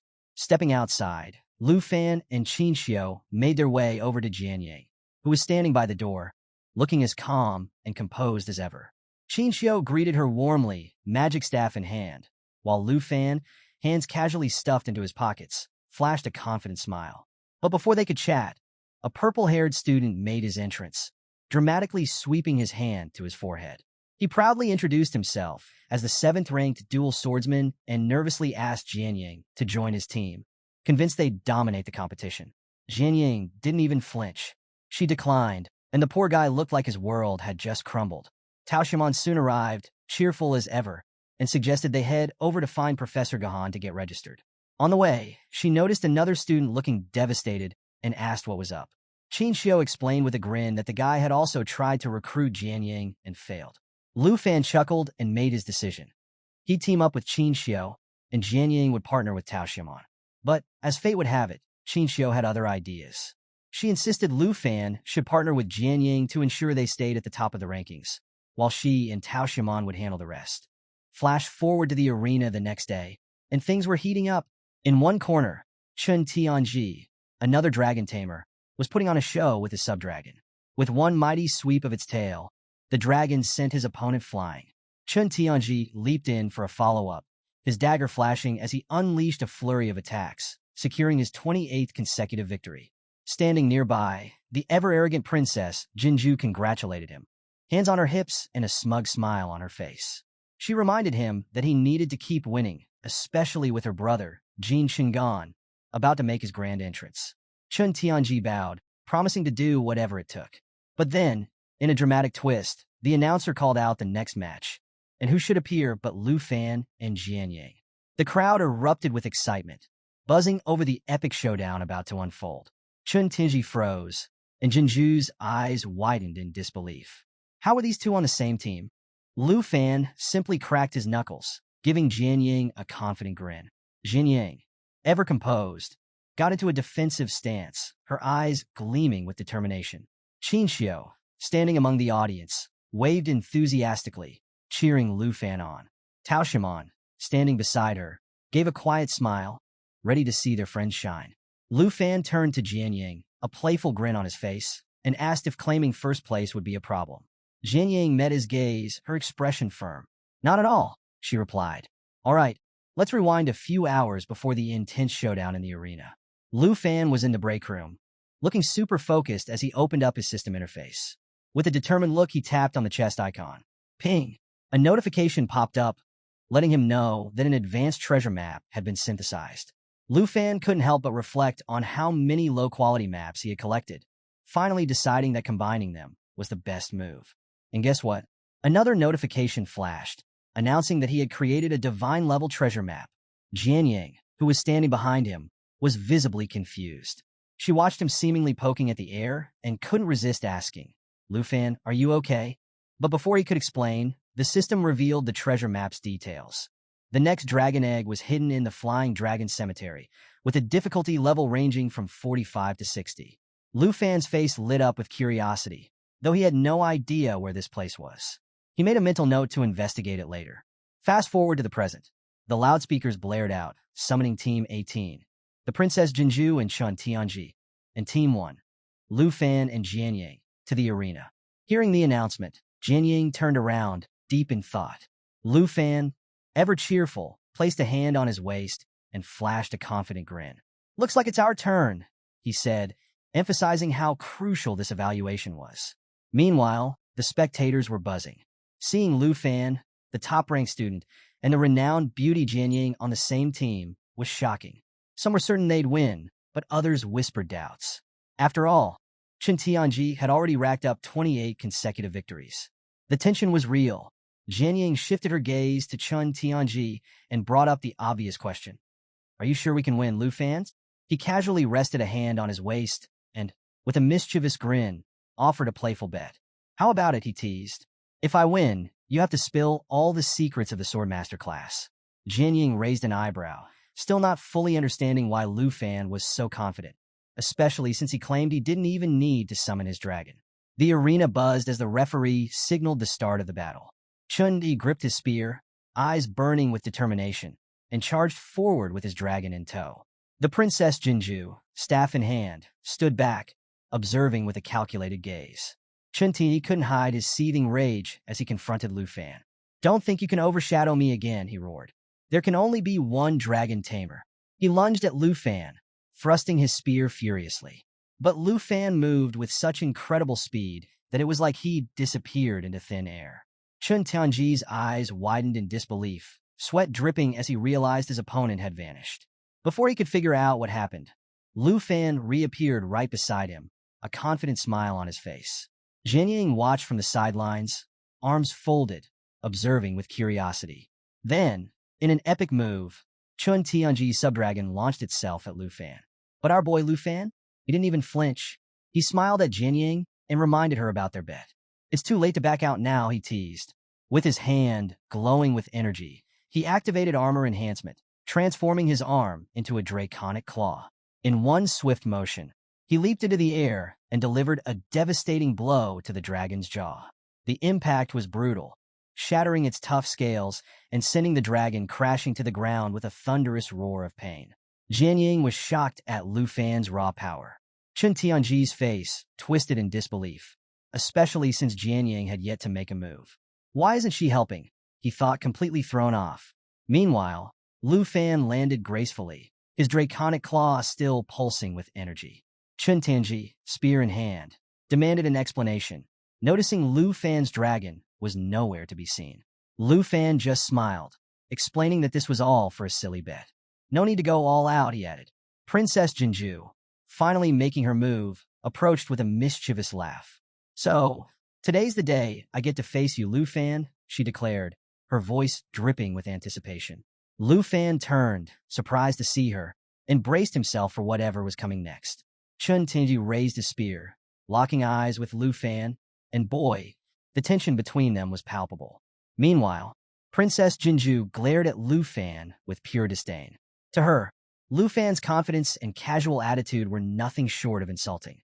Determined to put him in his place, she silently vowed to make him pay. Chun Tianji, on the other hand, was in shock. His dragon, armor shattered and all, had just taken a major beating from Lu Fan. But it wasn't about to give up. With a thunderous roar, the dragon rose and charged at Lu Fan, anger radiating from its every move. Lu Fan, unfazed, rolled up his sleeve with a taunting smirk. He even pointed out the dragon's broken fang, mocking it for looking uneven. The dragon, now even more furious, lunged with its massive claw, but Lu Fan was too quick. With a graceful leap, he evaded the attack and then, mid-air, decided to help the dragon correct its stance. Oh, the audacity! With a gleam of amusement in his eyes, Lu Fan executed his Dragon Fang strike, channeling the power of dragons into his dagger. The impact was immense, sending Chun Tianji's dragon crashing to the ground, armor fragments flying everywhere. The arena fell silent, the spectators stunned. People could hardly believe what they were seeing. I mean, Lu Fan had just defeated a dragon, single-handedly. Even though Chun Tianji's dragon was a sub-dragon, it was still a dragon, and everyone knew the gap between humans and dragons was massive. Lu Fan had just flipped the script on that assumption.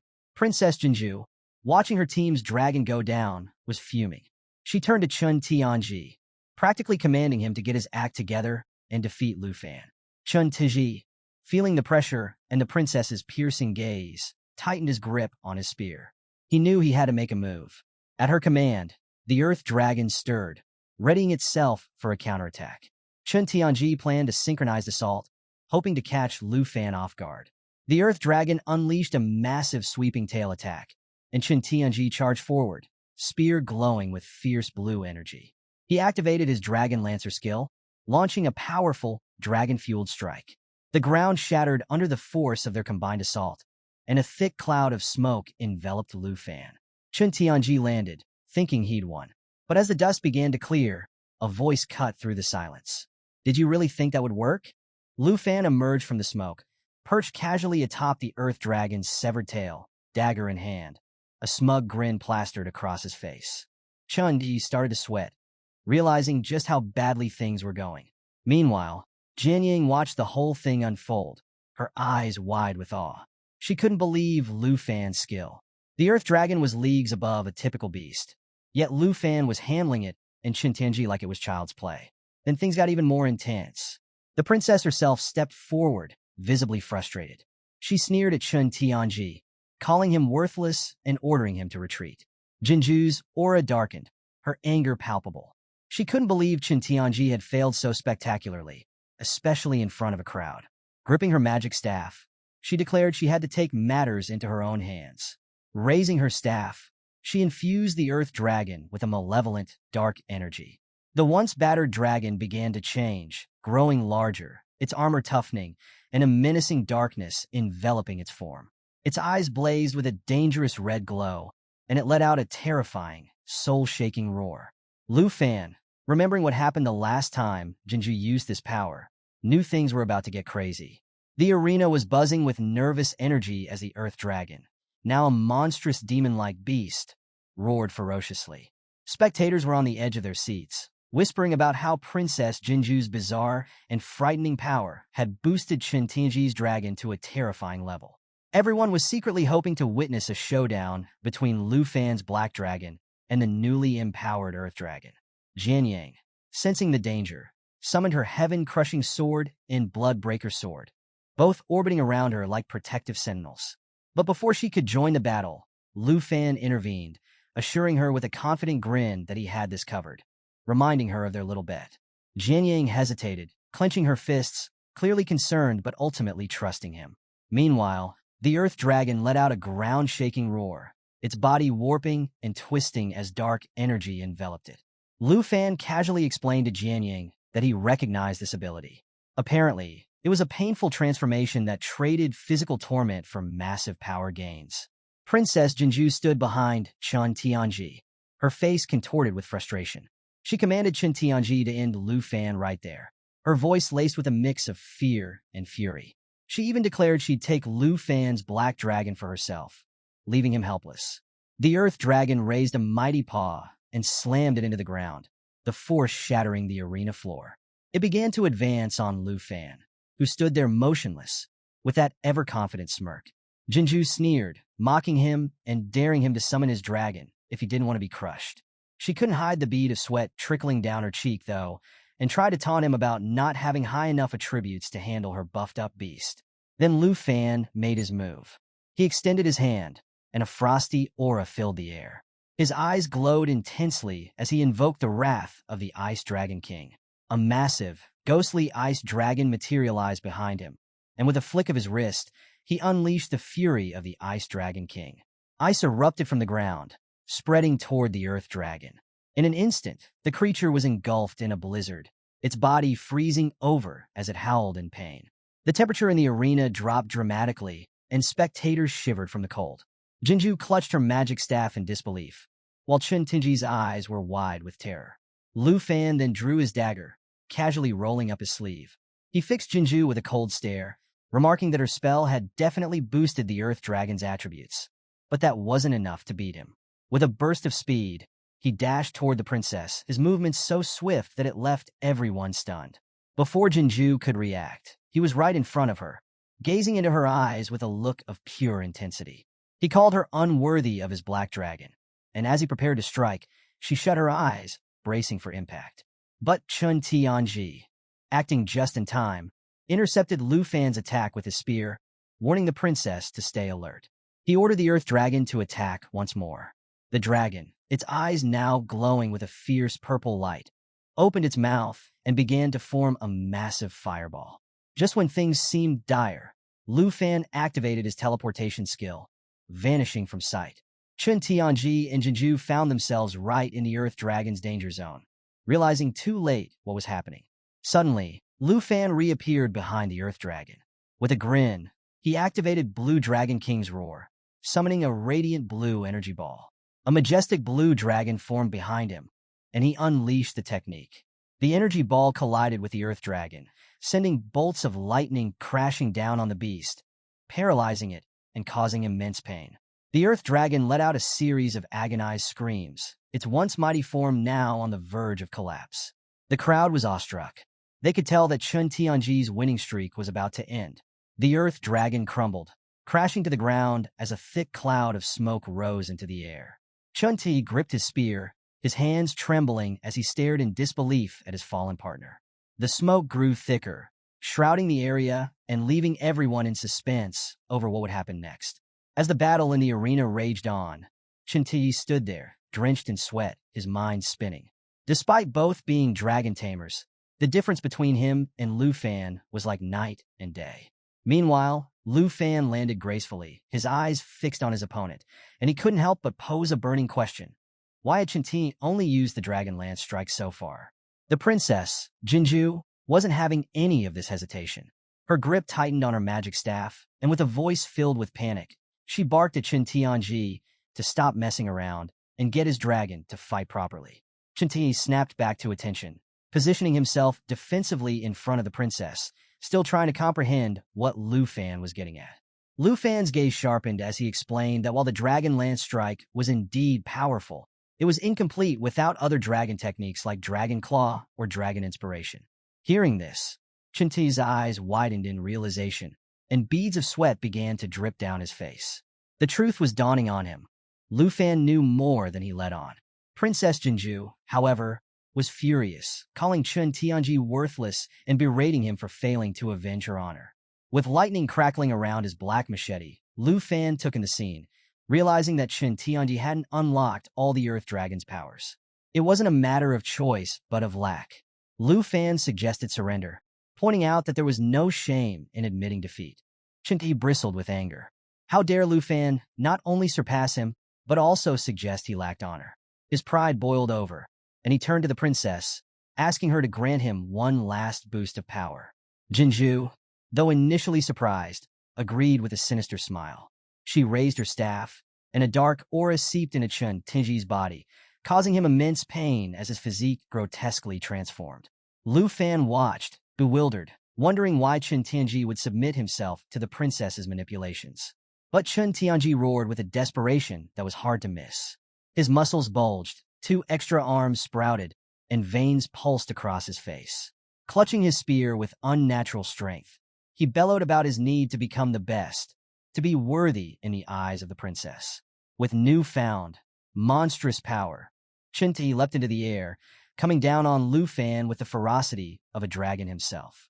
He executed the dragon spear technique, fully intent on crushing Lu Fan.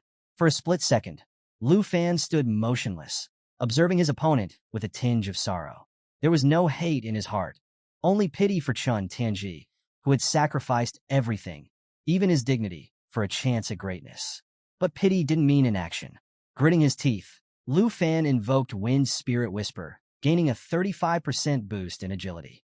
He darted forward with incredible speed, and Chen Tenji's eyes widened in terror. Before he could react, Lu Fan struck with Dragon Fang's strike, disarming him and sending waves of pain coursing through his body. To add insult to injury, Lu Fan activated Blue Dragon King's roar, sending lightning bolts surging into Chen Tianji, burning his body to a crisp. Chen Tang fell to his knees, the spear slipping from his hands. Smoke curled from his mouth as he uttered a final, broken apology to the princess before collapsing. Princess Jinju, seeing her champion defeated, burst into tears, completely overwhelmed and confused. She had been so certain of her power, so confident in her victory, only to watch it all shatter before her eyes. What a turn of events! Lu Fan had just taken down a monster of a dragon tamer, and now all eyes were on him. Stay tuned, because things are only heating up.